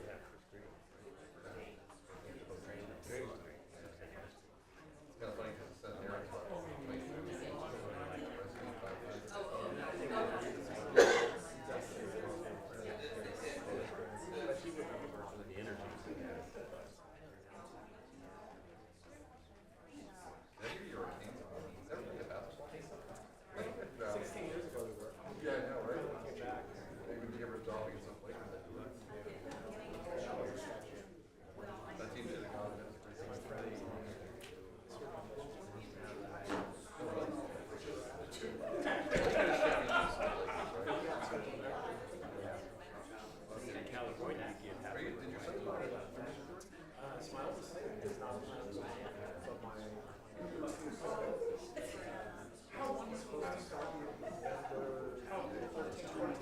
In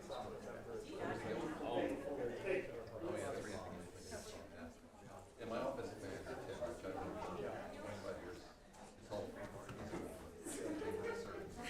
different capacity.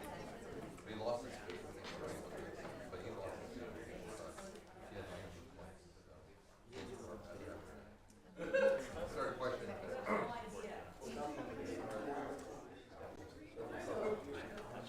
Suzanne's aunt became a Mormon about 25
Okay, at this time, we will reconvene and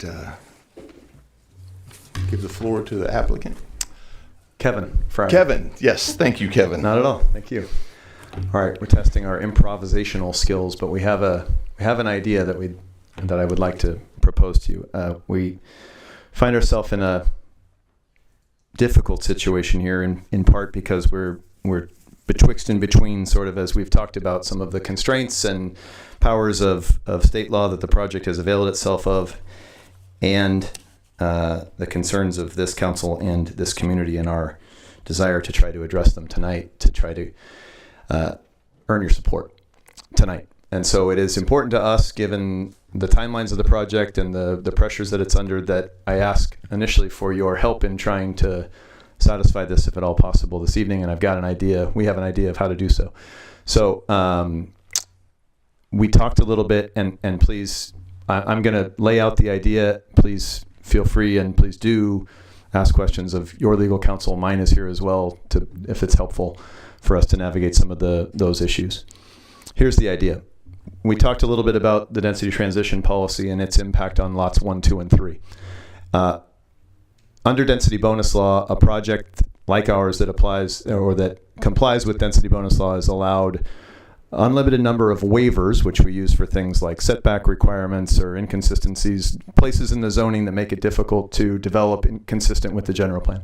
You're also allowed one concession, which is a slightly different defined term and a little bit more powerful tool.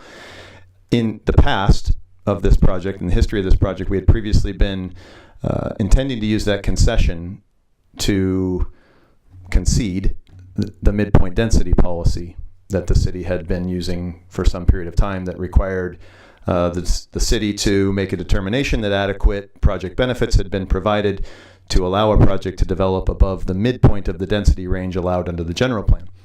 I think the city's made some determinations about the legality of that previous policy, especially under density bonus law projects like this. And so we believe that the concession remains available to the project, and that we have the ability under state law, as a project that complies with density bonus law, to use that concession to concede the density transition policy and to create an additional on-site park space. So the idea is that lots 4 and 5, 1, 2, and 3 would condense and slide to the Hanson entrance. Shouldn't say it's my idea. It was actually someone else's idea, I believe. Those lots would be 50 minimum wide. The corner lot would be a little bit wider to accommodate the corner, as is typical. And that area, that dimension from lot line or internal Hanson Lane street to the existing property line, is 100 feet. So they're 100 feet deep lots. So they'd be 5,000 square foot minimum lots approximately.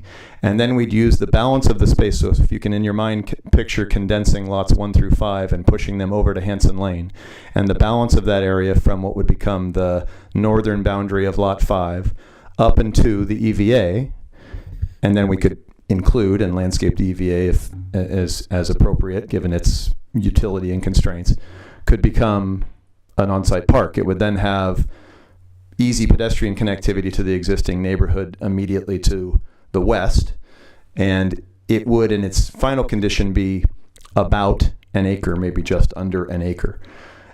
We could then retain the 0.6 acre park that we're currently been showing, and in combination fully satisfy the project's parkland dedication requirement, albeit not in one contiguous 1.5 acre park, but in a fairly elegant solution to a concern. We'd have 2 on-site amenities, one that's adjacent to about an acre and immediately adjacent to existing neighborhood, and one at 0.6 acres along the Marsh Creek Trail, which the project would still be improving. And so you'd have the benefit of having an additional amenity for those that are passing along Marsh Creek and those that are using that area for recreation, both in our community and the surrounding area. So we get to the 1.5. We do it a little bit creatively. We retain the 94 homes that we're proposing. So we retain the number of affordable homes that are included in that, the full density that we're proposing as a project, which would be consistent with all of the legal armor that is available to the project. But we get there to a sort of a gathered solution together, a slightly different maybe than perfect vision, but I think one that would be fairly fairly elegant, and I think hopefully one that we could craft together through a fairly simple condition. If you direct staff for a fairly simple condition, it seems complicated, but relatively simple, so that we could try to navigate through this tonight together. I'm going to call you what you told us to call you, Kevin. Thank you so much. I like the suggestion. I appreciate it. I think residents are nodding their head yes. And I think, and also thank you to the engineers and architects who came with you behind you. They don't want. I appreciate you listening and you all taking the time to try to make this work. And I think that is an amazing solution. I agree with you. I think it provides multiple access points for a lot of residents, but it also provides for the people who are not in your development, who live on the outskirts of it, to be in there. I just wanted to ask, because one of the people did approach me and say, wait a minute, what about the wall? Did you say you were willing to, and thank you. I think that makes the park thank you. The solution. I wrote down that you said you guys would consider a different type of so the retaining wall and good neighbor fence on top of it along that western edge. I think we're talking about replacing that with just a solid wall instead of fence on top of wall. And that's something you all would be willing to entertain. Yes. Okay. And then also, just I wanted to make sure that they were aware. I did tell someone at the break out here that on the plan there is a sound wall off of Lone Tree, right? Just at that corner lot there. So the sound study from our environmental review required, as you come into the project off of Lone Tree, that perimeter, instead of a fence at that lot right there, there's a wall. So it is a sound wall. So in this case, what it would look like then is that the wall, other than where the EVA makes the connection to the existing neighborhood, the wall would then run along the back of lots 6 through 12, 13. I have the glasses on that let me see here. I have the other glasses for letting me see there. Right. This is 50. Thank you. The wall would then turn the corner and come down the Lone Tree extension. Yeah. And again, I believe at the Planning Commission level, we conditioned the project to ensure that there was, an intent to clearly divide traffic that intends to come down Lone Tree Way into the public street, on the public street into our project, from that would intend to stay on sort of the private access lane to the lots adjacent to the north that are just in the county. I want to say thank you also for working through that. And do the residents understand what they're going to do? Does that seem okay? She's translating. Sorry.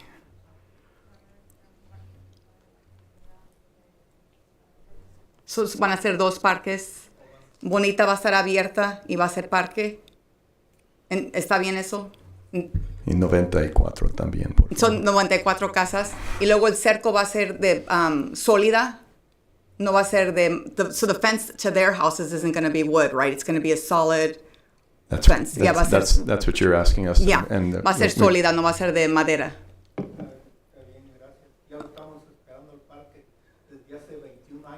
He said he's been waiting for the park for 21 years. Thank you. Yeah. I got most of it. But. So I want to say thank you. And I think this is a pretty, as you could tell, it's emotional, right? So, absolutely. Well, I don't think anyone is racist. I think that sometimes our policies lead us in that direction. And we need to start looking at things differently, like how we do our jobs, how we get projects presented. And I think it's more and more important every single day.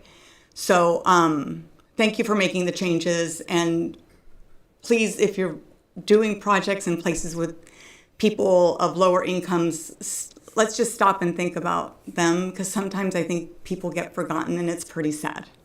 So thank you for the changes. I really appreciate it. Thank you. You okay? Yes, Councilman Mendoza.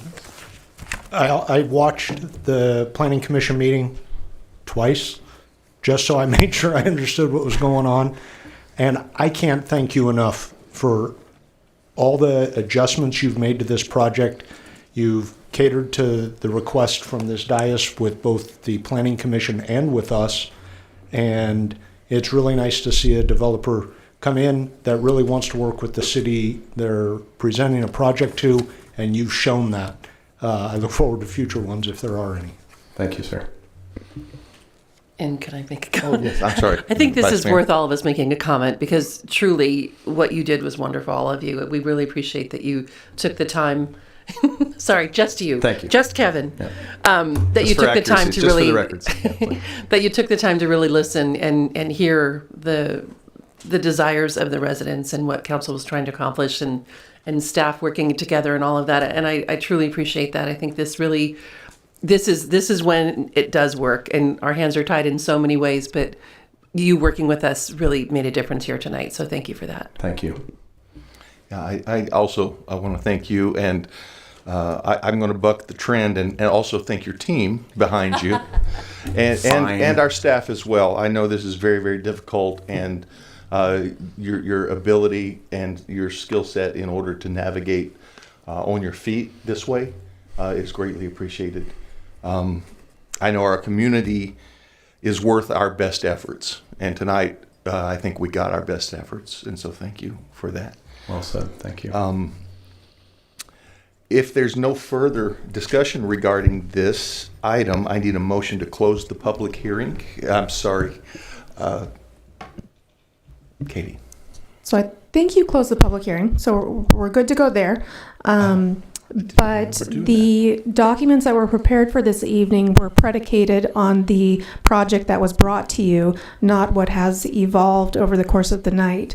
So if the council would consider holding this item over while staff goes back and frantically works at our desk to correct the findings and make sure the conditions reflect the new project, then we can bring it back to you with something you can actually take action on.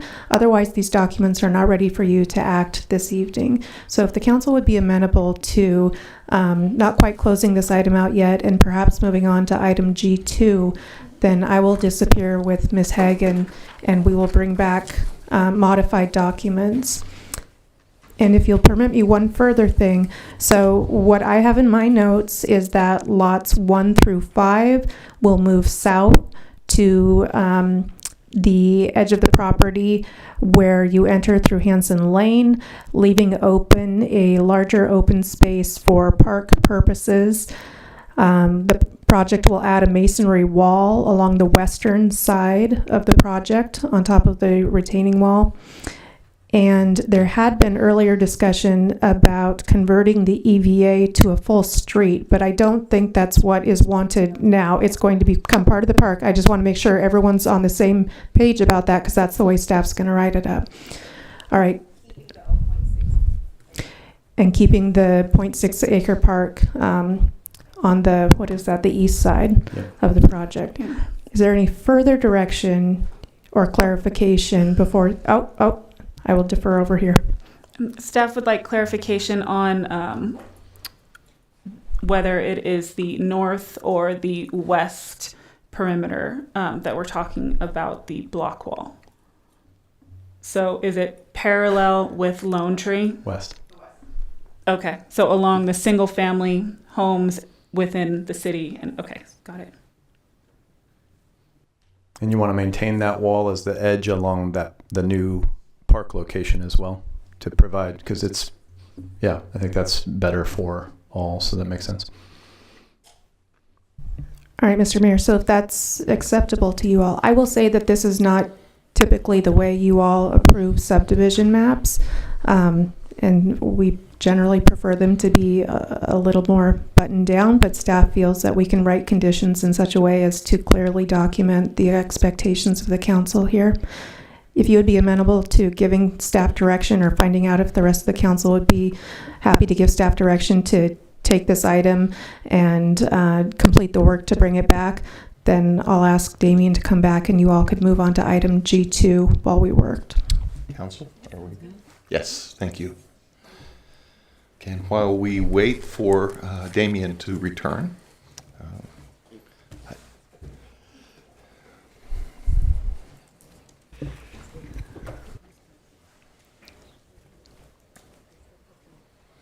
at this time, we will go to item G2.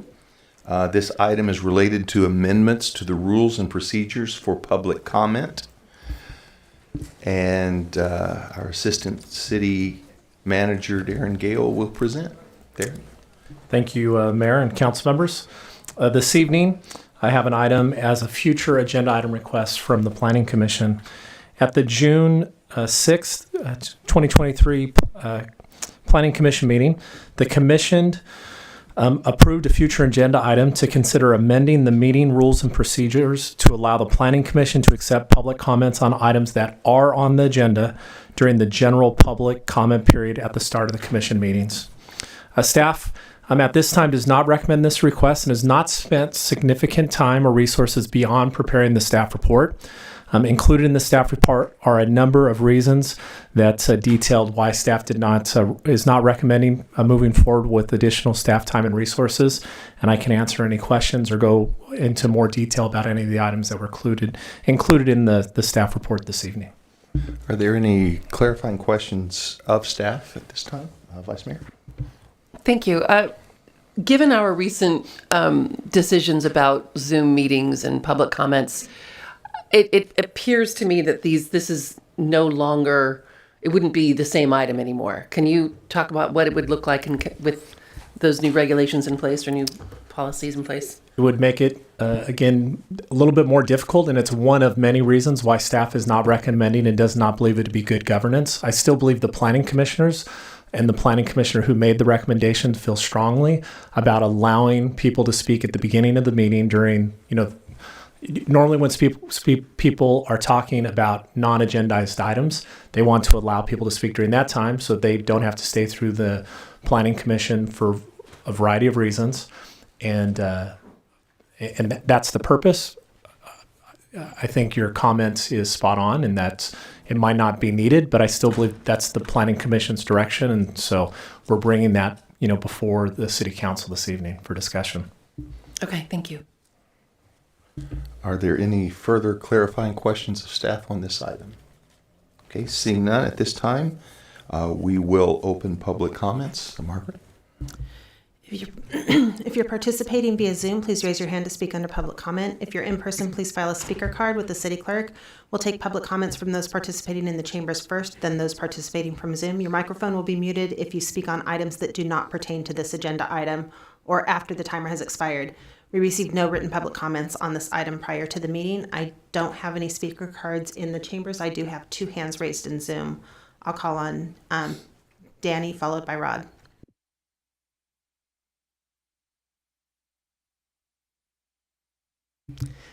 Danny, go ahead.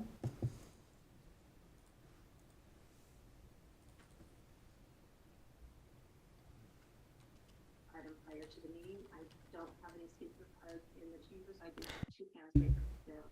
I'll call on Danny. Mr. Dorman? Yes, thank you. Go ahead. I'm sorry, excuse me. Yes, can you hear me? Yes, Hello? go ahead. Okay, I'm sorry because I'm watching you on TV and on my phone there is a delay, so it looks like we do have a Zoom type of delay. Yeah, yes, I'm still here. Can you hear me? Thank you. Oh, okay. I must be dropping in and out. I'm dropping in and out, and I apologize for that. Okay, so all right.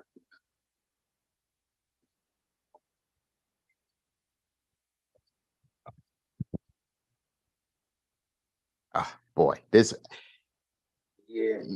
I'll tell you what, because it's confusing. I'm hearing myself. So I will call later. Thank you. I'll call on Rod. Rod, go ahead. Yes, thank you, Margaret. Yeah, this was my item, kind of.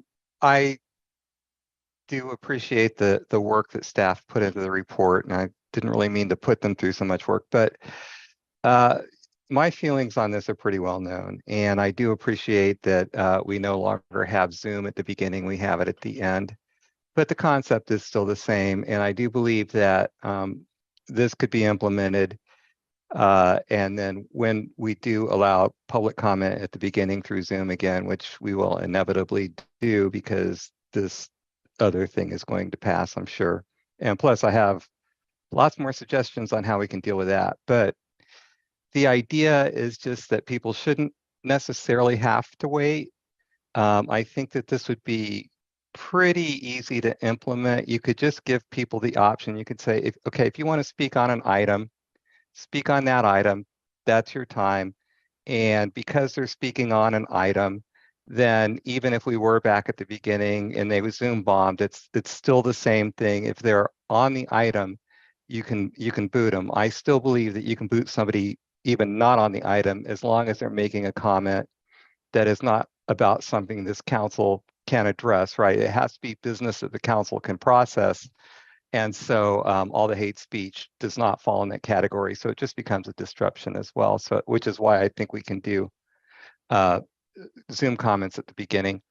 But I think the impetus for this is sympathy for the public, caring about human beings, and being cognizant of the fact that people sometimes can't wait. What time is it now? It's 10:30 at night almost.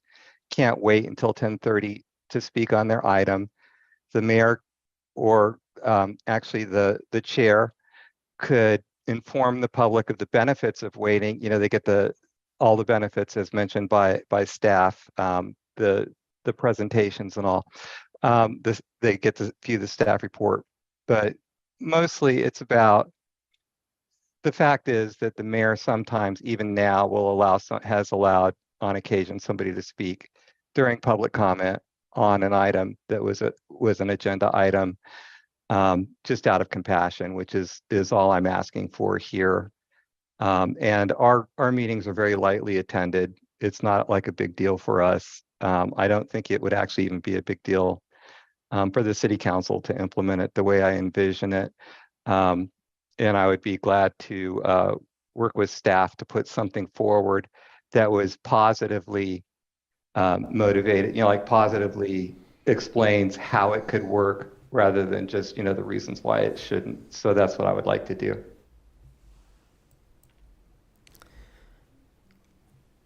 I'll call on Mr. Dorman. Mr. Dorman, go ahead. Oh, I think I am in sync now. And I want to echo what Rod had said. The way, if it was presented the way I believe it is, planning's just asking for a bit of autonomy. And it's always been my thought that they did, as well as planning, or Parks and Rec and whatever, that the council sets the tone and sets the parameters, but the chairpersons of the various groups have a bit of autonomy. I think it's a great idea, and it's what Rod had said. It is difficult for a lot of people to have to wait 3 or 4 hours. As a matter of fact, I'm going to have to wait 3 or 4 hours for my closing statement tonight. So if the Planning Commission is willing to work with it, I would hope that you would buy off on it as well. Thank you.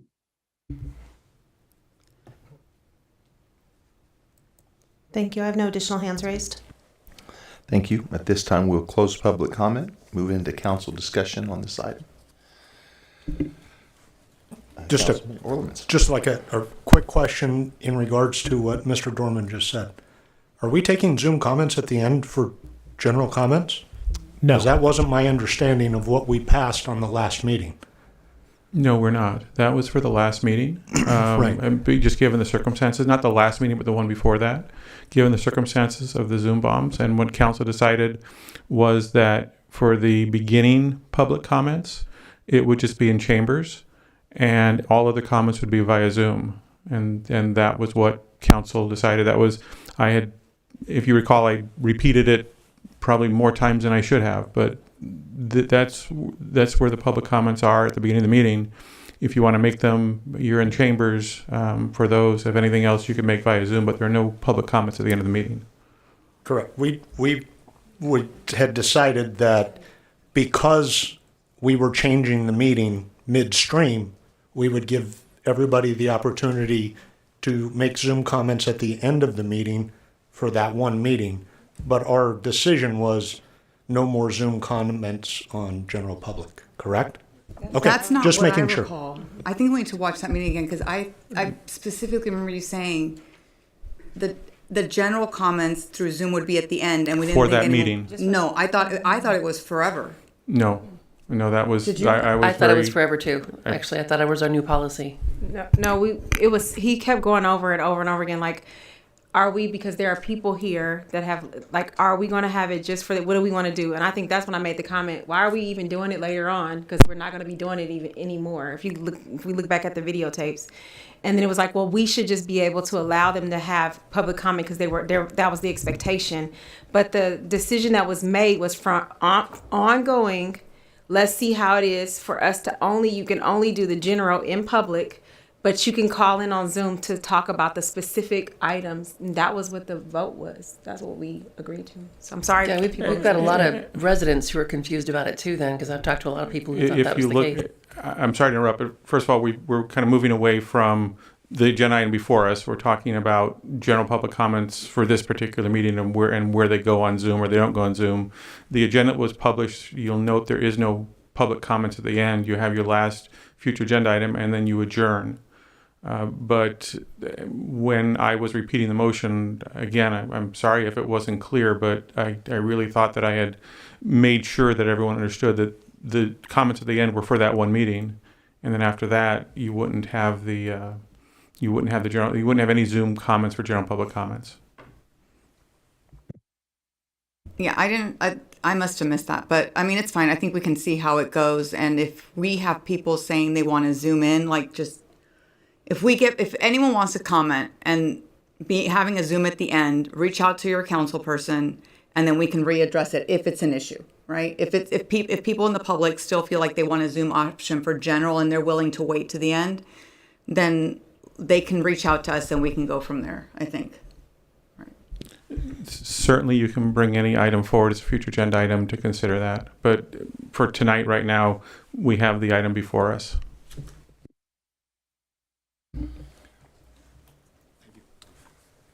Okay, well, seeing that it is structured as it is currently, then this item's requests from the speakers really don't apply to the process that is currently in place. And so, thank you for that clarification. Is there any further comment on this item, or do I have a motion? I don't think we make a motion. I'd actually make a motion to move on past it. I appreciate the Planning Commission for bringing it, but I think from what we discussed last week, it makes it moot. Additionally, I think there's a lot of legal ramifications for us allowing people to talk about agenda items before they come up in the agenda. That it just has a lot of layers of legal issues that create a problem for me. And then the fact that we voted on something where we can ask a question during public comment. So if someone brings up something and then we ask a question, technically we are asking a question before it comes up on the agenda, if I said that right. So it creates a conundrum legally for us. So I would not be inclined to vote for this today. So is it the will of council to? So staff's recommendation is to deny the request, and so we would appreciate just a motion to that effect. So I make a motion to deny the request. Okay, we have a first. I'll second. And a second. All in favor, aye. Aye. Aye. Opposed? Okay, it is passed. We will move into item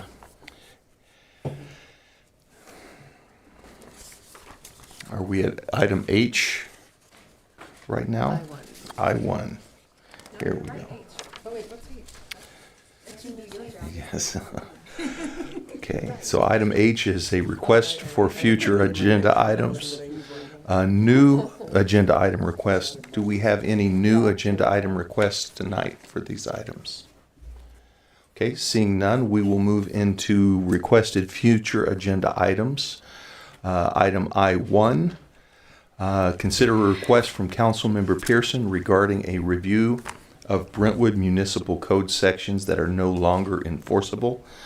Council Member Pierson, could you Thank you, explain? Mr. Mayor, and I appreciate this opportunity. I think we saw it tonight. The reason why I brought this was there were a couple of weeks ago I had brought up about a potential desire utilizing municipal code to utilize the I'm sorry, I'm trying to pull it up, to use the Parks and Rec Commission to evaluate the Parks and Rec Department and Parks and Rec Director, and was found out that that was not legal and consistent with what we could or could not do.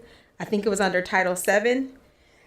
And my thoughts were very similar to what Council Member Mendoza expressed tonight. Why do we have municipal code? We know, a lot of outdated municipal code that doesn't match our general plan. It's not consistent with our labor and bargaining agreements. And I think that we need to take a deeper look. I know that this deep dive in my discussions with council, I'm moving the mic because it's annoying, but I need the mic to talk. The dive will cost us a lot of money and a lot of time, but I think it's something that we definitely need to make one of our priorities, because the lack of consistency does cause a conflict. And when we have a code section that says we can do one thing, but we have other things in place that makes it inconsistent. So, one of the one specifically that I saw that afternoon, and I don't know if our city attorney can help me out here if you remember. 2.45.020. 2.45. 020. Thank you so much. 020. That one is no longer a 2.05. I don't see it on here, but anyway, that one needs to be 2.45. Thank you. If I may jump in, I think that might be a typo if you're talking Parks and Rec. 2.46. 2.46. 2.46020, the powers and duties. Is it possible to pull that up and show?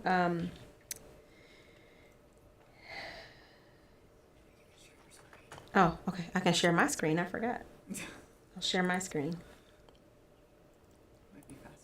Yeah.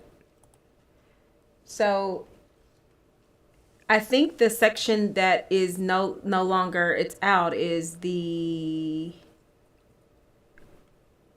J and I. Section I and J are no longer possible, and I think we need to change those. Additionally, section number, I think Council Member Mendoza raised it, and I thought it was a good point.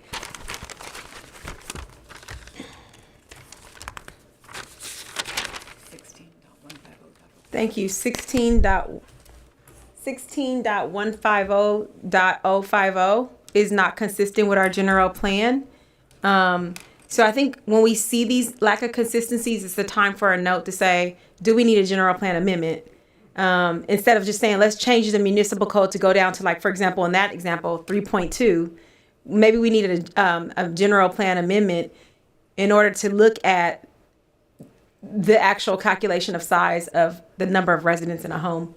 I think these are the things that we should have triggering and saying, okay, this is and I think we need a plan for how we amend, but I definitely think we need to have some municipal, those are just two examples. I know there are quite a lot of other ones. And I do want to say I appreciate our city attorney for acknowledging that we do need to make some amendments, but it does take, it's over time. But I think we actually have to make it a priority because of what we saw tonight coming up that can look like a potential conflict or make it seem like, that there's the desire not to, but it really is just we're working inconsistent with our general plan and that there's an inconsistency there. So that's why I brought that. Okay, thank you. At this time, I will open public comments. Margaret? If you're participating via Zoom, please raise your hand to speak under public comments. If you're in person, please file a speaker card with the city clerk. We'll take comments from those participating in the council chambers first, and then those participating via Zoom. Your microphone will be muted if you speak on items that do not pertain to this agenda item or after the timer has expired, and we received no written public comments on this item.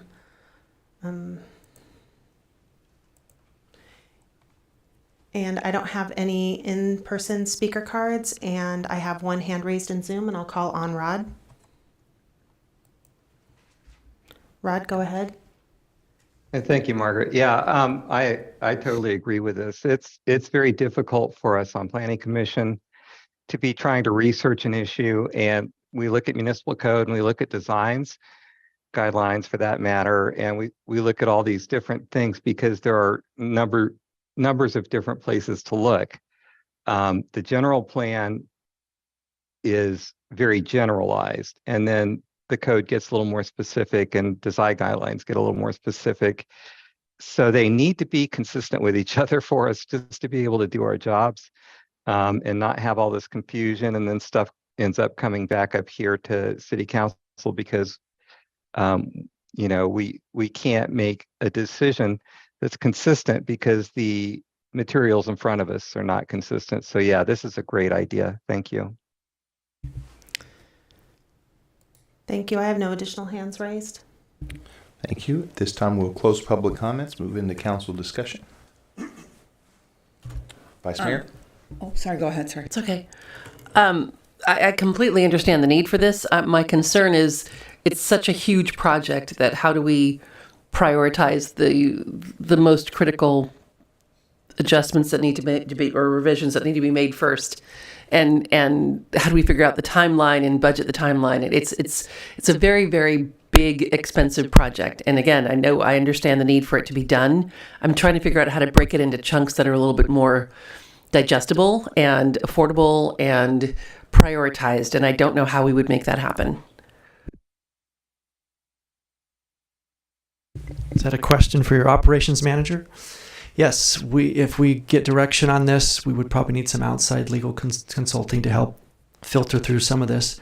But we can certainly piecemeal. We have historically had 4 or 5 a year where staff is bringing forward ordinance amendments. So it's not atypical, but this would put on a more fast-tracked process where I maybe assign each department head to come up with 2 or 3 of the most pressing ones, see how much they can get done internally, and if we need outside counsel to review and help facilitate speeding them up, then I proposed in the staff report approximately $50,000 a year, and may not even need to be that much, but that would get us going with some outside assistance to help speed this up. Typically, what we could probably do better, and we'll acknowledge this freely, is that where you have professionals hired to do all these staff reports, we know what the right codes are, the right laws are, but we haven't always flagged for you to say, we're following this one, we're not following this municipal code, in part because we don't want to flag that we have errors in our municipal code, but we freely acknowledge that it's not always consistent and we need to make it as consistent as possible. So that's one strategy. We can certainly bring in some additional help and start piecemealing this as we prioritize them. Okay, thank you. Yeah, so like for example, tonight we brought up 2, right? Councilwoman Pierson. Can we address those 2? Or do you and then does it come back to us? So for example, on this one with the parks, this should be an amendment to the general plan. This should be included because the general plan is a general 3.2, but we want the acreage allocation to reflect the amount of people who are going to be living there, because that's what the general plan is supposed to do. So, so could you take it in piecemeal, like the Vice Mayor saying, and just as we come up with them, fix them? A couple of points there. I'll start with just the Parks and Rec one, just so we can move along. Staff is fairly close, and we have draft language to bring to the council to update that section. A number of years ago, we updated all of the sections, all of the commission sections to make them more uniform. There were some issues with that one that certain council members had some concerns with different issues. So we held off moving forward with that one. We backed off of it, but that could be dusted off and brought forward. It would resolve some of the issues that Councilmember Pierson brought up. With regard to the section on the parks today, I believe that's in our subdivision map title of the code, which, as Assistant City Attorney Wazinski said, was adopted in 1990, and really much of it has not been changed since then. So it's more than just that one section. If we're gonna make changes, we really should look at the entire title, and something like that would be more money than if we just change the section for Parks and Rec. So it's hard to estimate an exact dollar amount for these, just because each one's going to be a little bit different. Some will take more time. But when you have a section that was adopted in 1990, a lot of it is probably just fine. But there's been a number of changes since then. We want to make sure we're up to date. If there's something that conflicts, state law is going to trump. And so we know that. We can always fall back on that. But for someone reading the code, for you reading the code, for the public, for commissioners, it would be great if we could have some of these sections, particularly this one, updated in total, not just the one section, because there's so many other ones that might play off of it. And there could be other sections that need updating as well. But that's not a weekend project. That will take some time. We'd probably bring outside counsel on that spends a lot of time with subdivisions, and they can update it, and probably also would look at other jurisdictions that have recently readopted or adopted a subdivision code, so we're not reinventing the wheel. Right? If we don't have to do that, that also saves money. Damien, I have a question. Our staff are the ones that are dealing with all of the changes the soonest from the state that we're going to have to adapt to and change. Is it possible to prioritize the things that we can clearly see are projects and situations that are going to be coming in the next 2 years in front of council? Yes, and I think staff is already doing that. You have your design standards that are going to be coming forward, and we need to do that because of the state. There are other sections because of housing law. We've been required to change that because of the state. So staff is doing that. We can't always predict what they're going to do in Sacramento. They seem to have ideas every day that are surprising to us. So we can't always predict that. But as much as we can foresee what's happening, we really do try and take that into account as much as we can. Every year the League of California Cities puts on a legislative briefing for all the new legislation that's been adopted. At that point, they provide a nice handbook or guidebook of what that legislation is. Our office provides it to the departments based on the issues, and they'll look at it and say, we need to do this right now, or we can hold off on this. So we are doing that. But with all of the other, day-to-day work, the development projects, it's not as easy to put those projects aside and jump into something that's more of a proactive, can be sometimes more of a proactive item. Thank you. Yeah, I like the idea that you proposed, Tim, and I do acknowledge that it will be a hard ask, but even hearing Rod on planning saying it's difficult for them at that level, it gets in the way. And the earlier comment of like, hey, we want to get better so that he doesn't have to come here. I think if we're moving in some direction of progress, it's better than no direction, because it's like 1990. So we're going to be here in 2030 and still talking about 1990. I'd rather see us do something, even if it's small progress, it's better than nothing. So I do think that, it would be good if we can, at some point have staff prioritize the sections for us that they think, or even just trusting the staff is going to get it done. I like the idea of flagging it without, just acknowledging like, hey, there are some inconsistencies here, so that we know about it. I think that's a great idea, but I would probably be leaning towards if we can get, at the $50,000 level, just to do outside counsel, and that the departments can prioritize based on what they're working with, what's inconsistent. Then I like that idea, because we're getting a little bit of change. And eventually, this is always going to be it's a living thing that's going to change with time. So we're never going to have a municipal code. There's never going to be a day where the municipal code, every year things change, laws change. So we're going to always have to change it. But I think if we get some type of cog system in place to see what we're going to do, I think that's where I would be more comfortable with. Staff, is there anything that we're not asking that you think we should, or anything that we haven't considered that you think is pertinent to this, or do you have clear direction before we get a motion? I think if the direction is to come back with a budget appropriation, or when we come back, I think is what, Carrie, January, mid-year? January timeframe, we can incorporate that into the budget. and reflect that staff is going to try to be proactive and come up with certain sections that we know are more urgently needed.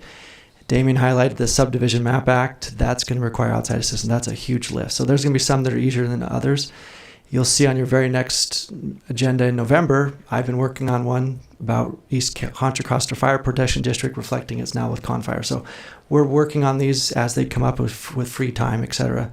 So you'll see them occasionally popping up even before we get the budget appropriation if we need help. I guess my concern, like we just saw tonight, we're going to get developments. And we know that's like a big issue, the whole park acreage. Why can't we just, that one's going to come up and it's going to come up again and again and again. So is there a way to like fit that one in just ad hoc? We've heard the concerns that occurred tonight from it, so that would be one that we would try to prioritize, yeah. Okay. And we would always recommend any resident, any planning commissioner, any city councilor reach out to staff and we'll clarify and edify on all the codes and what's the latest thing. Sometimes doing rogue and going your own research is problematic, and so we're here to help.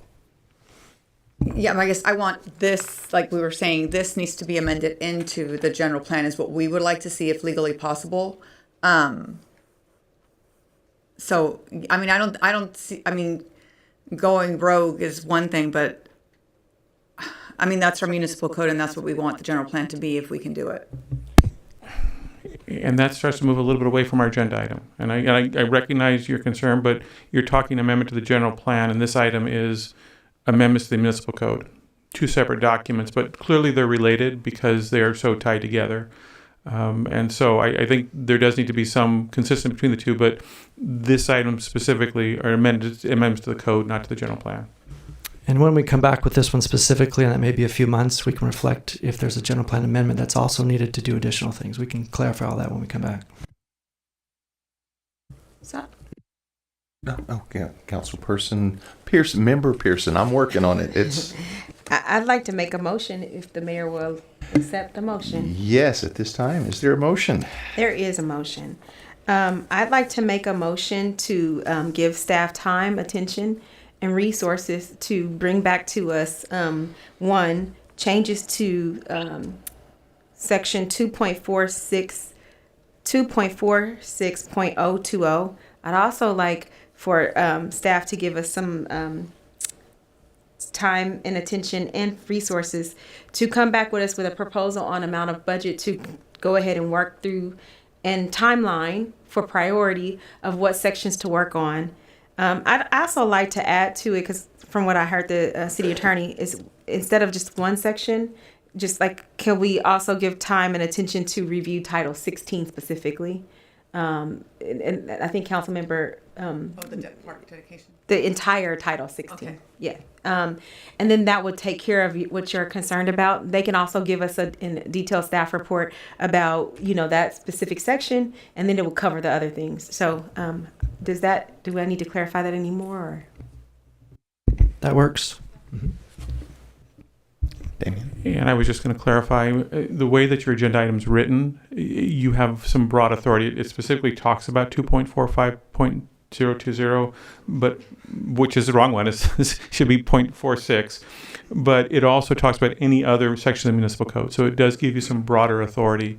And I would think that Title 16, the entire title, would be one of those sections staff would recommend that we look at, and fairly early on in the process. And it's not necessarily that there's something wrong with it. It's just that it's old and it needs to be just reviewed. Okay. And I'd be happy to second that motion if it includes the continuance of this update. That we're going to continue to do this year after year. It's not going to end in 2023 or 2024. I take that friendly amendment. Say it again. I take your friendly amendment if that was one. Okay, we have a first and a second. All in favor, aye. Aye. Opposed? It is unanimous. It passes. We will move on to item I2 to consider a request from Council Member Pierson for the creation of an anti-racism and anti-hate crime policy. Mr. Mayor, I'm going to ask that we combine items number I2 through I4. They're very consistent with one another. They're like overlaps. And when I present, but I would also ask that the speakers be allowed to have 5 minutes when they come to the podium, if I'm combining 3 sections, that they be allowed the full maximum amount of time to speak at the podium. Or on Zoom on this topic. Okay. Is council amenable for combining all of these? Okay. So we will do so. Thank you very much. So I wrote a little something up. If you just give me a moment to pull it up.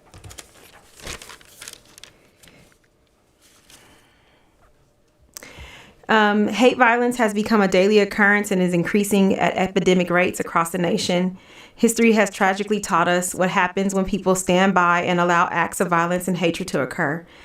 When this happens, people often feel isolated without hope and helplessness to do anything individually to end hate violence.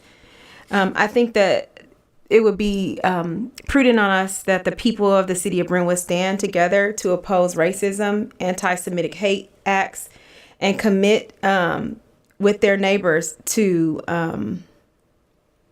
keep with the principle of equality and civil rights for all, that unequivocally oppose and manifest hate and prejudice towards groups and individuals.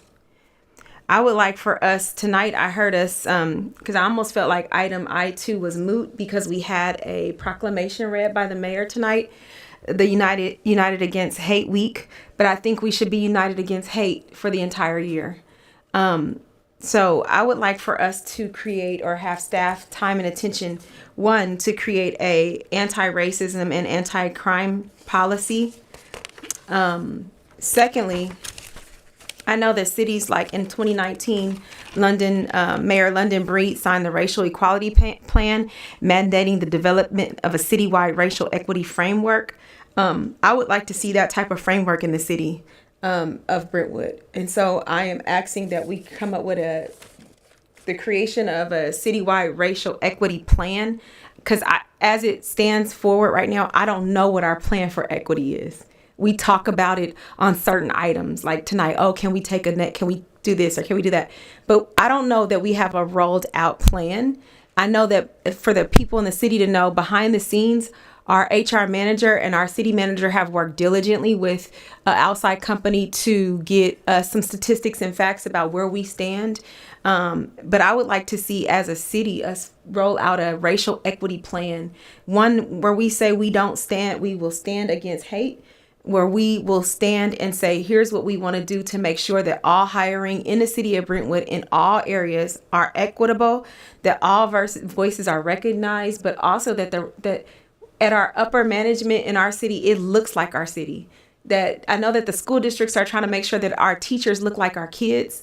I would like to see that our events in our city look like the residents in our city, and it doesn't right now. And we're relying on third parties, which I am so grateful, like the Rotary Club and the Chamber and the Downtown Brentwood Coalition to bring events. But our events, quite frankly, that we throw as a city does not look like the people, all of the people that we represent. So I would also like for us to have some type of statement such as what I'm going to read. That is a mission statement that when you go on our website, it says something like this. The city of Brentwood is committed to ensuring that the delivery of its services are inclusive, efficient, equitable, and culturally competent for all people of all ethnic backgrounds, races, religions, genders, and sexual orientation. The city is also committed to creating opportunities for hiring, promoting, training, retaining, and developing diverse talent, and ensuring that it is a safe, equitable, and inclusive workplace for all individuals. I would like for us as a council to adopt that. And the final portion of this plan that I'm trying to create is that we can create a solid and sustainable race and equity commission. We have a parks commission, we have a art commission, but I think in this city we need a race and equity commission that brings stakeholders like in our city, our residents, but it also brings council members to the table to sit and talk about how we can make this a more equitable and inclusive city to live in and to work in. So that's everything that I think of that I would like to present on those items. Thank you. At this time, we'll open public comments. Margaret. If you're participating via Zoom, please raise your hand to speak under public comment. If you're in person, please file a speaker card. We'll take public comments from those participating in the chambers first.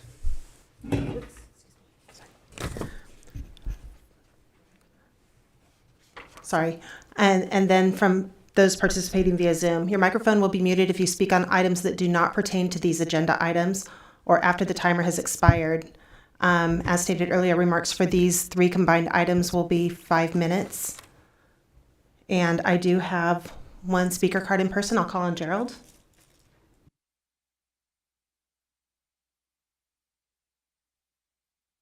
Johnson, and I would like to comment on Miss Councilperson's Patanisha Pierson's, I don't know if it's a motion, but I've lived in Brentwood for 21 years, and I do believe we need to do something like this, forward thinking to move the community forward. My sons grew up in Brentwood from a very young age. I remember maybe this is probably 2016, 2017. My son got pulled over in my development in Shadow Lakes because he was driving my car. And someone had called the cops and said he had a gun in the car. So the cops came, pulled him out of the car, searched the car. Of course, there was no gun in the car. And I had came to a city council meeting, I guess when, I forget who it was who got, my mind's going blank on me, but I came and I mentioned that before. My point is, things like that happen throughout our culture on an everyday basis. People, and it's not, sometimes it's happening because people are unaware. There's not sufficient training in certain areas, so things like that happen. One other thing I'd like to talk about that Councilperson Pierson did not mention is having the city reach out to minority-owned businesses. When we put out contracts, and the contracts constantly go to the same folks or the same people, and it's not that hinders the city from getting the best prices all the time. So that's another way to increase racial equity in the community. I fully support that. It's because I'm the ambassador chair in the Brentwood Chamber of Commerce. And one of the things I tell the ambassadors is speak to people you don't know. Talk to people you don't know. We, as human beings, gravitate to the people we do know.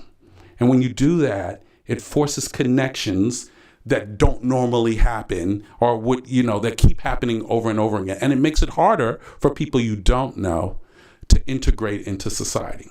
So I'm asking the city council, Mr. Mayor, for us to focus on people we don't know, people who we don't always talk to, communities we don't always visit. And sometimes by pushing an amendment, I don't know if this is an amendment or a motion, Ms. Pierson, but pushing something like that forces us to speak to people we don't know.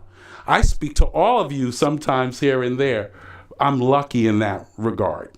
But if we can focus on speaking to people we don't know and enforcing that in the way we do business, it makes the city more equitable and more friendly to people. And if we don't do things like that, we'll do what we always do. We'll sit next to the person we know. We'll give business to the person we know. We'll do stuff for the person we know, but not the person we don't know. So what I want to encourage you today is to take up that amendment because we need to speak to the people, work with the people we don't know, and we're not used to talking to. Thank you. Thank you. I have no additional speaker cards oh, I do. Mr. Dorman, go ahead.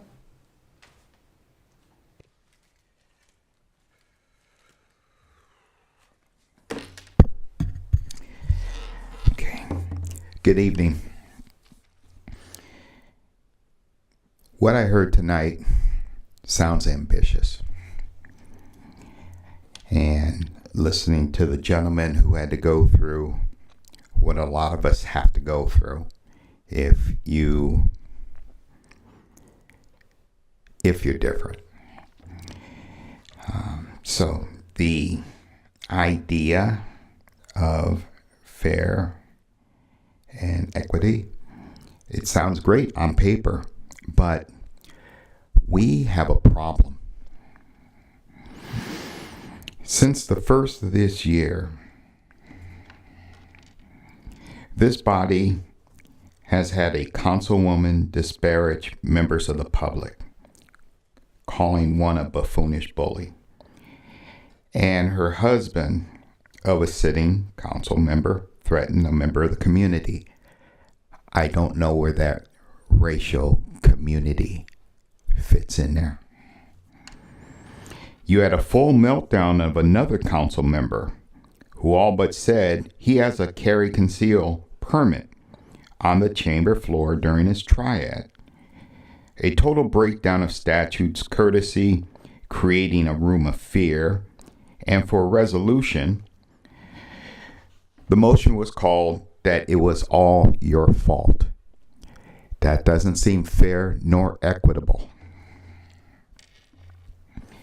And now we have an instance of a flagrant violation of city, county, and state statutes regarding the use of derogatory words in open session. Words that have had kids suspended from schools, words that are not accepted in polite society.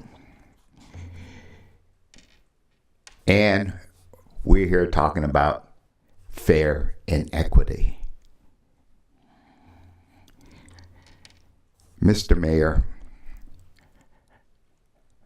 I like you, dude, but you're losing control. You really are, and I really hate to say that.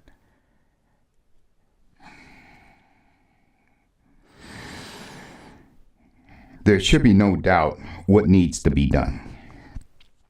Actions should be taken pursuant to our statutes. Review what occurred and come to a fair decision to determine an outcome.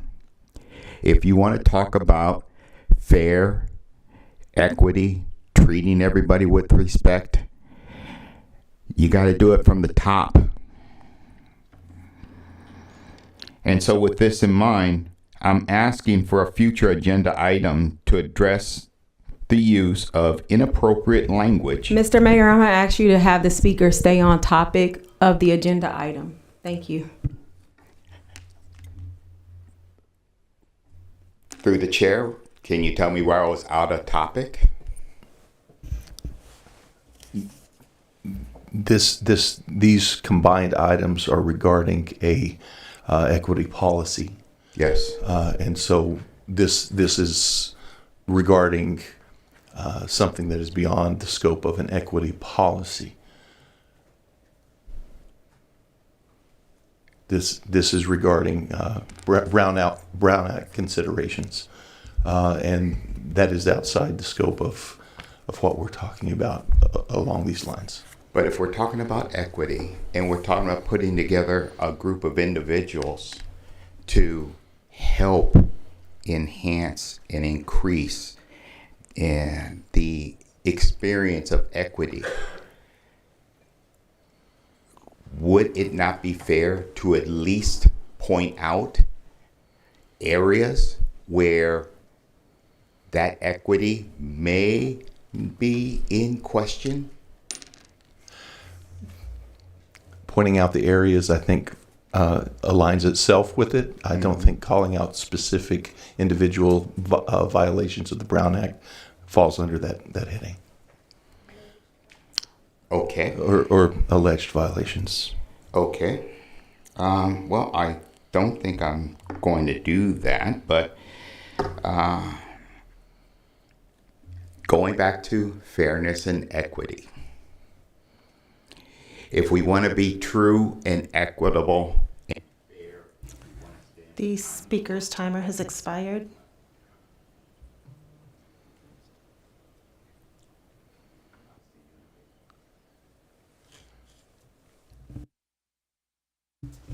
I do have one hand raised in Zoom.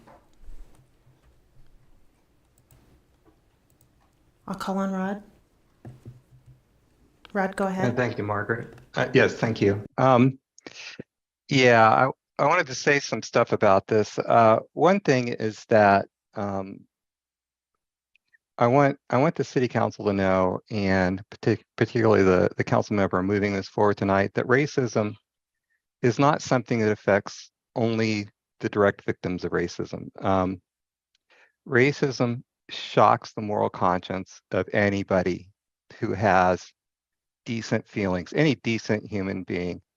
I recall the other day a comment was made about how someone's personal experiences were not acknowledged in comments when people only had 3 minutes to speak and couldn't do that because they were trying to talk about the actual dealing with the situation. So yeah, I think it's important not to be hypocritical about things. And I guess I'm not allowed to directly address that, but I do think that, I've got friends in Israel who are in fear for their lives. They see the bombs coming in.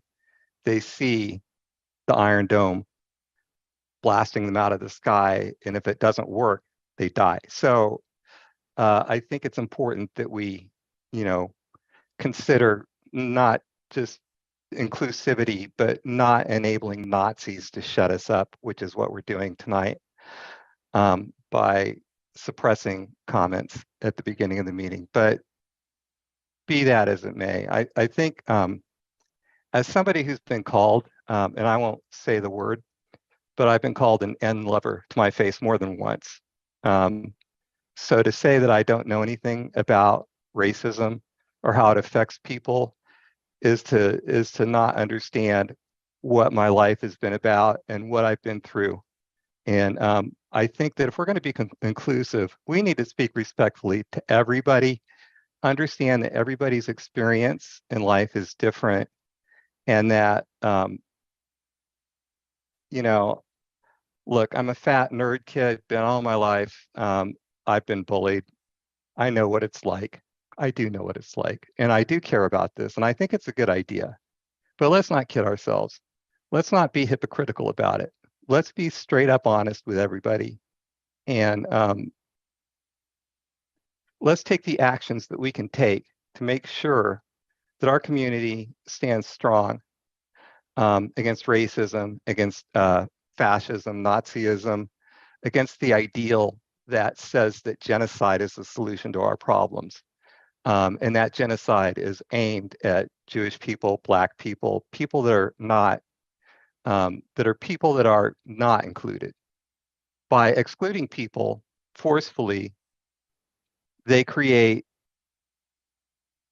this idea, this acceptance that genocide is okay. And that is the most extreme consequence of the thing that you're trying to fight.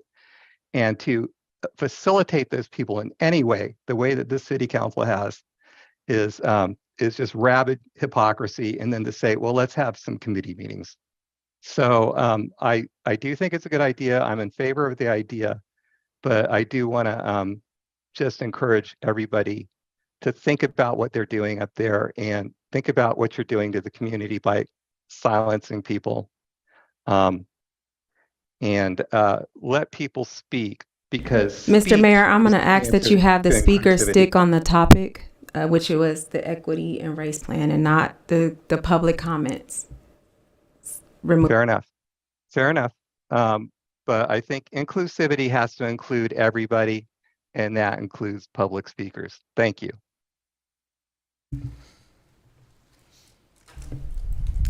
I have no additional hands raised.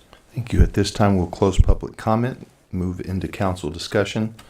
I'd like to say something before I open it up to the rest of the council. There's been a lot said, and for good reason, about racism, bigotry, hate. I wish there were words broad enough to encompass what I would like to see. There is no room in this community, in the world, for hate, period, of any kind, of any source, because of any difference. It just, the goal of what Council Member Pierson has presented is to attain the highest ideal.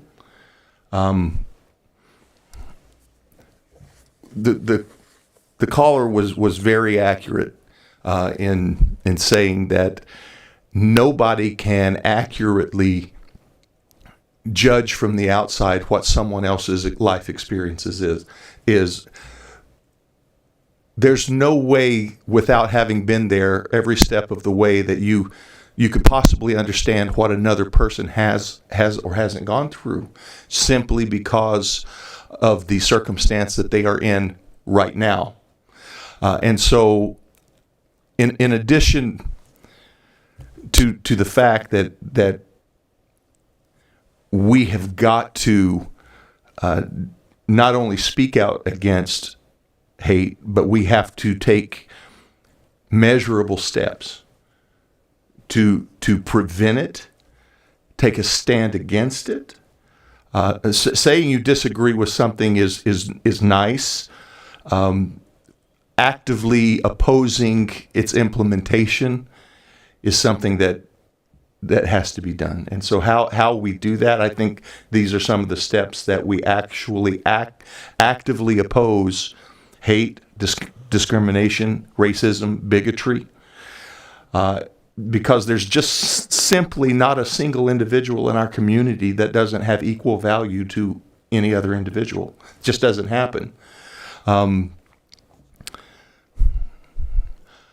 don't know if I've ever brought up my vocation, but someone who is a person of faith, I firmly believe that each individual is equally valuable, and there is nothing that would cause that to change. And so with what we're dealing with right now, I think we have to keep in mind that when we put the category of hate, there's a lot of people that have had different experiences, and there is someone that I value their opinion very highly, who I've learned a tremendous amount with, has very recently told me that there is a spectrum of hate that a lot of people are not aware of, because just because you've experienced one extreme of hate or one component of hate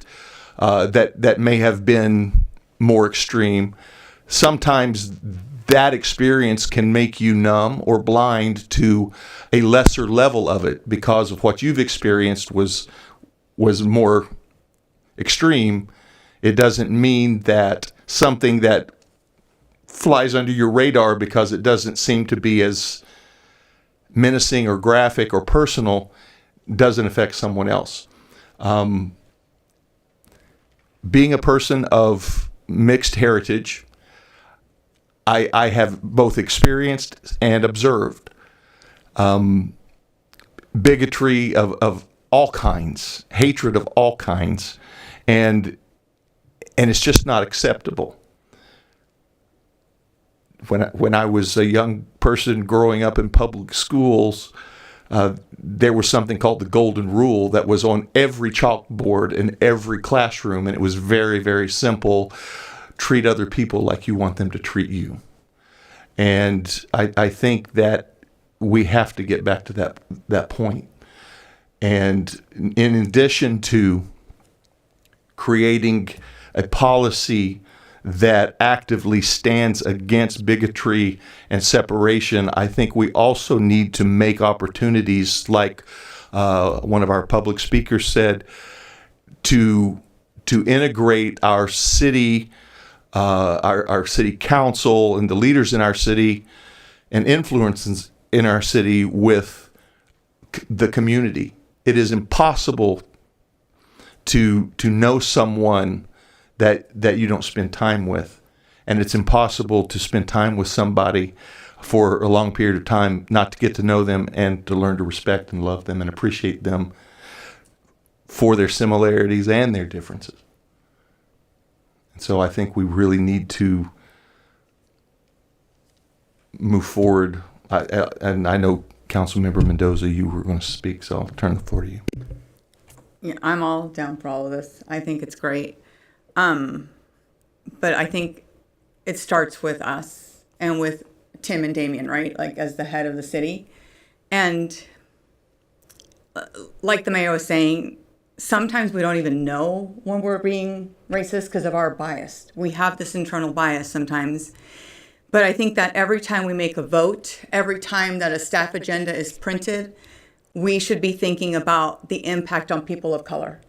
Because I think we get so busy in the everyday, like, okay, gotta do this project, gotta get it done, gotta do this, that we lose sight.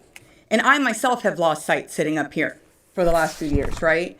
I think tonight was probably a culmination of me just being done and seeing things that, like, am I seeing it? Am I not seeing it? Do people not see what I see? Am I being too sensitive? But I think we need to look at every project like that. We need to look at every development, every business, every park, every single thing, because we can put it on paper and we can have a plan, but all of our votes should be reflecting that. And we should be vocal about it, right? People should be hearing us say it and saying, this is why this is important. Like this park was important to me because it was the right thing to do for lower income people and people of color. And that's how it feels. So I am on board with all of it. I just think that we need to be more vocal, probably on an ongoing basis, not a blow up basis like I sometimes do because I hold it all in. But it's important. So I appreciate it. Thank you. Vice Mayor? I'll be brief, but I do support this, and I support, I'm glad you combined them because it seemed very clearly the one led to the other. I want to say it became clear to me after the hate speech during the Zoom call that it matters to people that we do stand up and that we are public. And we have a tendency sometimes, kind of like Council Member Mendoza mentioned, to just kind of go along with our lives and assume everyone knows our beliefs and what we stand strong for and who we're going to stand up for. But there are times, and now is one of those times, where we do need to stand up and be public. And so I think this is a very good move for that, to show the residents of Brentwood that we do stand together in support of diverse backgrounds and diversity and equity and inclusion, but also against hate. So yes, I do support this. Thank you. And I'm going to be even more brief than that. I truly appreciate you bringing this forward. I can't tell you how much I've already learned from working with this council, from working with you specifically, about what I don't know. And I think we need to be more vocal with that so that the public does realize we have implicit biases. We don't know we're biased, and we need to learn from it. So thank you for bringing it forward. I truly appreciate it and support it. Thank you so much. And I want to just say Council Member Mendoza, thank you for bringing Hanson Lane tonight. I know it's been emotional, but I appreciate my eyes were open tonight. And it's not just a consideration for people of color, but also people who are of a lower socioeconomic status. And I don't think, the developer you guys were great tonight, and I don't think that was the intention. But I think whenever it gives the appearance of it from a city perspective, or the people that we work with and who are doing developments in our city, we need to make sure that is the eye that we need to have. And I want to say thank you also to, I wrote a statement, and just looking at you, I thought, oh, wait a minute, I need to add people of all abilities and people of all ages. So in my statement that I read tonight, if we are to adopt something like that, I'd like to amend it to say of all ethnic backgrounds, races, religions, genders, ages, sexual orientations, and ability.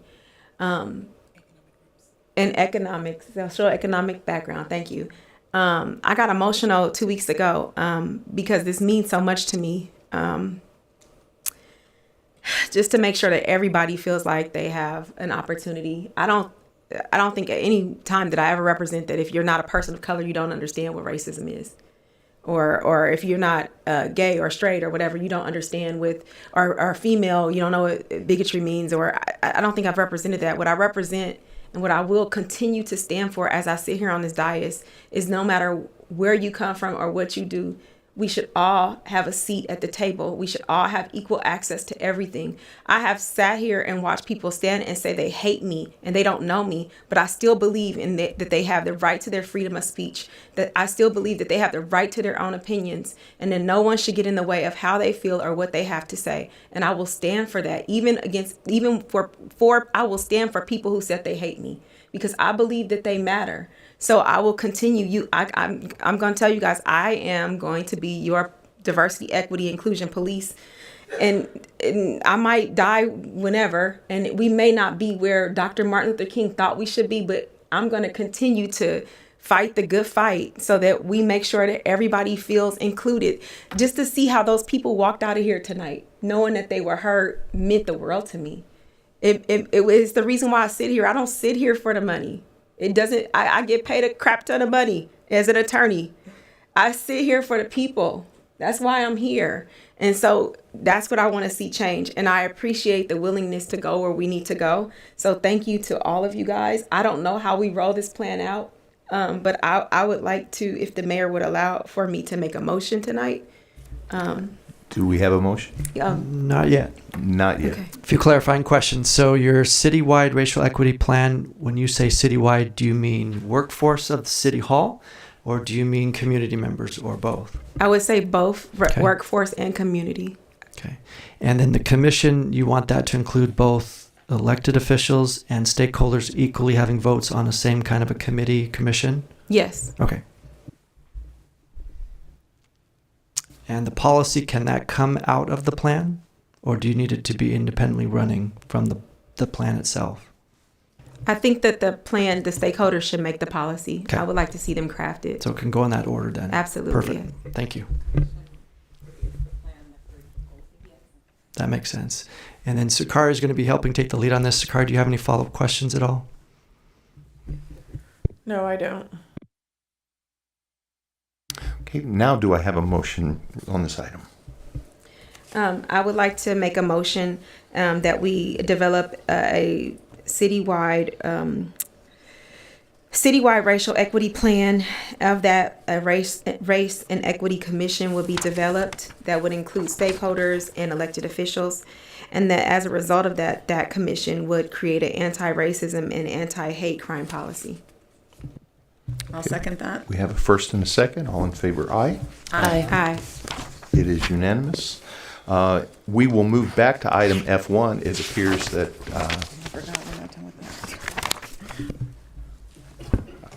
our applicant is back and their team.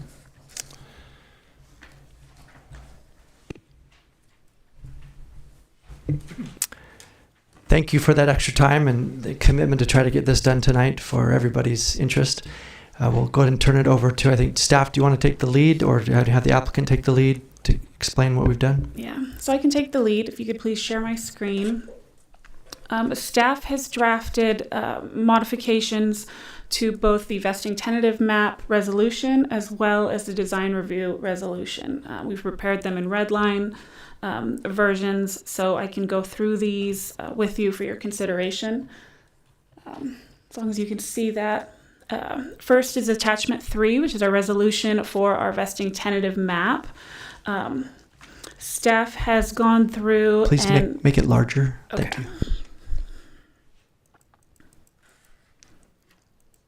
So staff has gone through and made modifications just for consistency purposes to eliminate all references to the 3 estate lots.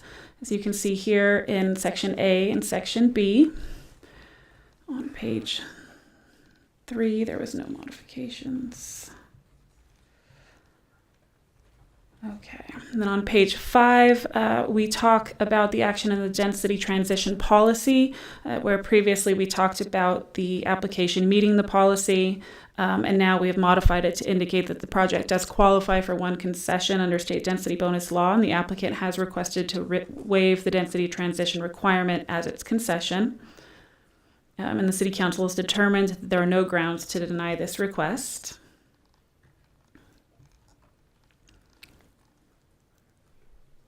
On page 7, it just indicates that the incentives and sole concession, as there is clarifying that there is only 1 concession being requested.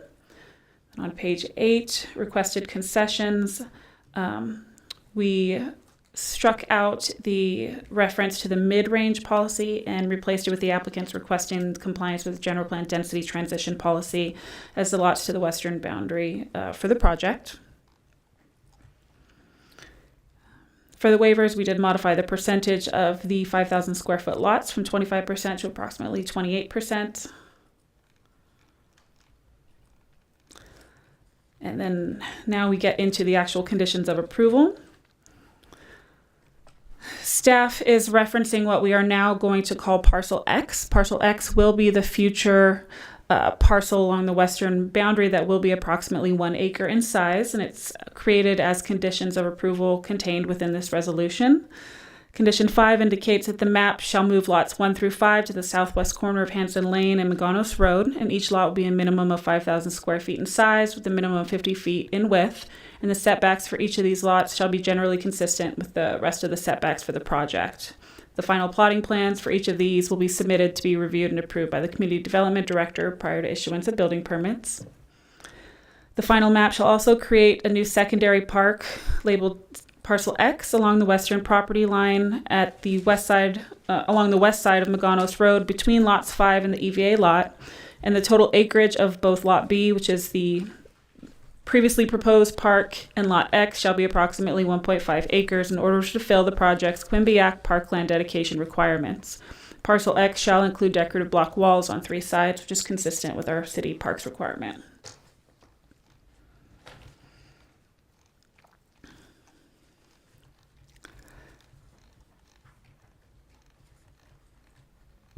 Jennifer, I'm sorry. Wouldn't it be better to call one of them Parcel X and one Parcel Y for clarity? Or? It was already titled on our current diagrams as Parcel B, the existing parcel. And so as it's shown, we still want Parcel B to be generally consistent as shown on the plans that were before you tonight. So the only one that is not seen is Parcel X. So we don't need something to distinguish between the two parcels just for the sake of clarity? I don't think so. Okay, thanks. The next clarification is on page 17, and it's just to eliminate that construction plans shall comply with the requirements of the fire district. This is in order for staff to confirm whether the EVA is actually required or not. If the EVA is not required, then most likely we would eliminate the EVA and just maintain the storm drain easement over that lot and incorporate that into the park.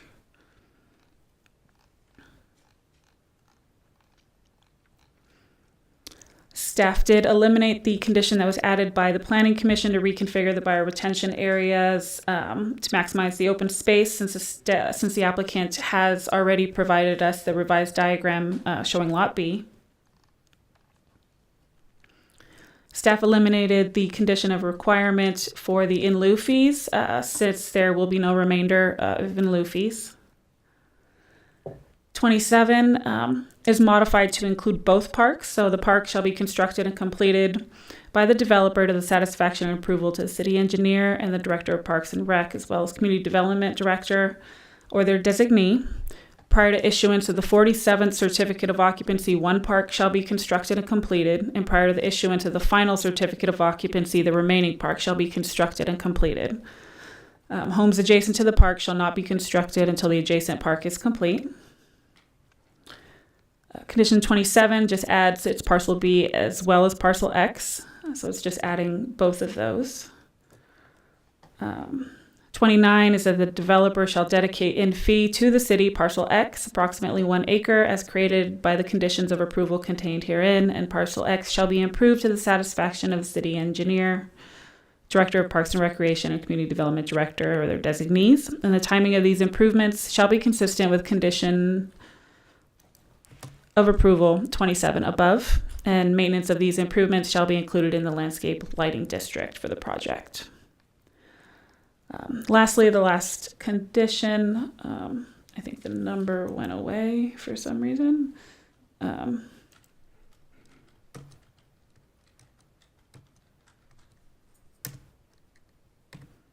I'll figure that out, but the including Parcel X with the numbering to be 31. Yeah. So that is the changes to the tentative map. And then there are just a very few minor changes then to the design review resolution, which is attachment 4. On page 2, we eliminate the wording regarding the discussion regarding the density transition and that the project meets all density transition requirements. Jennifer, could you make this one larger again? Yes. Thanks. Whoa.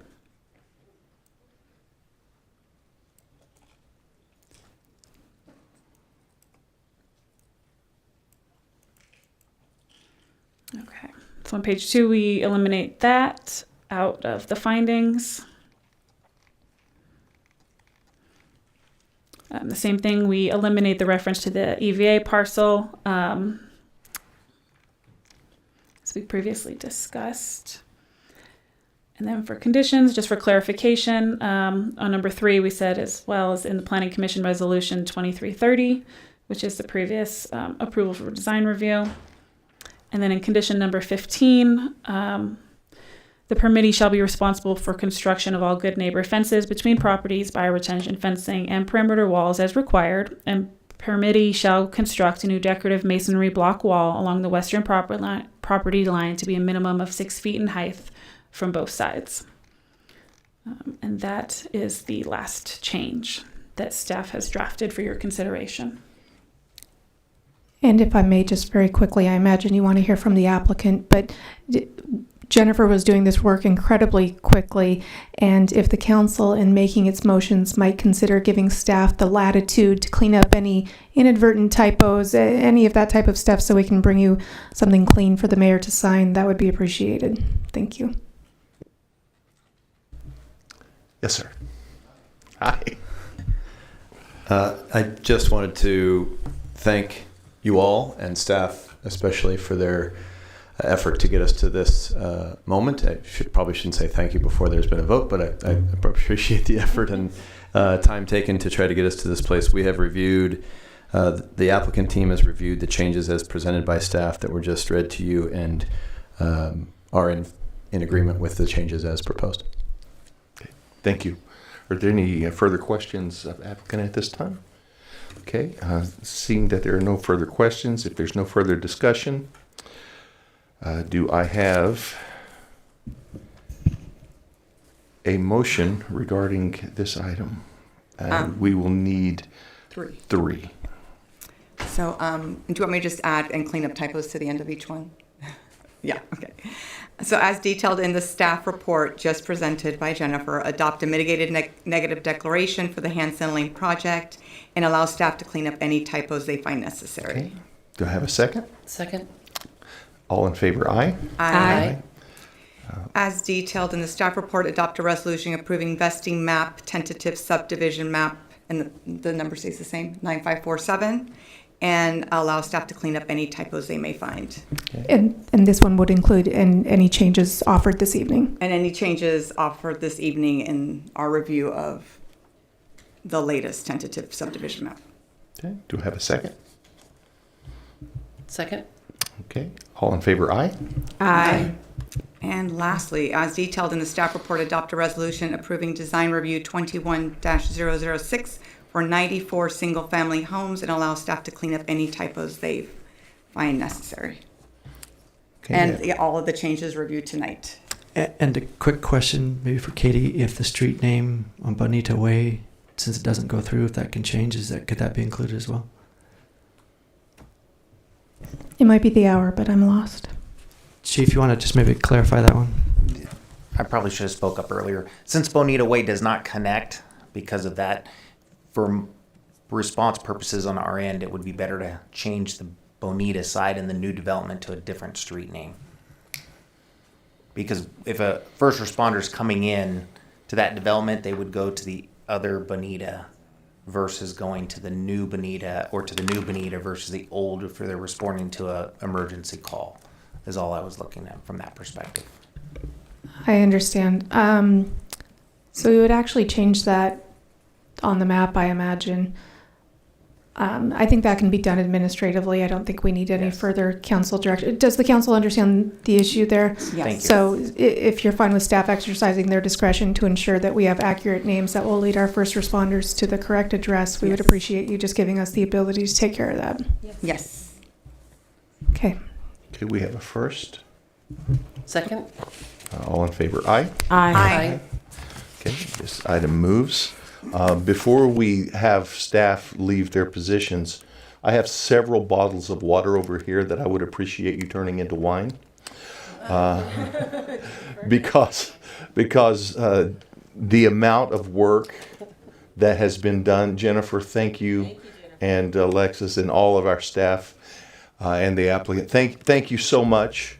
It's nothing short of miraculous what you're capable of doing and your willingness to. So thank you so very much for all of your work on this item. Thank you, Kevin.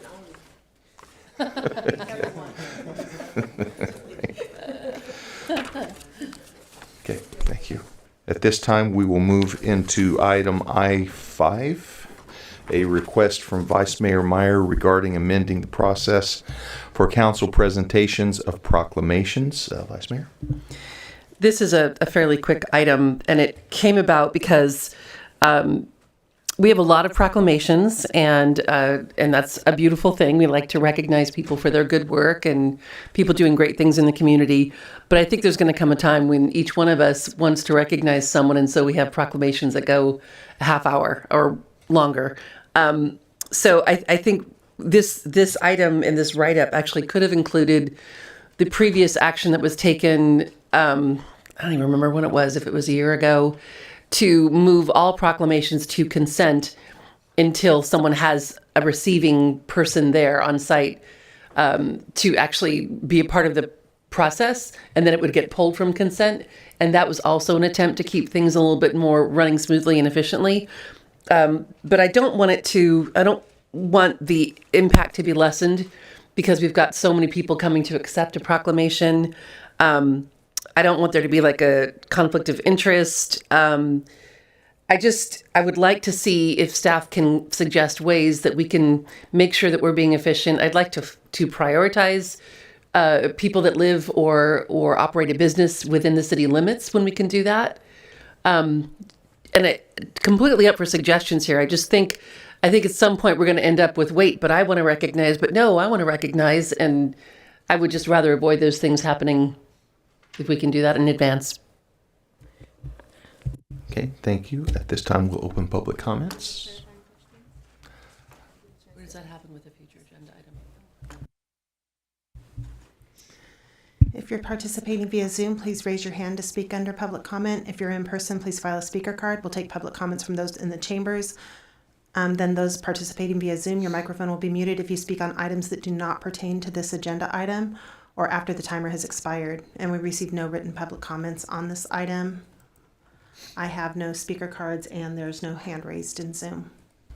Thank you. At this time, we'll close public comment, move into council discussion. Yeah, I had a question. I think when you presented this, I really liked you had an idea, and I was wondering if this is where you were leaning. I know there's been times like when we did it, we both read it, and when I was standing there, I was like, I don't need to read it again. I just want to hand it to him. I think you suggested like if we suggest more than one person, that only one person reads it, and I think our policy kind of like is the mayor does it, but I see why sometimes we go down. Yeah. But did you suggest that? Because I thought that was a good idea that just one person needs to read it. I love though when you translate it for us. I thought that was a great effect. But yeah, I like the idea that if we specifically need something, we can pull it from consent. But I don't want to get rid of that beautiful moment that was created, but I do want to stop the redundancy of hearing it over and over again. And if we have more than one, I like that we all go down now. I mean, we've been doing that, and I like that it's solidarity. But I would like to see us, like if I wanted to present and you wanted to present somebody, I don't want it to, in the future, I mean, I think all of us kind of could be like, oh, well, let's see who would want. But in the future, we don't know who's going to sit up here in these seats. And I would hate for it to turn into a fight over saying, but my person, and then who picks, is Tim pick, does the mayor pick? In that case, I think if we had a whole line of people to receive it, but just one person read it. Well, I think that's part of why I wanted to bring this forward, is so that we can prevent future councils from having arguments about this too, if we've got a policy in place.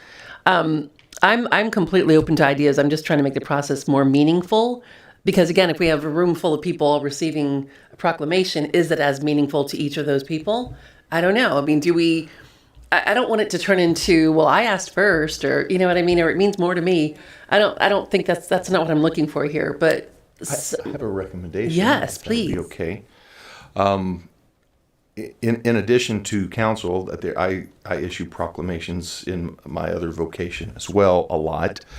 And one of the things to prevent that particular thing is if there are multiple recipients that are not associated with each other, but are based upon the preference of different council members. The mayor will read the proclamation. Each of you can present to however many recipients there are, the individuals that you have requested be recipients, and you present them yourself, and that way there's one person that reads the proclamation no matter how many people are the recipient of it. And I do like that idea. I would question everyone to find out what they think about people that reside within the city limits or work within city limits, have operate a business here. Or do we want to, I mean, we have in the past done it for people that have called in and received it. It's pretty rare, but it does happen. So I feel like that should be outlined as well. Feedback? Oh, I think that would be probably preferential, but I wouldn't want us to just say it can only be that, because if for example, some figure that has pioneered or spearheaded something that we're for, or who was creating the policy or something that we came up with, I would love to be able to present it to them, or have some, if in conjunction with anybody else that someone wanted. So I think it's a great idea. This is our first go-to, but if we can't, we're open to go out further. But I think one thing that's most important is that we don't say, oh, we're going to choose Oprah Winfrey to receive it, but our local resident is not, because Oprah is so much bigger than her or him. But so yeah, I think being open, but I think putting those parameters in place. We'll start local, but if we want to or need to, we have that available. Yeah, you know who I think about is Velma, right? Like, Velma's done a lot for Brentwood. She doesn't live here, she doesn't work here, but she's done a lot. So I'm a little, I think we start local, and then if there's a compelling reason why someone not local, then we go from there. We did one on sex trafficking and went outside of Brentwood, but within and without, if I recall. So yeah, I see what you're saying, and that just makes sense. Yeah. Yeah. So is this something that needs a motion for staff time and resources, or we just kind of figured something out? I don't know. It's kind of, is it already what we do? Mayor reads and then It isn't actually what, I mean, I think it should all be one policy, including the part about the proclamations being in consent unless somebody pulls it specifically to give to someone. But do we need an actual motion on this? Do we need staff time on this? Or can we just, at this point, say put it all together, what we've just talked about? Damien's pulling up the current policy. So if you've proposed an idea that conflicts with that, we would probably need to just get a motion to direct us to come back with an amendment. And I'm just looking at your presentation policy. It actually is presentation materials. It's not really a policy on how you go about issuing the proclamations and presentations. And so that was sort of what I was looking at. There's any other policies that talk about. They have a ceremonial document policy, which just talks about how people are recognized, what characteristics. So it probably would be helpful to have this memorialized somewhere, because as Councilmember Pierson said, at some point there will be different people up here, and so it would be helpful if they weren't part of this discussion that they know what the rules of the road are, what the expectations are of new council members. So I think it would be appropriate to make a motion to ask staff to come back with a document memorializing these discussions, and give us a little bit of time to see what that document might look like, if it's a new document or if it fits in one of your existing policies. Mm-hmm.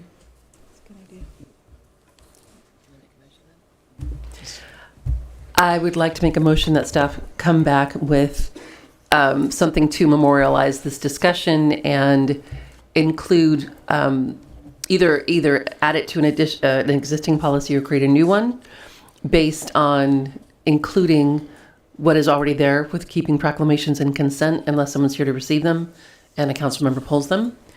The proclamation would be read by one person regardless of how many people are here to accept it.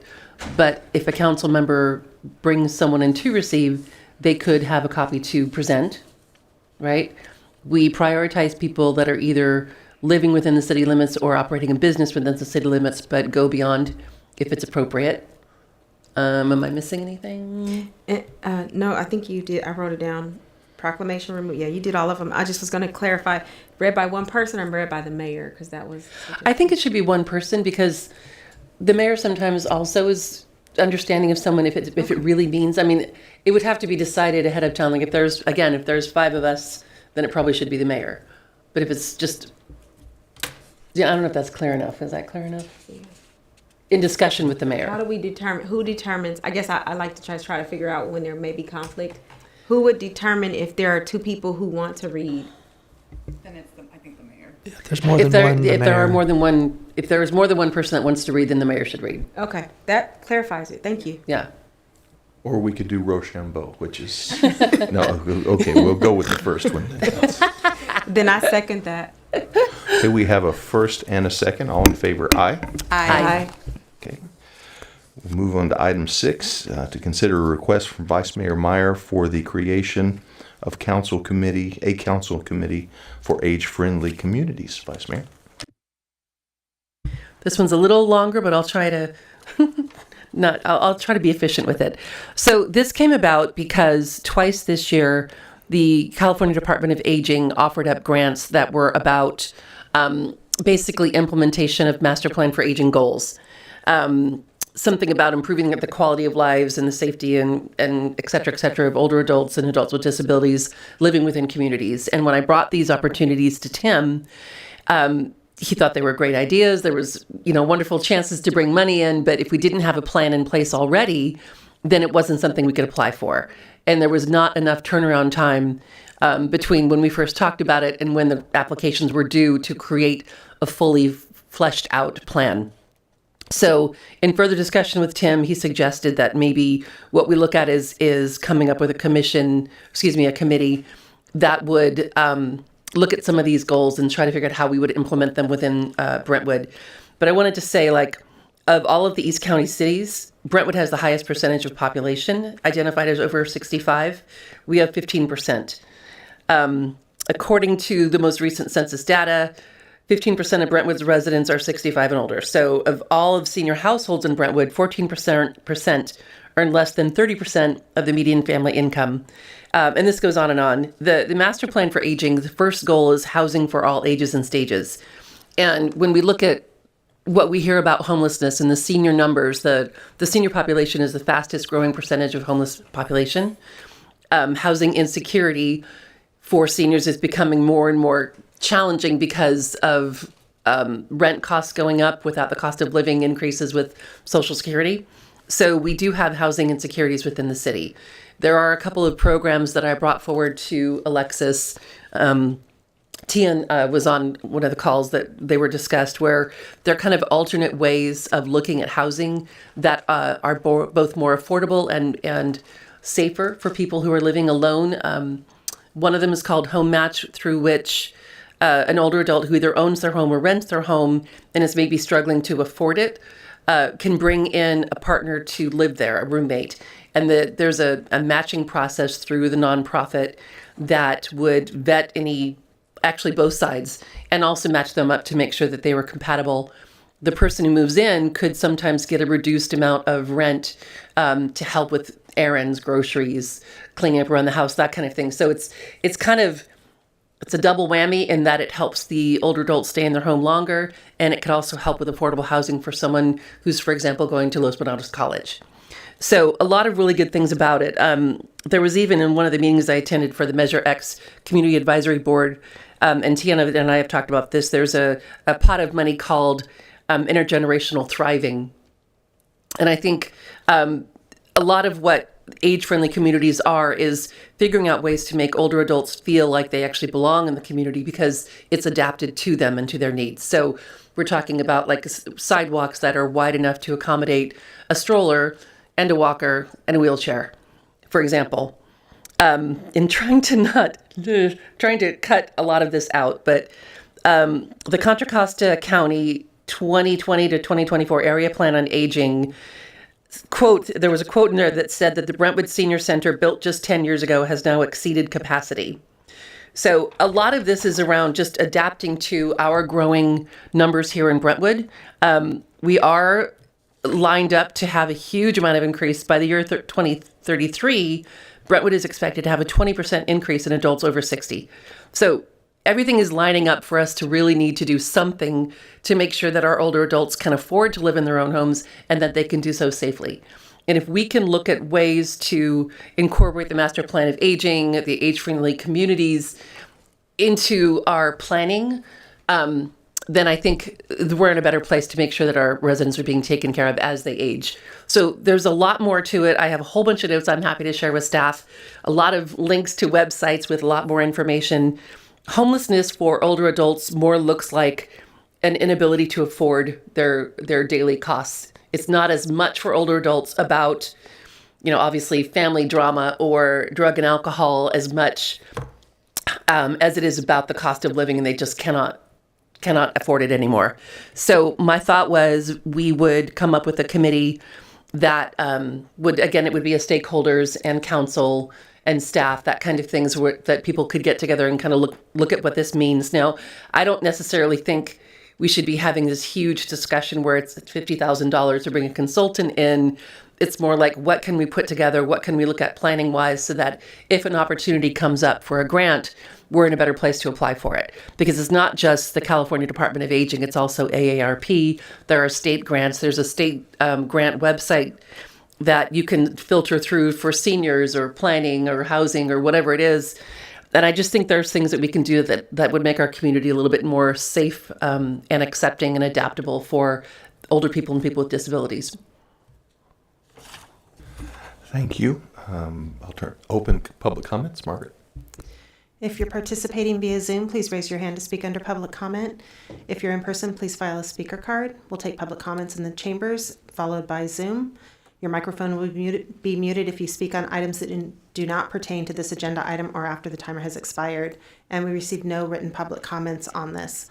I have no speaker cards and I have no hands raised in Zoom. This time we will close public comment, move into council discussion. Council Member Meyer, I think you know how I feel about this. I love it. And specifically, my husband and I, we work in our law practice with the senior population doing conservatorships and elder abuse cases. And a lot of what you spoke about tonight is creating environments where we're supporting our senior community is huge.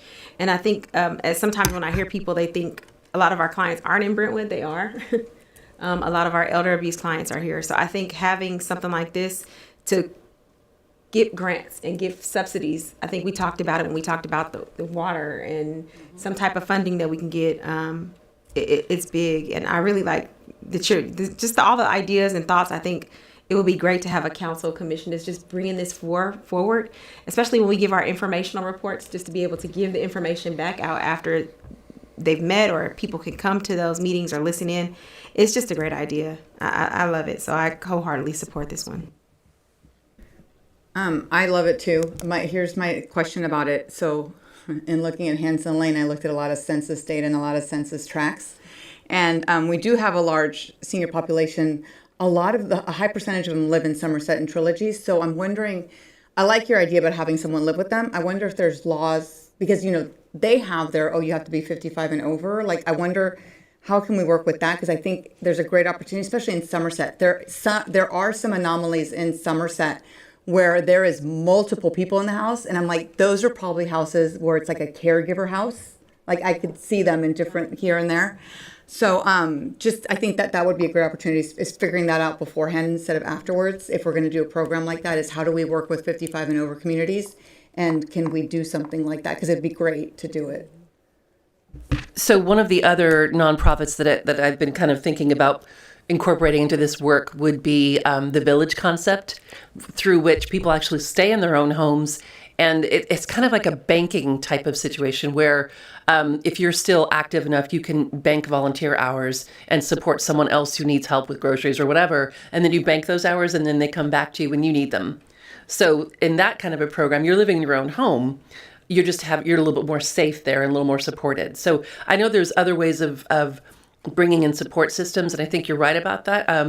I used to when I was first getting involved with nonprofit work, when I first moved here, I used to friendly visit with a lady in Somerset whose caregiver lived with her. And that she afforded her rent better that way too. So I know there's a lot of creative ways to do this, and I know that the state is trying to look at creative ways to, like alternative housing options for people to help them stay in their homes longer, to help people. It's more about like homelessness prevention, than it is about homeless reaction. So anyway, thank you.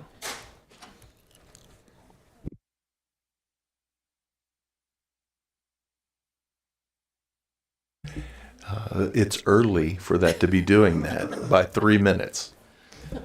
Okay. Not by the clock on the wall. Clock on the wall says it's 12. Thank you for bringing it forward. My mom was a home care provider for the elderly in Rossmore when I was a youngster. So that's a elderly community out in Walnut Creek area. And then later on had to move in with my sister so that she could get that care. So it's great that we're stepping forward and looking towards the future where I may need help later on, and all of us may. It's just great to look to that future now as opposed to when everybody's going to be behind the 8 ball. Thank you. Okay, with that, do we have a motion regarding this item? So I'd like to make a motion that at the beginning of the year, it doesn't have to happen immediately, that we come back with a staff report to flesh out how a committee would look and how it would work. And I'm not sure how much more you need because the committee is going to come up with a lot of this. Yeah, I think if the council authorized the creation of a committee, or if a commission is more appropriate, if you want to have mixed elected and stakeholders, we'd come back with a very broad-based kind of scope of work so you could talk about all the various things you've been discussing.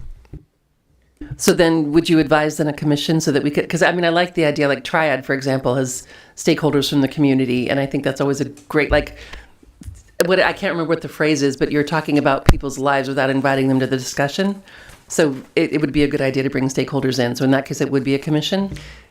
Slightly semantics, but the context in our industry would be more commission, and I think we could come out with a set of bylaws and scope of work that would be broad enough to cover all the things you've talked about. Okay. So that would, any committees that we've been talking about lately or later on this agenda would all probably come back on that January 9th meeting for consideration and appointment. Great. Thank you. Okay, thank you.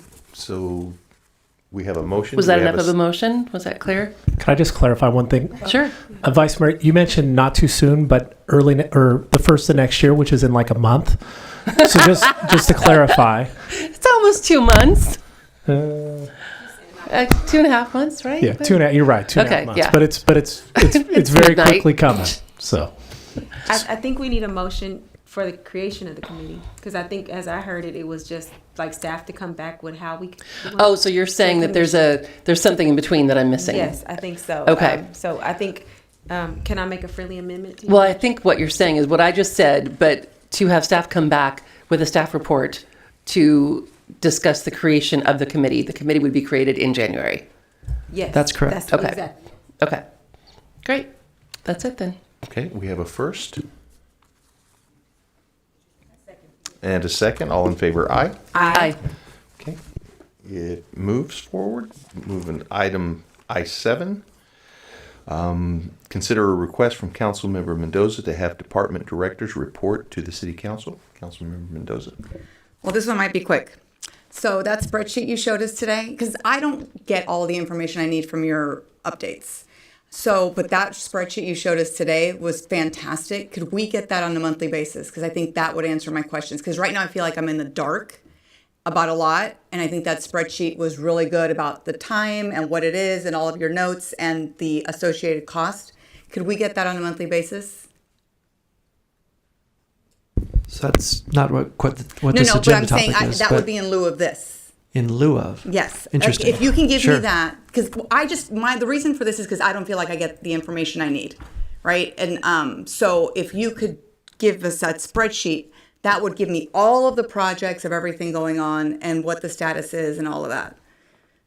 So is that a spreadsheet that you maintain and can email out? That is not a spreadsheet we maintain. We created it specifically for the strategic plan workshop. We have a modified internal version with a few different details, but that is something we can try to provide more information on. Most of it came from the minutes, so the information is all accessible, but we can try to make it more transparent for the council. That would be super helpful because it's very organized. If it's in Excel, I can filter. We can, search on stuff. I can sort stuff. I can filter on dollars, do totals. I think that would be fantastic. And that's what I'm missing right now. Like I just don't know what's going on a lot of the times until it gets onto our agenda. So that's my ask now. So I'm withdrawing my thing. I'm withdrawing mine and we'll get the Excel spreadsheet. I don't know how the rest, we can open public comment. Or do we open public comment since I'm withdrawing that and just doing the spreadsheet? You wouldn't, the public comment, well, if you're withdrawing your request, it'd be up to the council if they want to allow public comment on the withdrawn request. But I don't think that's required because the item's not going to be considered by the council. Okay, unless the council wants to talk about the spreadsheet or anything. Okay. You don't think you can talk about the spreadsheet? Oh, we can't talk about the spreadsheet. But certainly if your request itself, if there's public members that want to talk and you want them to speak, that's fine. But the request has been withdrawn by Councilmember Mendoza. I'm good. Okay, seeing that it's withdrawn, we'll just close that and move on. And perfect. I hear the interest in more information, and we'll do better about that. Thank you. Thank you. Okay, item I.8, consider a request from Council Member Mendoza establishing a council design standards committee. Council Member Mendoza. Okay, this came up on discussion with a lot of city council members. Like you guys know, we meet Sunday afternoons, a bunch of council members from across the state. And their big concern was that a lot of their design standards were just a consultant writing them and then handing them to staff, and council never really got a chance. And it takes away a little bit of what your town is supposed to be. So a lot of them have created subcommittees just to review the design standards. So an example is the other day when we updated ours to say tile roofs, not asphalt shingles. That's kind of an example. Like when we talk about, I call them bump outs. I can't remember what they're really called, like bump outs around around a house so they're not flat backs. All of those little things that make Brentwood, both on commercial and residential. I don't just want a temporary subcommittee to go through and make sure that everything is covered. Like, do we want chain link fences or not? Because the other day it was kind of a big deal. Are we happy with the way things are looking? Do we want to take our suggested guidelines and make them real standards, right? Because we've referenced that a lot, but they're not real standards, so we can't enforce them. So that's what I want to look at, is having just a temporary design standard committee that goes through, would be consistent of a couple of council people, whoever loves design, and a couple of the planning commissioners, and then a couple of people from the public.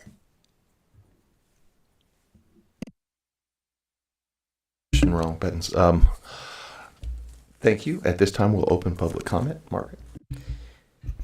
If you're participating via Zoom, please raise your hand. If you're in person, please file a speaker card. We'll take public comments in the chambers first, followed by Zoom. Your microphone will be muted if you speak on items that do not pertain to this agenda item or after your time has expired. I do have one hand raised and no speaker cards in person.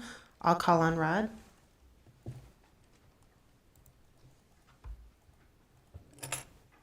Yeah, thank you, Margaret.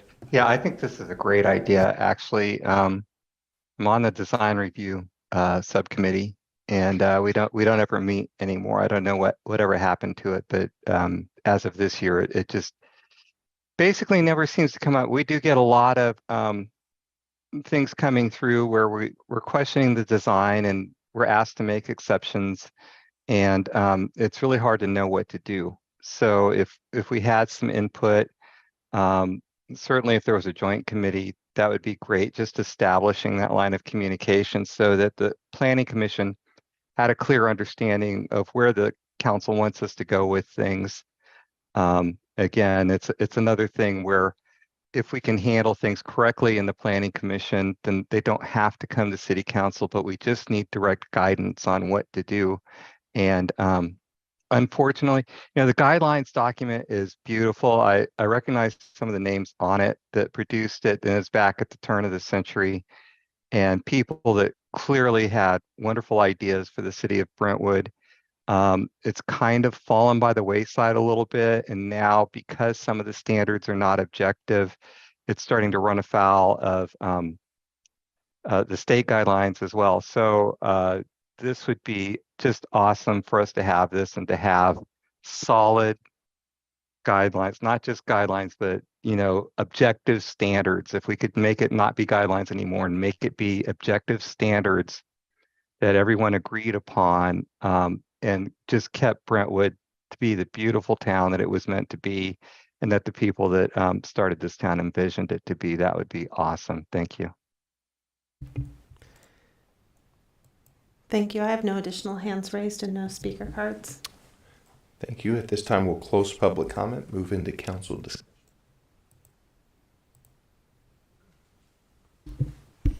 So I guess my question then would be, again, committee, commission, temporary, ongoing. That's the hard thing, right?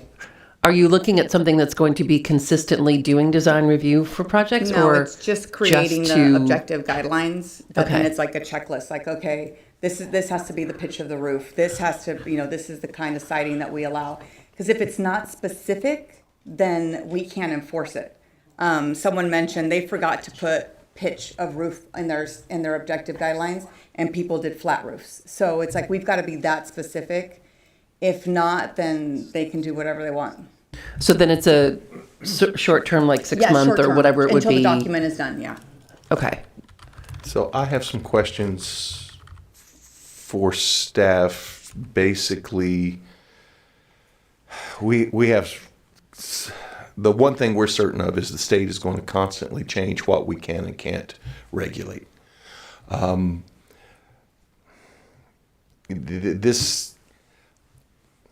totally understand the concern, but what does this look like actually implementing it as far as staff time, process, and being able to actually implement this and enforce it? What does that look like? Yeah, if I could weigh in. Yes, please. The council's already funded an objective design standards project. So you have interim objective design standards you adopted this June. And we're currently drafting permanent objective design standards coming to council in December with a workshop to get council's feedback on what they want in those objective design standards. And then the plan was to take some drafts to LUD for feedback, the community, planning commission, council. So that was the plan, if you want that to be a commission or a committee instead. But the city is already entered into a contract to develop objective design standards. Council has funded that. They are required by state law, so we adopted those interim standards in June just to protect us while we come up with the more permanent standards that allow council to provide us the feedback, right? So the interim was just a stopgap measure because of SB 6 and AB 2011 taking effect July 1. So that was just to get us to having objective design standards that we can apply.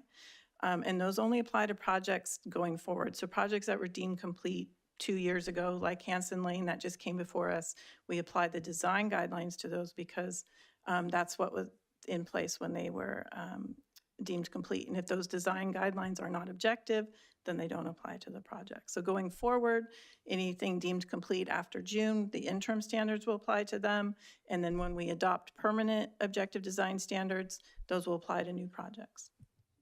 So I guess my question to you is, instead of it going to LUD, would you prefer I think this commission? what would be helpful is if we all got a copy way in advance of the workshop, because I think we're always working so tight, and this is probably 2 weekends worth of work for me to go through and make sure I'm cool with everything, and that everyone looks at everything that they feel is important, and then cross-reference with our guidelines now.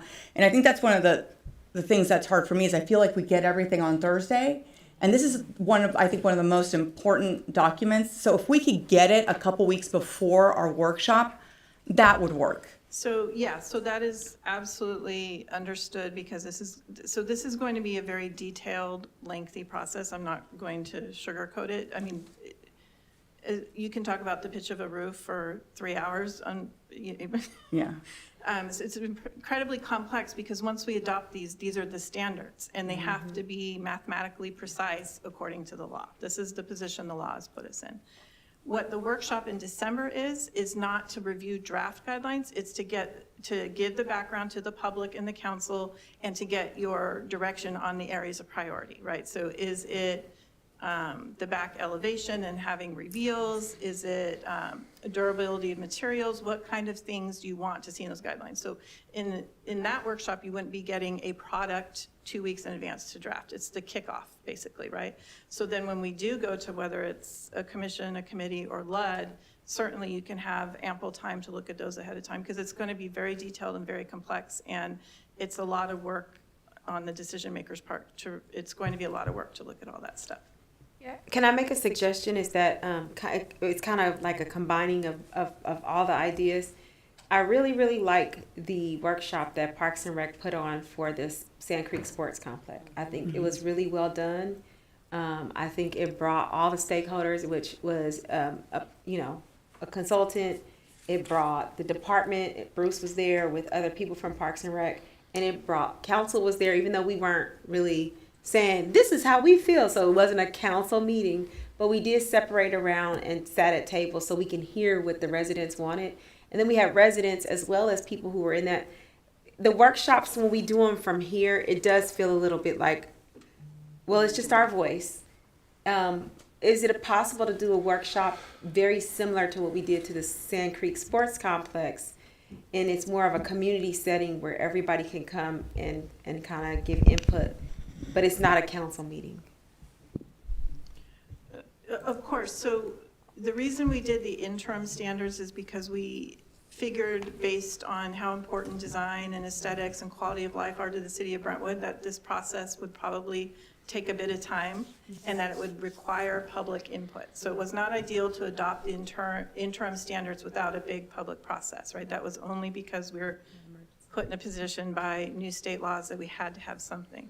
So the way this was described to council when council approved the work program and the funding for this was that this was going to be a process that involved the community, the planning commission, LUD, the council.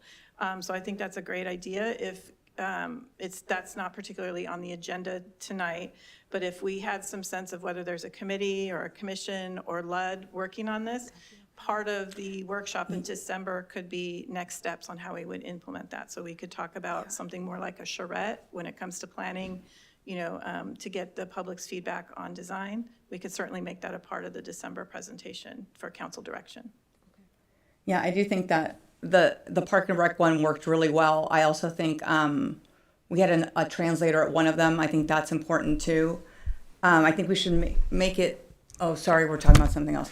Okay, so when it comes to this committee, maybe.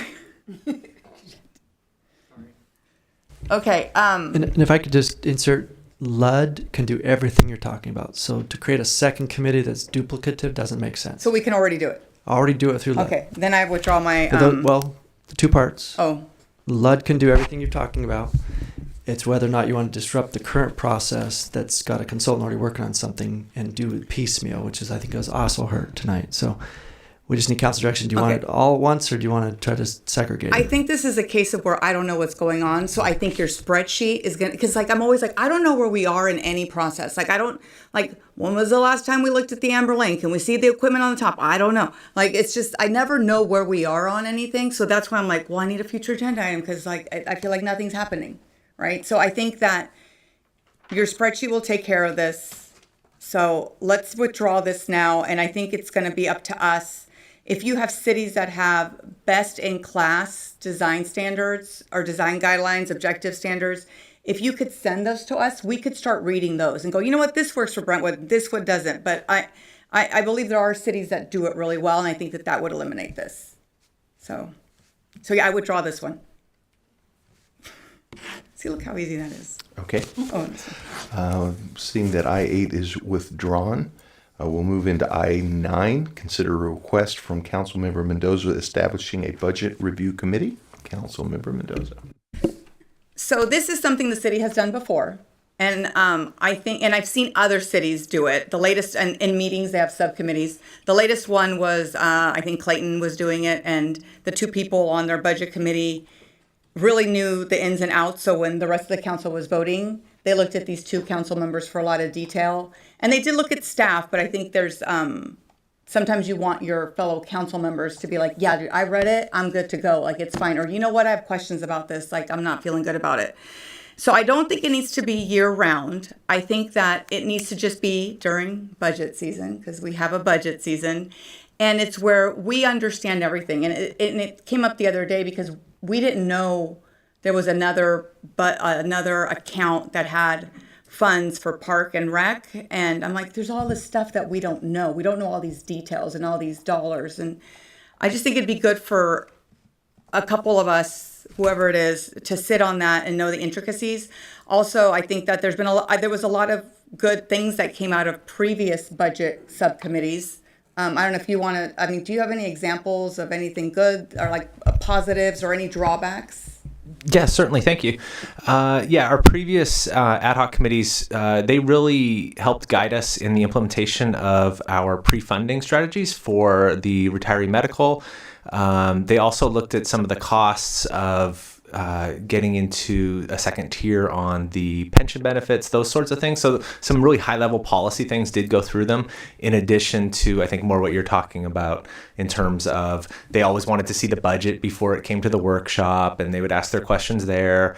Those sorts of things went through, and I felt like we definitely had some success with that. The drawbacks would be that it can lead to some council members not being as in tune with the budget because they don't have that responsibility or don't feel like they have that responsibility as much anymore. And I think we may have had that in the past, and it really becomes that when you have very interested and passionate council members, and we had that in the past, who really took it on, and they became such experts in it that at that point they were the only two of the five who really were into it. So that's sort of the downside of it, but there definitely was some good discussions that can be had at those meetings when they pertain to policy and otherwise.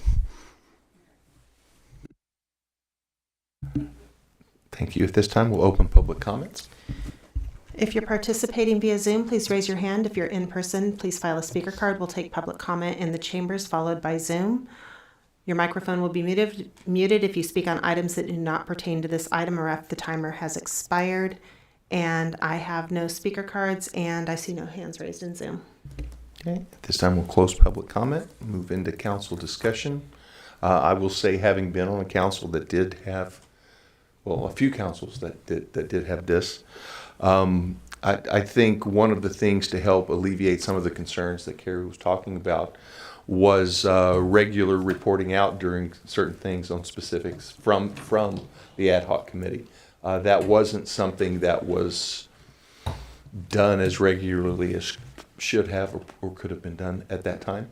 So, but yeah, Did you find a benefit to that? There was a great benefit for council to be able to be educated from staff on things that we don't even know what we don't know. Yeah. And so having the expertise of staff say these are questions you should be asking is just so educational, because there are times we don't even know what we don't know. And then we come to the end of a decision-making process where we should have known this, but we didn't know that we didn't know. And it's very late. I'm sorry. I'm rambling. But no, so I totally agree. I think this is a great idea. And how do you feel about, having been on it, how do you feel about just budget season versus, I don't see necessarily seeing it year-round if we're getting budget updates. And ad hoc committee is exactly what it should be. So just like a budget season kind of thing. Okay. I think no harm, no foul. If it worked in the past, why not bring it back? So I agree. I support it. Yep, sounds good. I agree, and surprisingly enough, I think it'd be something I'd be interested in. So yes. So then I will make a motion to have staff spend time on reintroducing this budget committee and kicking it off as soon as possible. I'll second. Okay, we have a first and a second. All in favor, aye? Aye. Okay. Moving into item I-10, consider a request from Council Member Mendoza for an appraisal for the former Davis Camp property and process discussion about rezoning the site and developing it in part as a park. Council Member Mendoza. Okay, so if you missed us earlier today at 5:30, we did talk about this a little bit for those still watching, the 14 of you. So this, sitting in this room and just watching listening to the historical significance was impactful. I didn't grow up here, so I don't have the same connection to Davis Camp or Davis Camp, but I think it's important for us to hold on to as much as our heritage as we can. Like we heard someone today, it's like it's build, build, build. So while I'm not sure if we need the whole thing, I think that we should look at trying to salvage some of it. I know we're going to put some placards up around the little trail, but depending on how much it is, we should look at that option. And I think we said the second option was it's zoned commercial, so I don't think it needs a rezone because it's not housing. But earlier today, there was talk, Darren, about maybe we don't have to sell it for housing. It could be for commercial, and it would be our choice of what kind of commercial we want.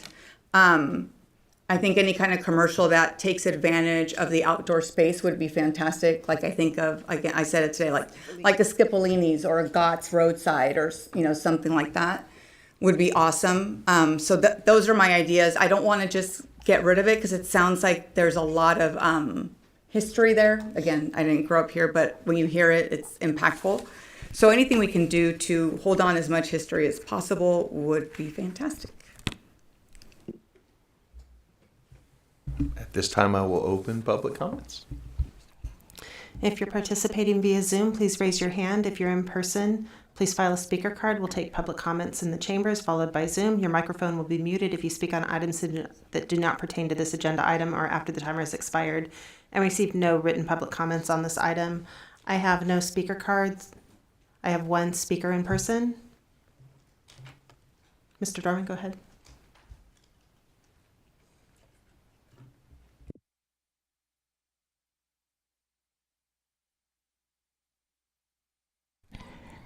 I said this earlier, and I think we keep going about this the whole way wrong about parks. You talk about 3.2 or 3.5, and you're not really looking at kids. You guys don't go to the park. Now, Madam Vice Mayor will. That she has a grandchild, so it will be amazing when you go and watch them do all the crazy things that they'll do. But parks are not for you, not for any of you.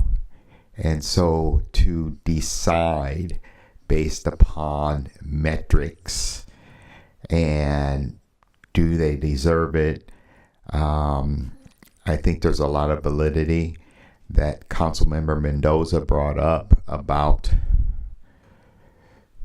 disparity, to be nice about it. But for me, it's just a park. And you can make a safe park.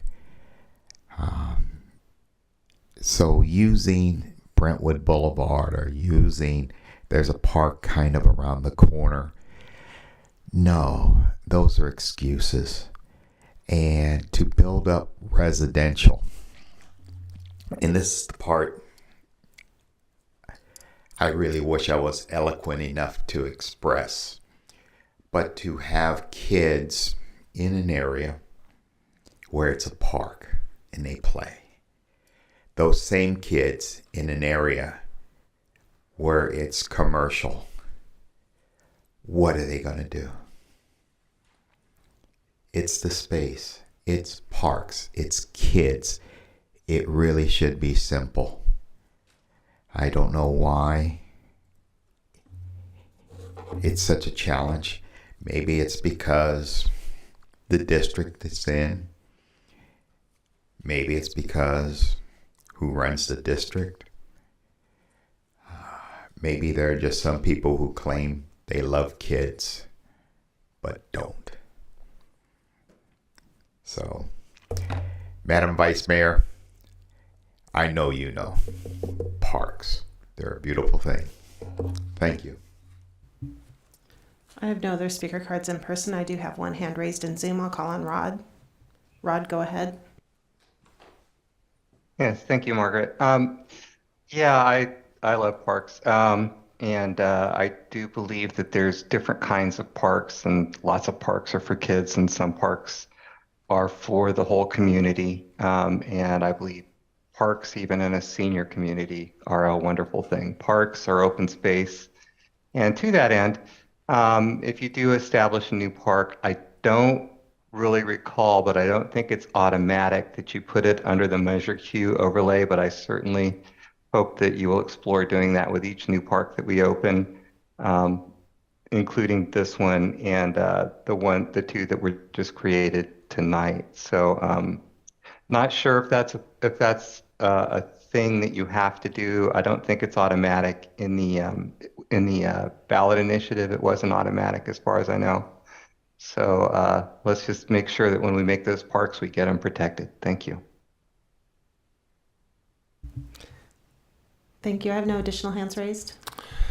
This time we will close public comment and move into council discussion. Yes.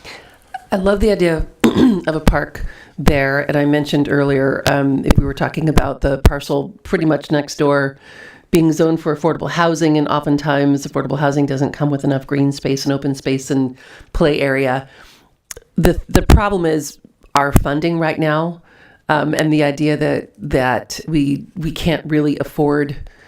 I mean, we would have to give something else up to make this a park now. And so, since it's not urgent that we sell it, it just makes me wonder if we should just hold off on this one and maybe just leave everything as is. We do know that the markers are going to be in a safe place, so they're not going to be encroached upon. So that's my thought, is like, I really like the idea of this being a park, but I think we need to hold off and just wait.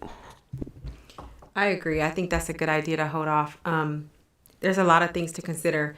When Mary Casey Black was here, my heart just jumped when you brought the suggestion up, because what they do at the Historical Society, what they've come in and talked about, I thought it was a great idea. I also think it's great idea for us if we can get tax revenues and other things, and having more quality commercial places in District 2 on Brentwood Boulevard makes my heart jump too, because I see how many people frequent just that little area that we've created with the Starbucks, right? Mm-hmm. And I'm seeing families that I never really get to see out and about in that area, like even the ice cream shop across the street and all of the things. It's like, it's so nice to see everybody out and like at nighttime.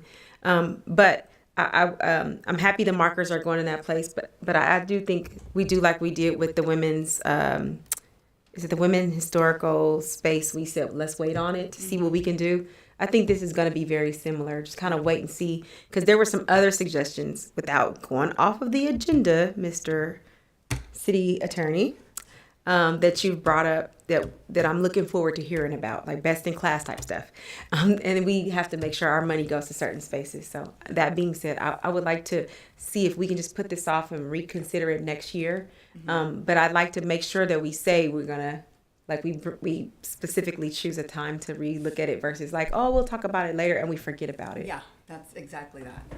Can we also say, though, that make a request to economic development that if a family-friendly business that has an outdoor space that seems like a really good fit does approach the city, that maybe we're notified at that point? Absolutely. Yep. We still have some economic development incentive money to try to attract retailers and businesses, and so we'll definitely market that opportunity. Now, we just want to clarify, and we mentioned this earlier tonight, that we've already announced that previous council has declared that property as surplus, consistent with the redevelopment dissolution process. So we have sent it out notice to 500 plus potential vendors to purchase it. So that is a process that's already underway. Doesn't mean you have to sell it. And then at that point, you can get an updated value assessment and see what the options look like at that point as well. That's fine. You don't have to sell it. Yeah, I like the idea of holding off, and unless it's an offer we cannot refuse and it's going to benefit the residents immensely, then we just hold on. We just hold on to it. I think.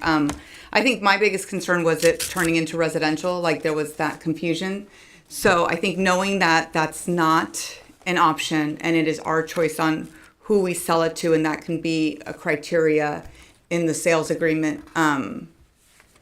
What's that word that you can put into a sale that forever it cannot be something or it can be something? In perpetuity. Yeah. No, but there's like another word. I can't. I'll think about it. There's like a Deed restriction. Yeah, I think that's it. Yeah. Revocation clause. If they don't do what you're saying, you get it back. I mean, those some other. Yeah. So I think strategies. that would help make me feel better too about just it not becoming more housing, just because of the significance of the spot. Yeah. So yeah. So we're good, and we don't have to talk about it anymore. So withdrawing. Just one addition. This property is a former redevelopment agency parcel, so there are some restrictions of what the city can and cannot do as part of the purchase and sale agreement. So we can work with the developer, but your idea of putting some type of restriction might not be legally feasible, and Department of Finance possibly would not sign off on it. And I don't want you to have a false sense of hope that we could do that. I just wanted to make sure and clarify. Okay, but we can be picky. Try. Okay. Since that is withdrawn also. Yeah, well, no, it's withdrawn. I think they know how, yeah. I, at this time, need a motion for adjournment. So moved. Second. We have a first and a second. All in favor, aye? Aye. Aye. Thank you. We are adjourned. Thank you.